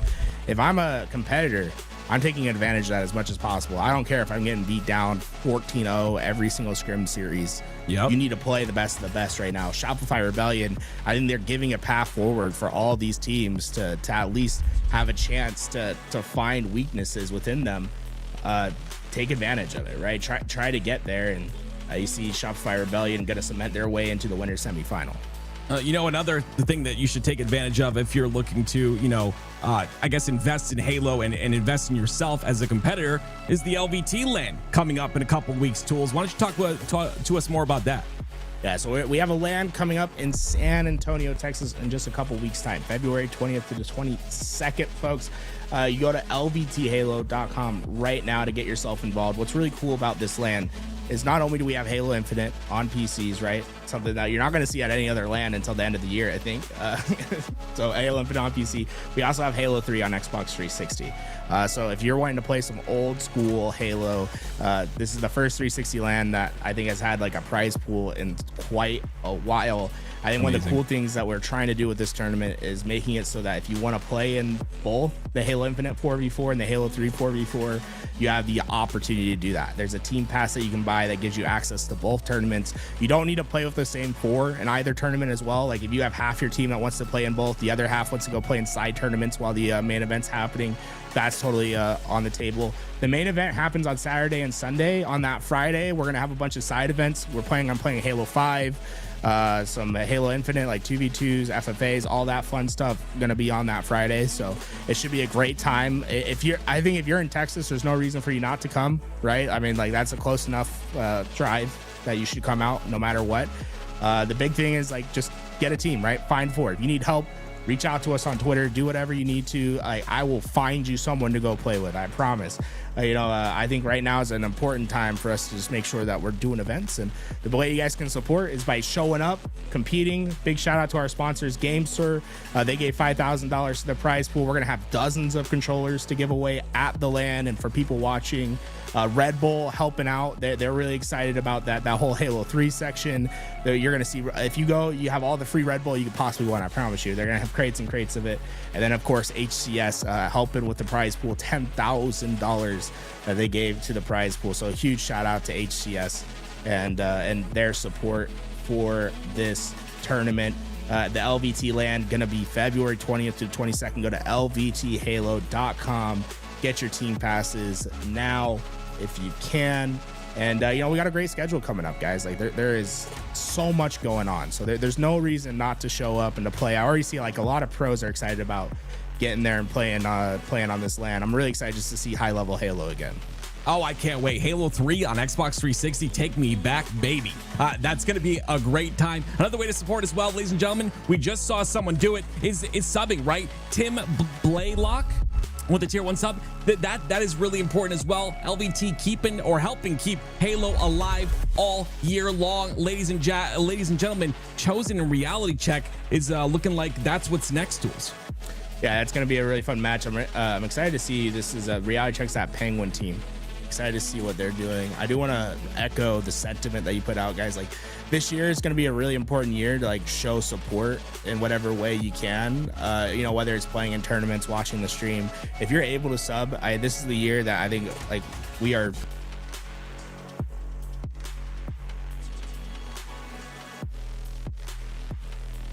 The nature of not having a full-fledged season.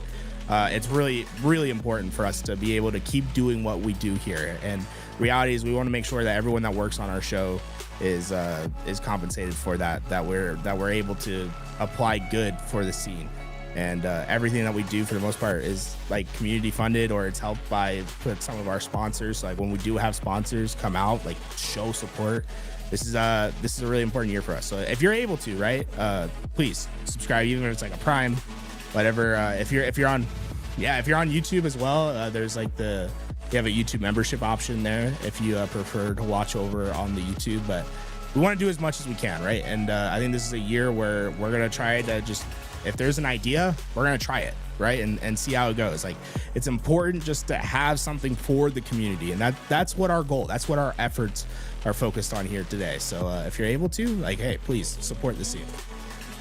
Minute and 41 seconds on the hype train, but while we try to get that hype train rolling, Tools, I think we're going to take a quick break, and you can see we have two different the match on the screen. Players are getting in the lobby, and when they do get in that lobby, we will be here to continue this coverage. Ladies and gentlemen, thank you once again for watching. We'll be right back after we get these players in.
independent with the camo. Enemy has the ball.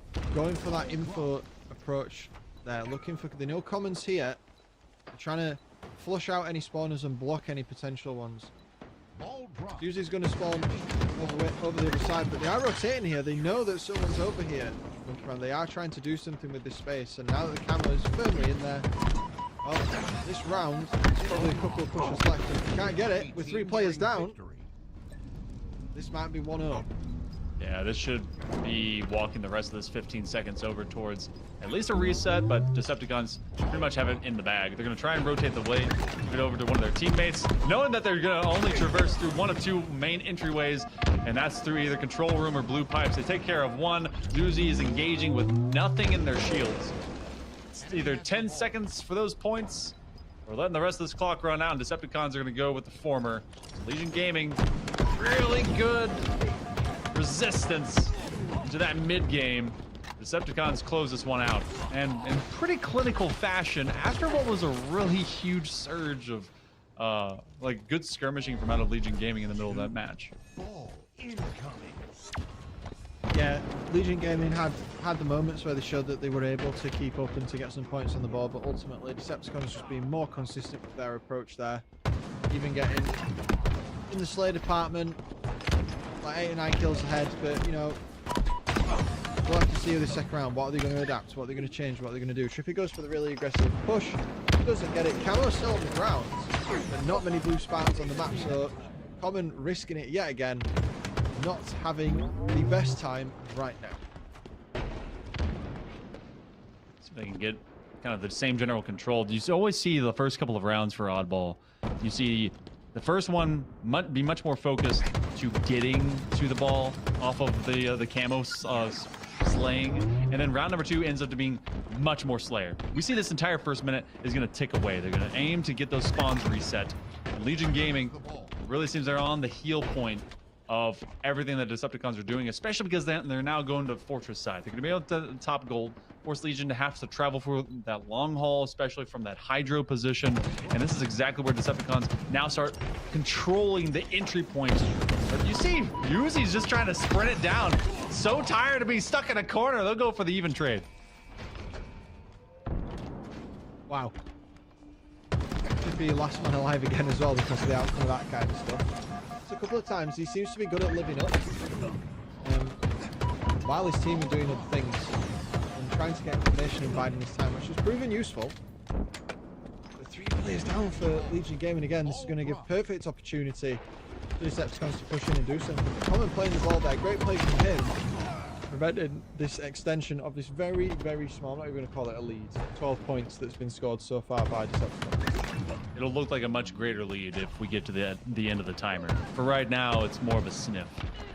Knowing that one man is very hurt, they get cleaned up. This ball will now go into the hands of the Decepticons, and they're going to just hang out towards this elevator side. Really haven't focused on having to be towards the reset of that Hydro. They've very much gone for these engagements of forcing them to go high and to go low. Little Gators is one player that we have not really kind of chimed in about for Legion. Such a pop-off player in their first 3 series to get them to this point. Yeah, he's really pulling his weight this game as well. He's been getting the kills, getting the assists, he's been putting time on the objective as well.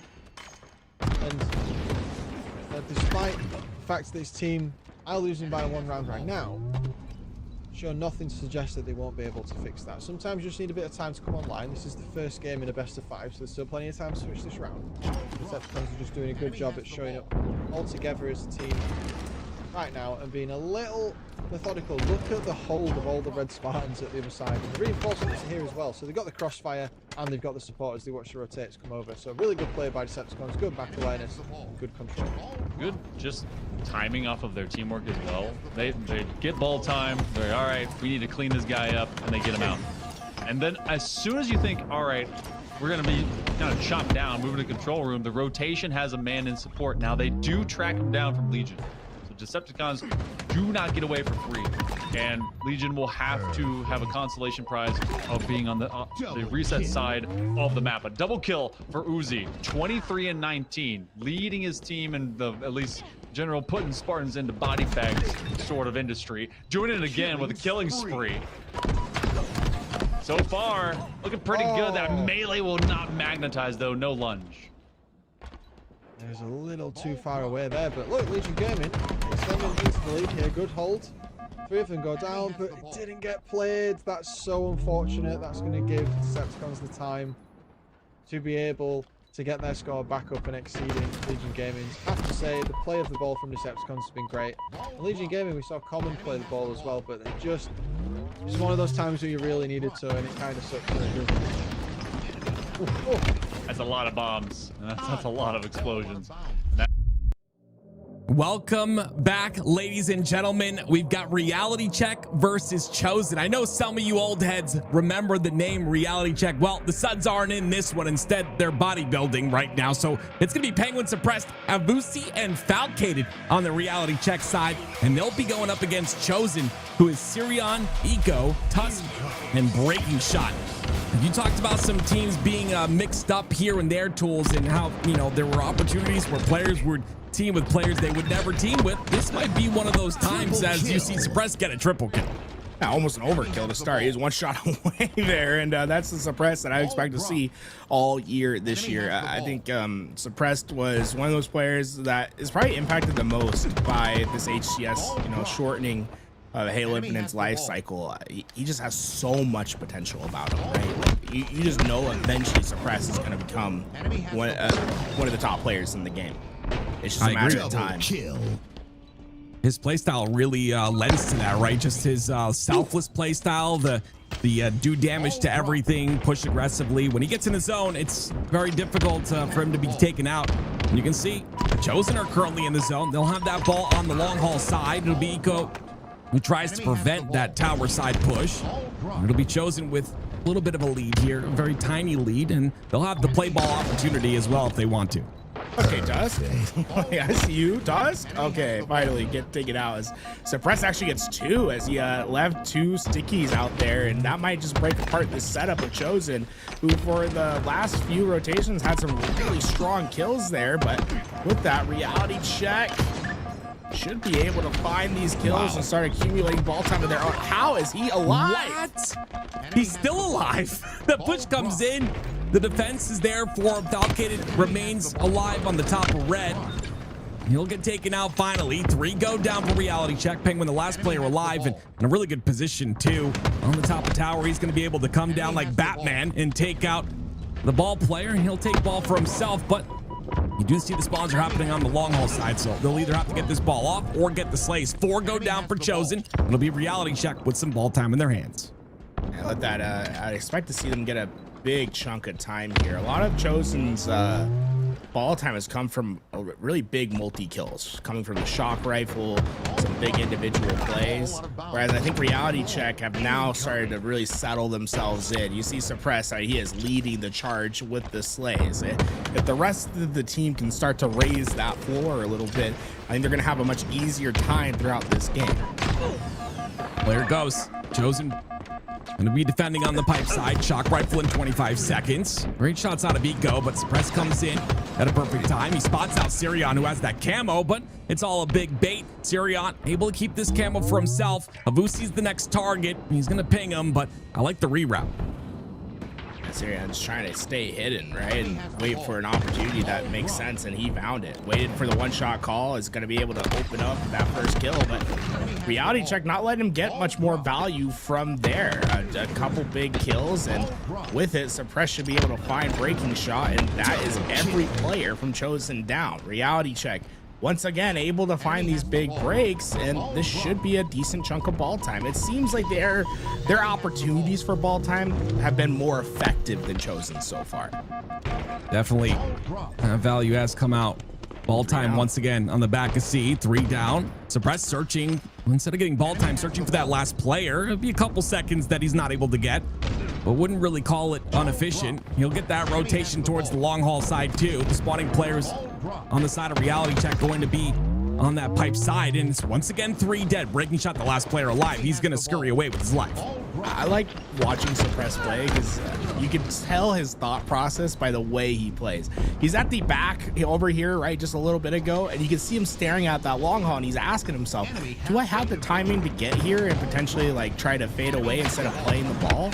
But yes, he did. He got through, and that bought them another 10-15 seconds of ball time before the play was eventually forced. And that's just heads up understanding of the timing that Suppress had in that moment, and being able to capitalize and basically make the most of that setup. Well, the setup was attempted here on the pipe side, but ball is played towards batteries. Breaking shot's going to be the aggressive one, as we know he likes to do. And once again, another player in flow state that really can step up and get some slays. He goes down pretty quickly, though, starting off the game 8 and 9. But Avusi, he's going to be the one to get 3 down once again. It'll be him pushing the spawn on Syrian. All by his lonesome, not really anywhere to go, and he'll get trapped on the long haul side too. So that's going to be another setup for reality check.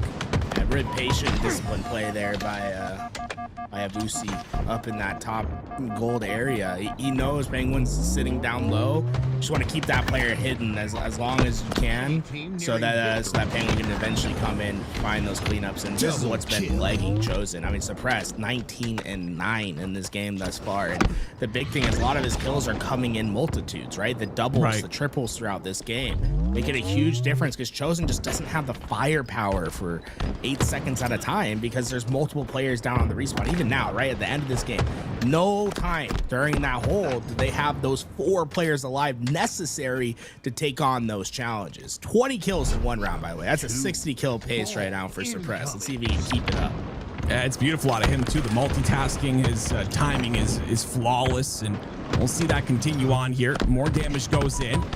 Cuts the angle on a breaking shot, creates a bit of an opening, but Tusk's gonna clean up that kill. Regardless, Suppress does get the win out of it, right? He gets the ball inside of pipes, and Shock Rifle's up for the taking. Now with that, Penguin gets camo away, finds Eco, and this is where the pain's gonna come, is if they get Tusk right, that's a double kill. Once again, multiple players going down. Sirion's gonna join here quickly, and now Breaking Shot's left in isolation. There it is, 3 down at once. Wow. This is the problem that Chosen continues to have, the inability to have 4 players alive to coordinate your collapse. Now everyone just keeps getting staggered, and what's 1 round of kills turns into 2, 3, and a ton of ball time early into this game. Well, it's Tusk at the forefront of it. Tries to find an opening on the long haul side, but he's a bit too early. That push does come from A. There's going to be Breaking Shot, who seemingly went down to no shields, had to stay back just a bit. Other 2 players, 3 players on that A side, so Breaking Shot very aggressive once again. Is that going to be a stagger? No, he gets the kill, and that could be the opening here for Chosen to push on into the pipes. But Falcated's here to rotate this ball away, and he'll play it off the top of the map. Heads up, just wants to get that away, but Breaking Shot, great use of the utility there, right? He has that grapple, able to bring that ball back up, trying to maximize their time. I do like the drop here to handle that 1 shot.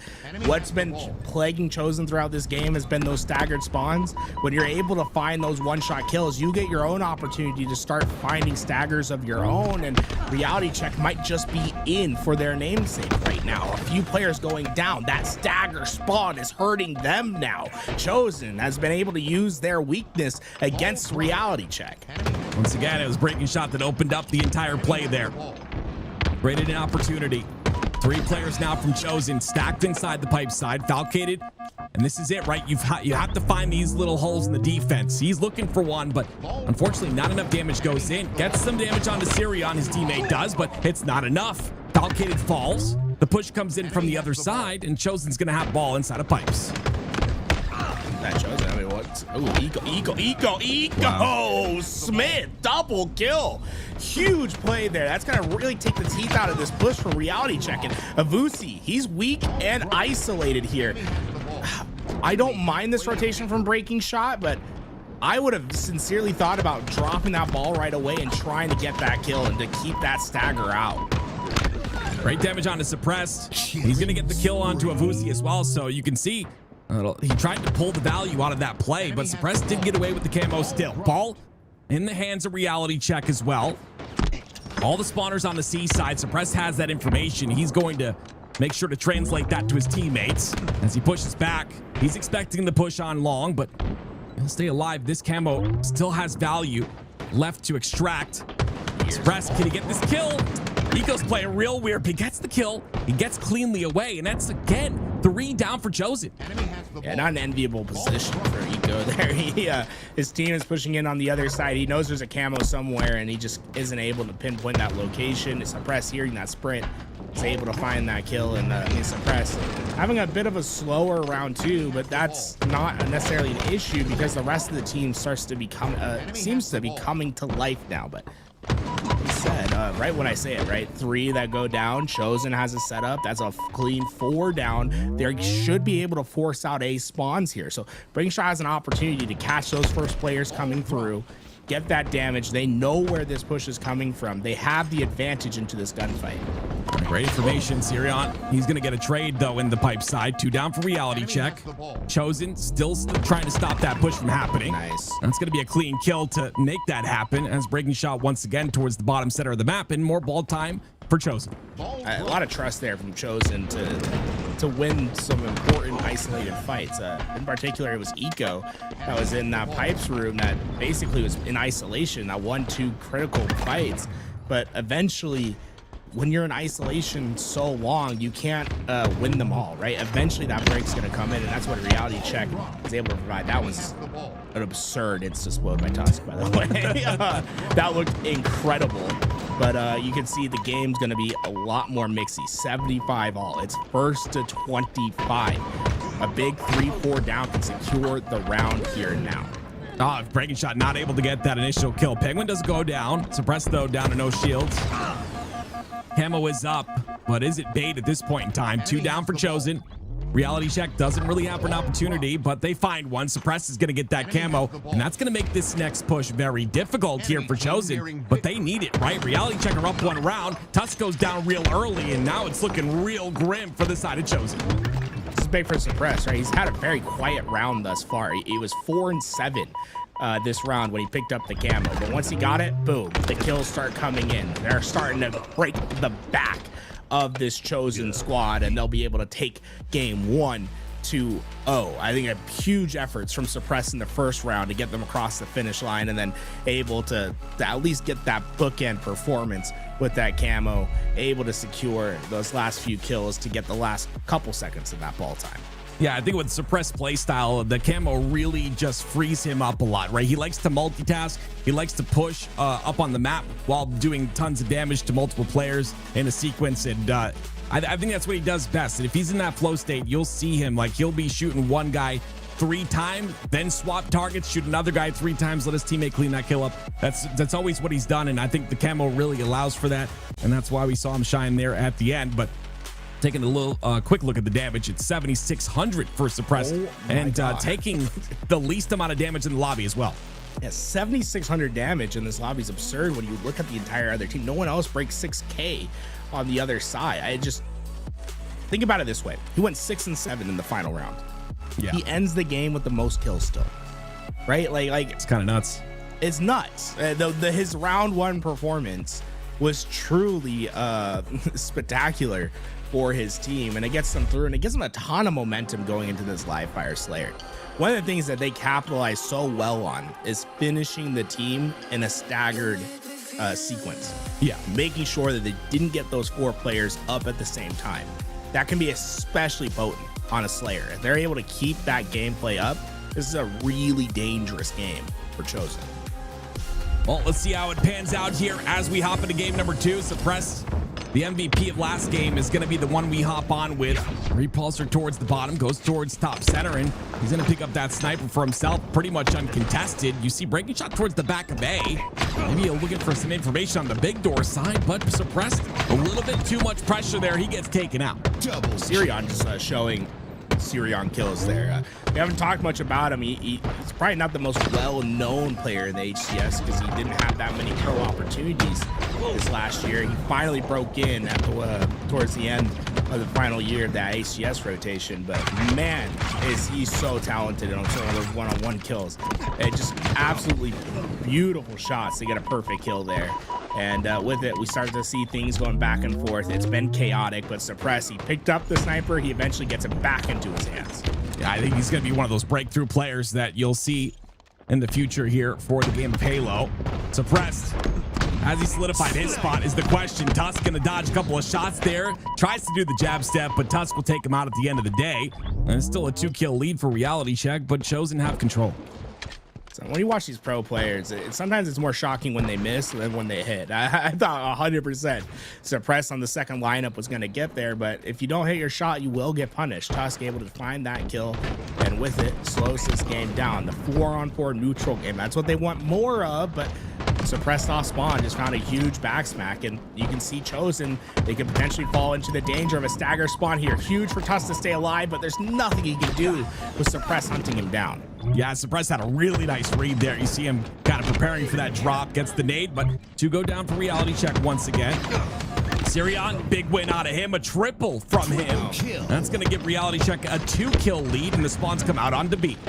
Oh, Penguin Falcated. Wow, they are aggressive in that position. They take down 1, but maybe caught by that nade. Breaking Shot able to get 2 and not able to stay alive for a bit longer, but with that, you're starting to see the same pattern show up. This very heavy trade for trade chaotic map so far. The stat I want you to hone in on are the assists from both sides. Look how both teams, everyone's getting involved in these gunfights. It makes it feel very chaotic, but as long as it's trade heavy, it's not going to heavily favor one side. This is your opportunity to work onto those power-ups and power weapons. I think that's what's going to swing this game, and Avusi just got that camouflage. In 20 seconds, that sniper is joining the fray. It's important for second. It hasn't grown more than 3 to 4 this entire time. It's incredible to see how consistent these trade for trade battles have been. Trade for trade. Sniper in the hands of Sirion. I love how he lines it up, by the way. This slide lines up the shot as well. Breaking Shot. He's going to be the one with that sniper in his hands once again towards the top of tower. Very important spot to be with the sniper, right? Oh, yeah. 4 shots to use. So many angles to use and just being able to anticipate that damage. But the other thing is, when you are in a position like tower, you do give the other team the opportunity to limit the angles. So Breaking Shot, knowing that, he gets up, and where do you not anticipate a sniper sitting at top mid, like right in the middle of your face? Breaking Shot able to take advantage of that, finds 2 easy kills, and even now finds that 3rd. I love the aggressive play. That's gonna be able to get them a couple of those important kills there, but still, this battle is just, it's razor thin margins right now. It's just been blow for blow, trade for trade. It has been, and these 2 teams incredibly close. You can see it. 33 to 32. Sirion towards the back of A. Not really much to do there. Breaking Shot was the first to fall, and now it's going to be a numbers advantage for Reality Check for another time here. And Reality Check are going to take advantage of that. Great job isolating Eco on the back of tower. They get a little bit of damage into him. Breaking Shot goes down once again, and now Eco's going to fall as well, and it's going to be 3 down for Chosen. And Suppress, he gets the first. And Suppress, he gets the first kill, then able to get the trade out for the second one. Those 2 for 1 in those engagements. And when you look at the battle so far, big bird on that camouflage. That might be the path that Chosen needs to get back in. But I'm looking at Suppress and Sirion as these 2 main slayers, right?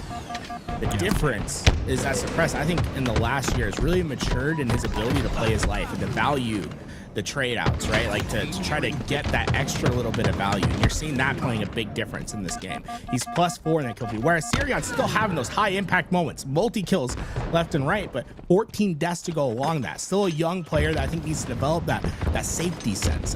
These deaths can be just so costly as you get later into the game. You talk to any pro and at the beginning of their pro career or when they started to break through, and they all say the same thing. I'm working on staying alive and providing value in every life. Very difficult to do. It takes a lot of maturity, and it takes just a lot of growth in the game of Halo to really understand all of the sequences that you can do so. We'll see that sniper is up top center. It is swooped up by Falcated. Watching the A spawns here. It's a 1-kill lead for Reality Check, but this could make it much more if he's able to hit a couple shots.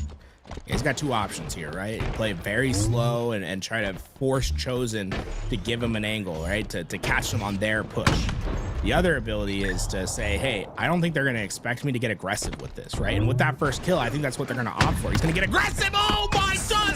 Sirion just gets the kill. A huge flanking play by Sirion to stop disaster there, and it might just win them the game. He's got a 4-bullet snipe. Yeah, unfortunately, though, his teammate goes down. He has to hit the shot, and he does. He wants to go for another one, and once again, we talk about the discipline. That discipline right there. Yes, you're in a situation where you're probably going to go down, but he ends up falling pretty early. Still a 2-kill lead for Reality Check. Sirion comes off a spawn, has to get this kill as well, and he does. 46-47. Reality Check get another one, and they'll lead by 2. Gave him the wiggle there. Sirion trying to get aggressive, gets another one. A couple big kills, went down to 1, but stayed alive. This is the moment they can come back. They know where 2 players are heading, but Falcated. Where did that nade come from? He gets them to 49. Chosen, their backs against the wall. And you see they try to slow down, but Avusi with the snipe is going to get the last kill to clean it up. Reality Check. Another win in the books, and they'll lead the series 2-0. From the start of that game until the end, we never saw a lead more than like 2 to 3 kills. So tight on the back and forth between these teams. But I truly think one of the biggest difference makers is when you look at that stat screen is how Suppress played his life, how Falcated didn't give away free kills throughout that game. Suppress ends at 15-13, right? I think Sirion, right? If you go back to that early game, I think he played extremely well at the end game. We saw a couple of those big lights where he stays alive. I think he's just a little bit too aggressive on some of those lives, right? Every single life has so much value in a Slayer. That is the win condition, right? How you win in a Slayer, it's not even getting to 50 kills. It's by not giving up 50 deaths, because you can win a 45-44, a 49-48, right?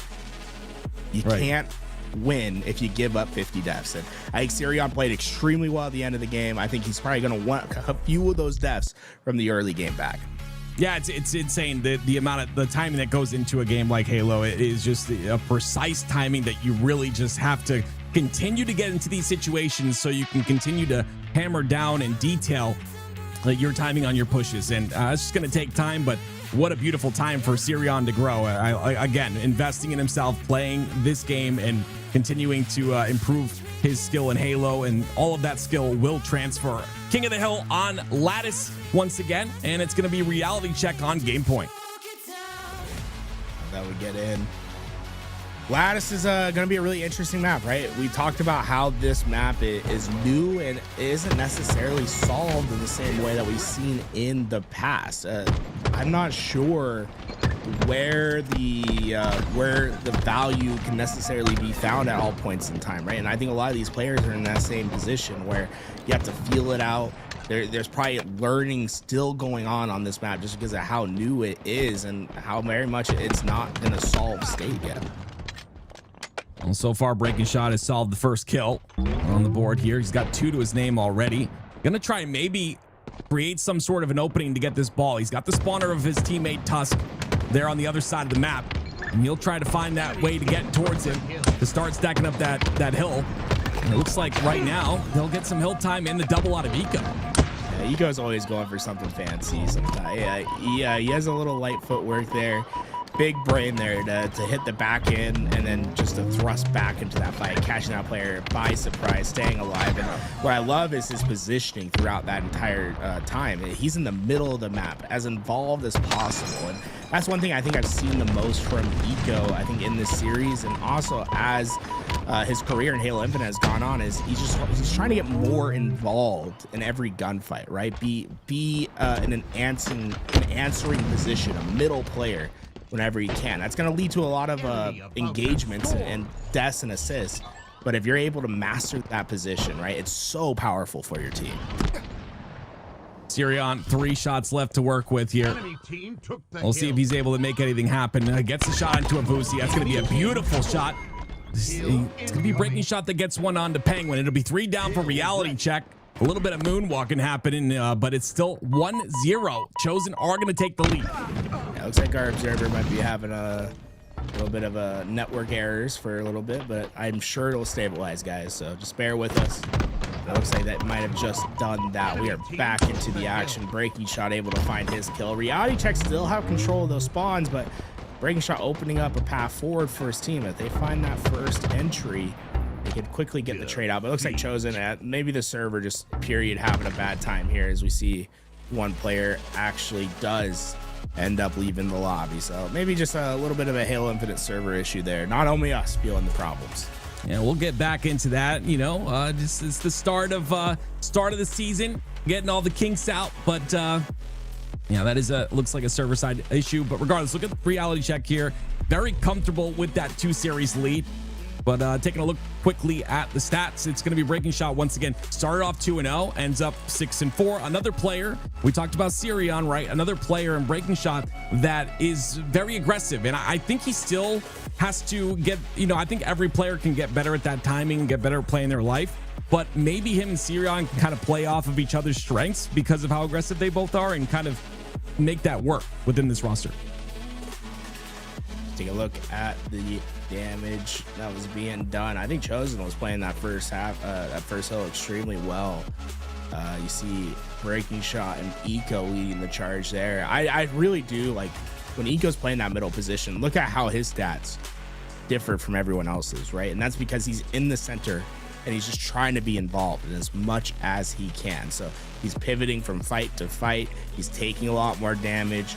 And he's dealing out a lot more damage. What's important there is just finding the maximum value out of each of those lives. As we maybe can we cycle through to, I want to see his deaths throughout that game if we can.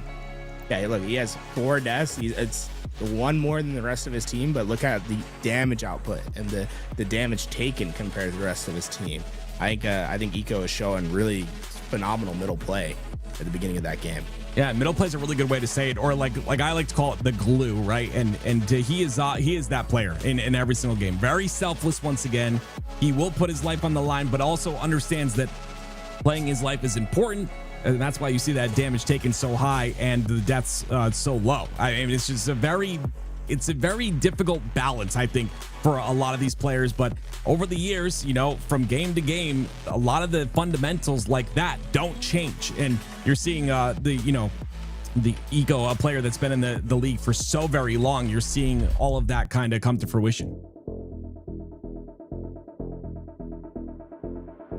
Here we go. It's going to be King of the Hill on Lattice, ladies and gentlemen, and we'll see if we can get through this match here. It was a little bit of lag, but network side issues are hopefully gone, and we'll see these two teams play through. It's been pretty, regardless of reality check having that 2-0 lead, it's been pretty solid and pretty even throughout.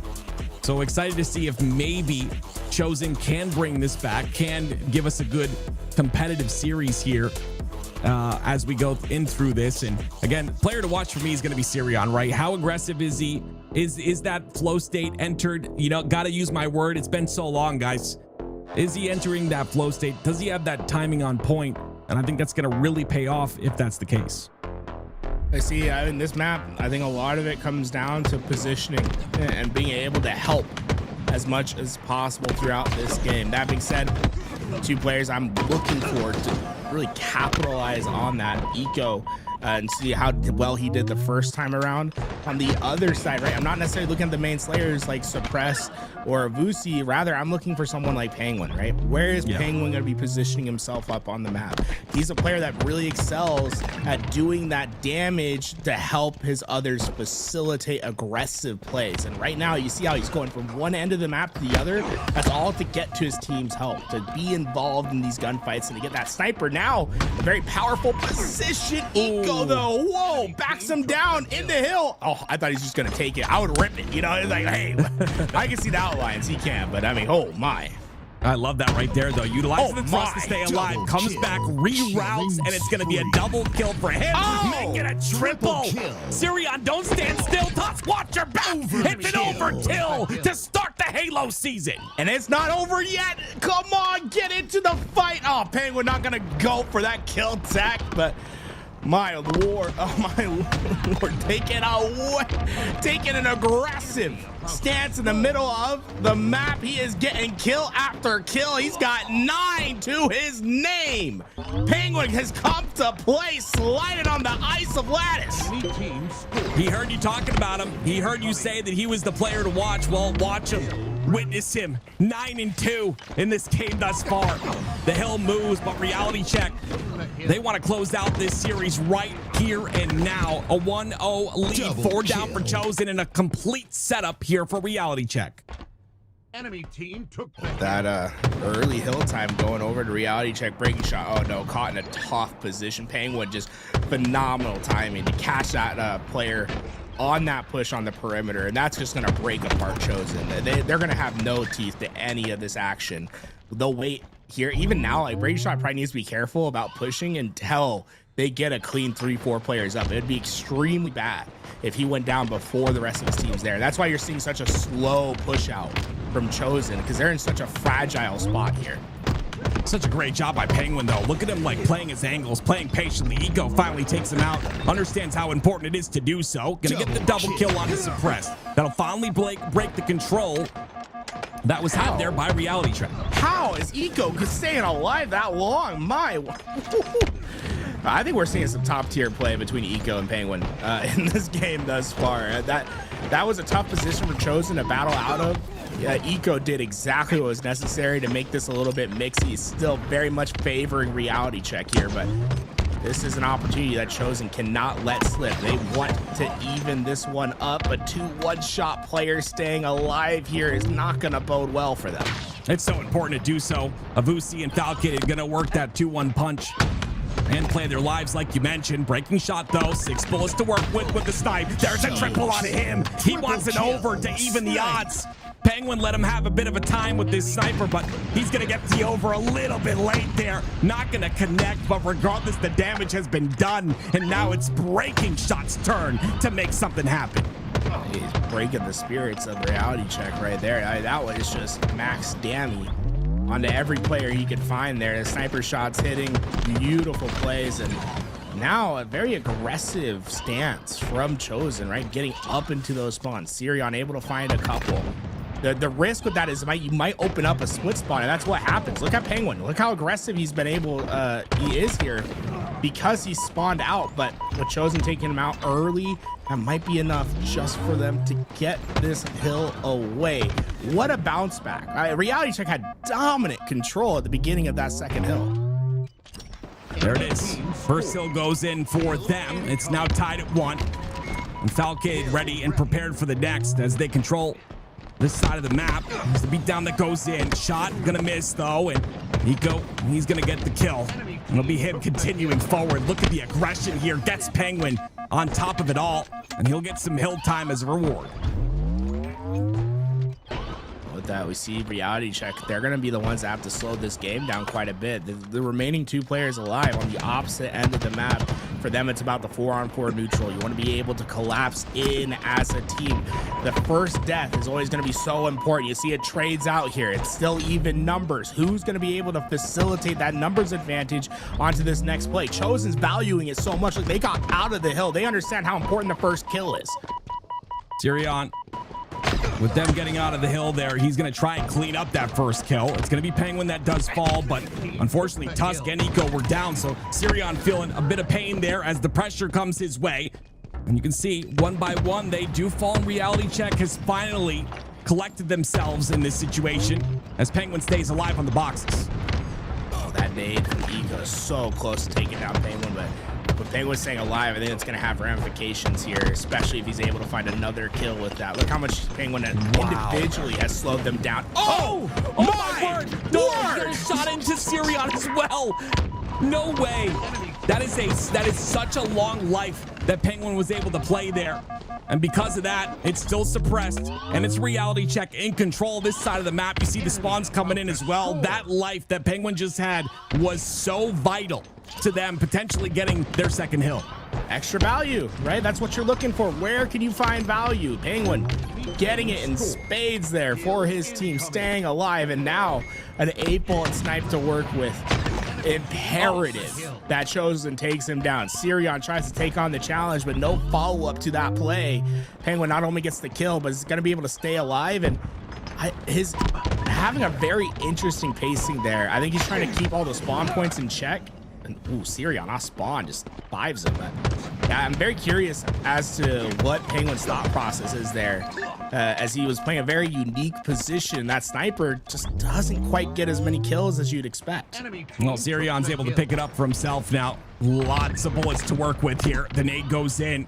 Breaking Shot's gotten a triple. Penguin's gotten an overkill, and now Sirion has a chance with the snipe, but he's gonna get caught out.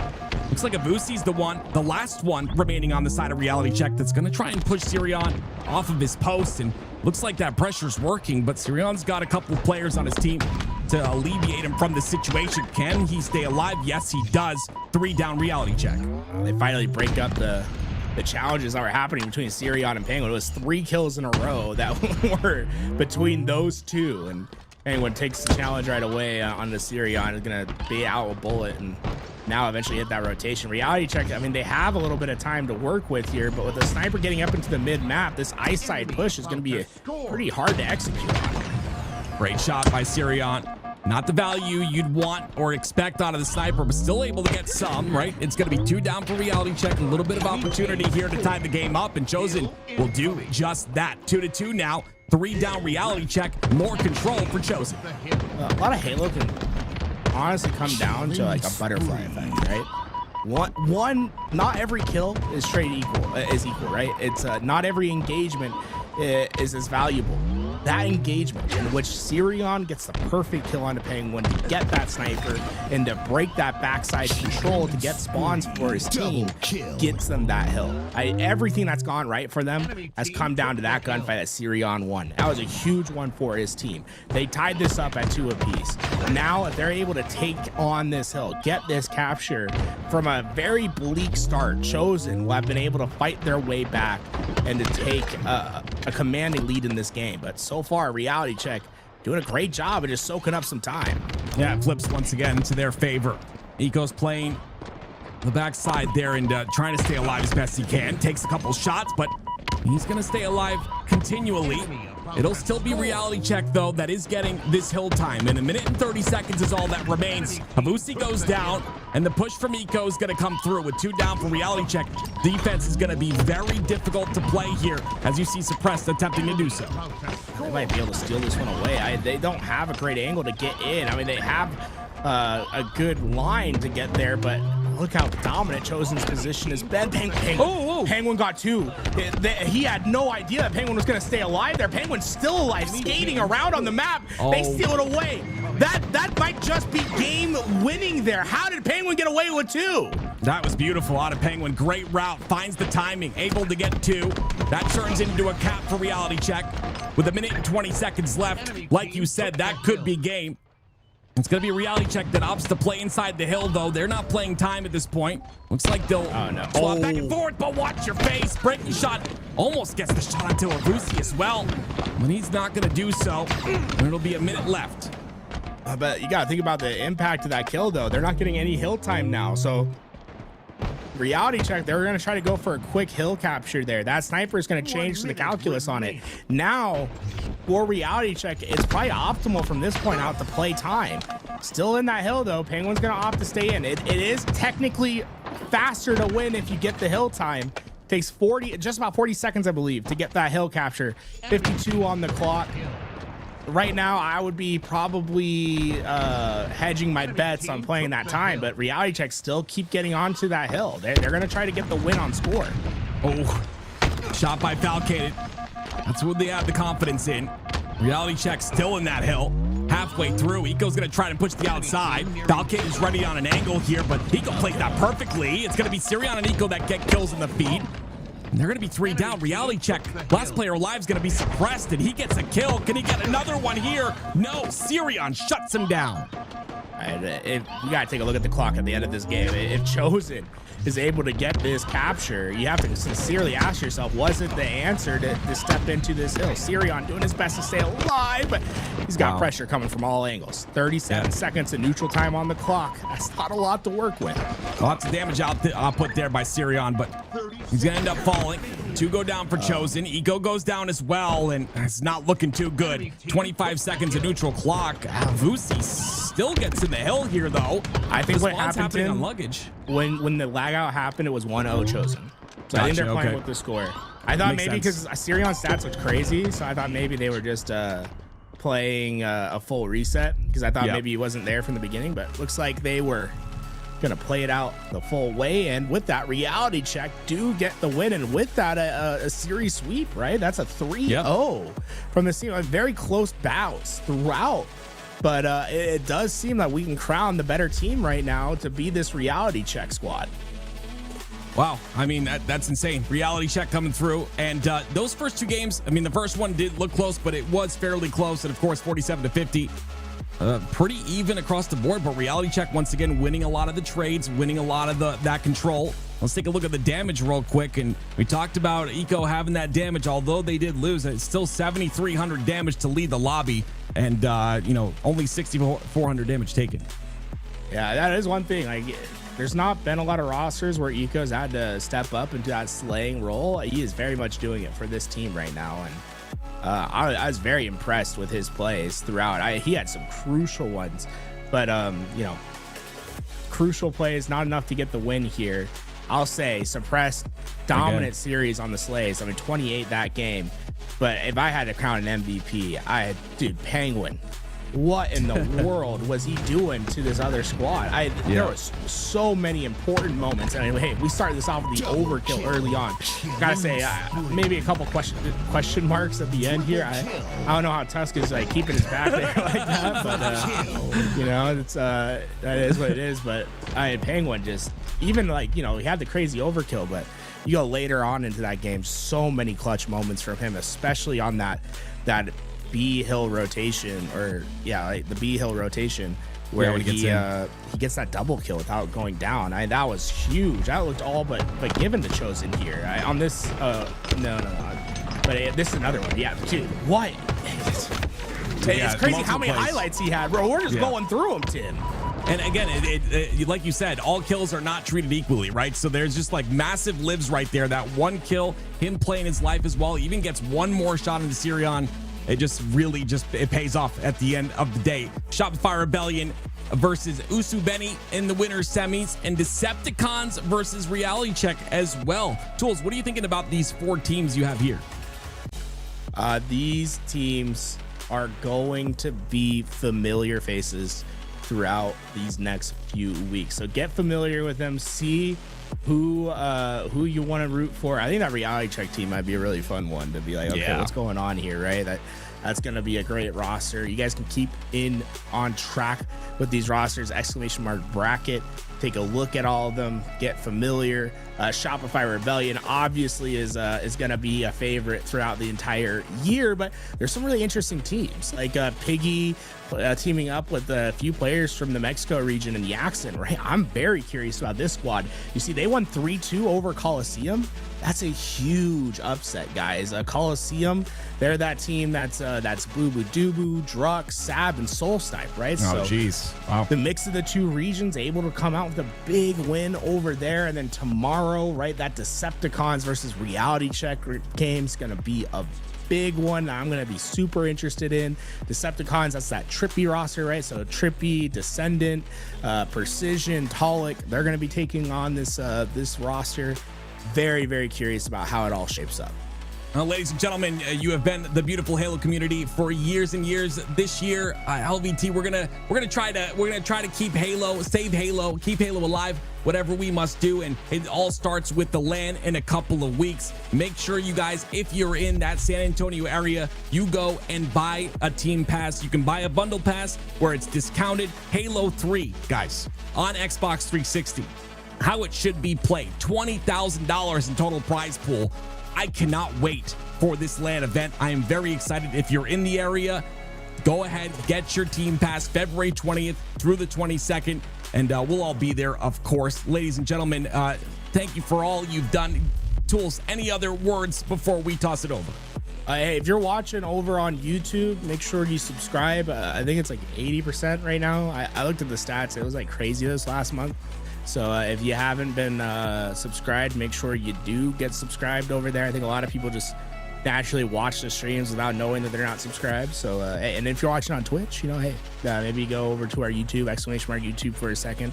One of the big things this year, guys, subscriptions are going to be really important, either on Twitch or the YouTube memberships on YouTube. If you're able to, if you have a Prime sub, like, please help support where you can. You know, viewership, I don't think we're expecting it to be as big as it's been in years past with no big HGS events. So having that baseline support allows us to do more and more events throughout the year. And go check out our latest YouTube channel video. We had a conversation with Lucid. We're going to be doing some tournaments with him, so check out this Friday. We're going to be having a tournament. It's going to have BR starts, familiar maps once again, Catalyst, Bazaar making an appearance. Lucid's gone through, he's messed with the sandbox, he's completely changed the maps, added jumps, all this great stuff. That's coming on Friday. We'll have more information about how to sign up for that tournament coming here soon this week. And of course, if you haven't, join the newsletter. You get a weekly email about what's going on in the Halo scene. If you go !newsletter, join.lvthalo.com. Just get involved wherever you guys can. That being said, I think that does it for us here. Tim. All right, ladies and gentlemen, thank you so much once again. We will see you tomorrow here on LVT. Have a good night. For a while. That is correct. Looking at the Slayers as well, Samurai have massively outslayed at the moment. Just edging up to like 34, 35 kills right now, which is like quite a lot more than what Temps Gaming have, which means they're not going to be able to have the pressure. And just as we say that, 3 players, Temps Gaming down, their flag's been pulled. They're going to spawn on the bot side here. This interception is really good. The rest of the team needs to be ready, waiting to get these. And look, man, if they get this, the rocket launcher and the overshield are going to come after, so they could potentially back-to-back cap this with all the pressure going to get on the Slayers. This could be the end of the game if we get this.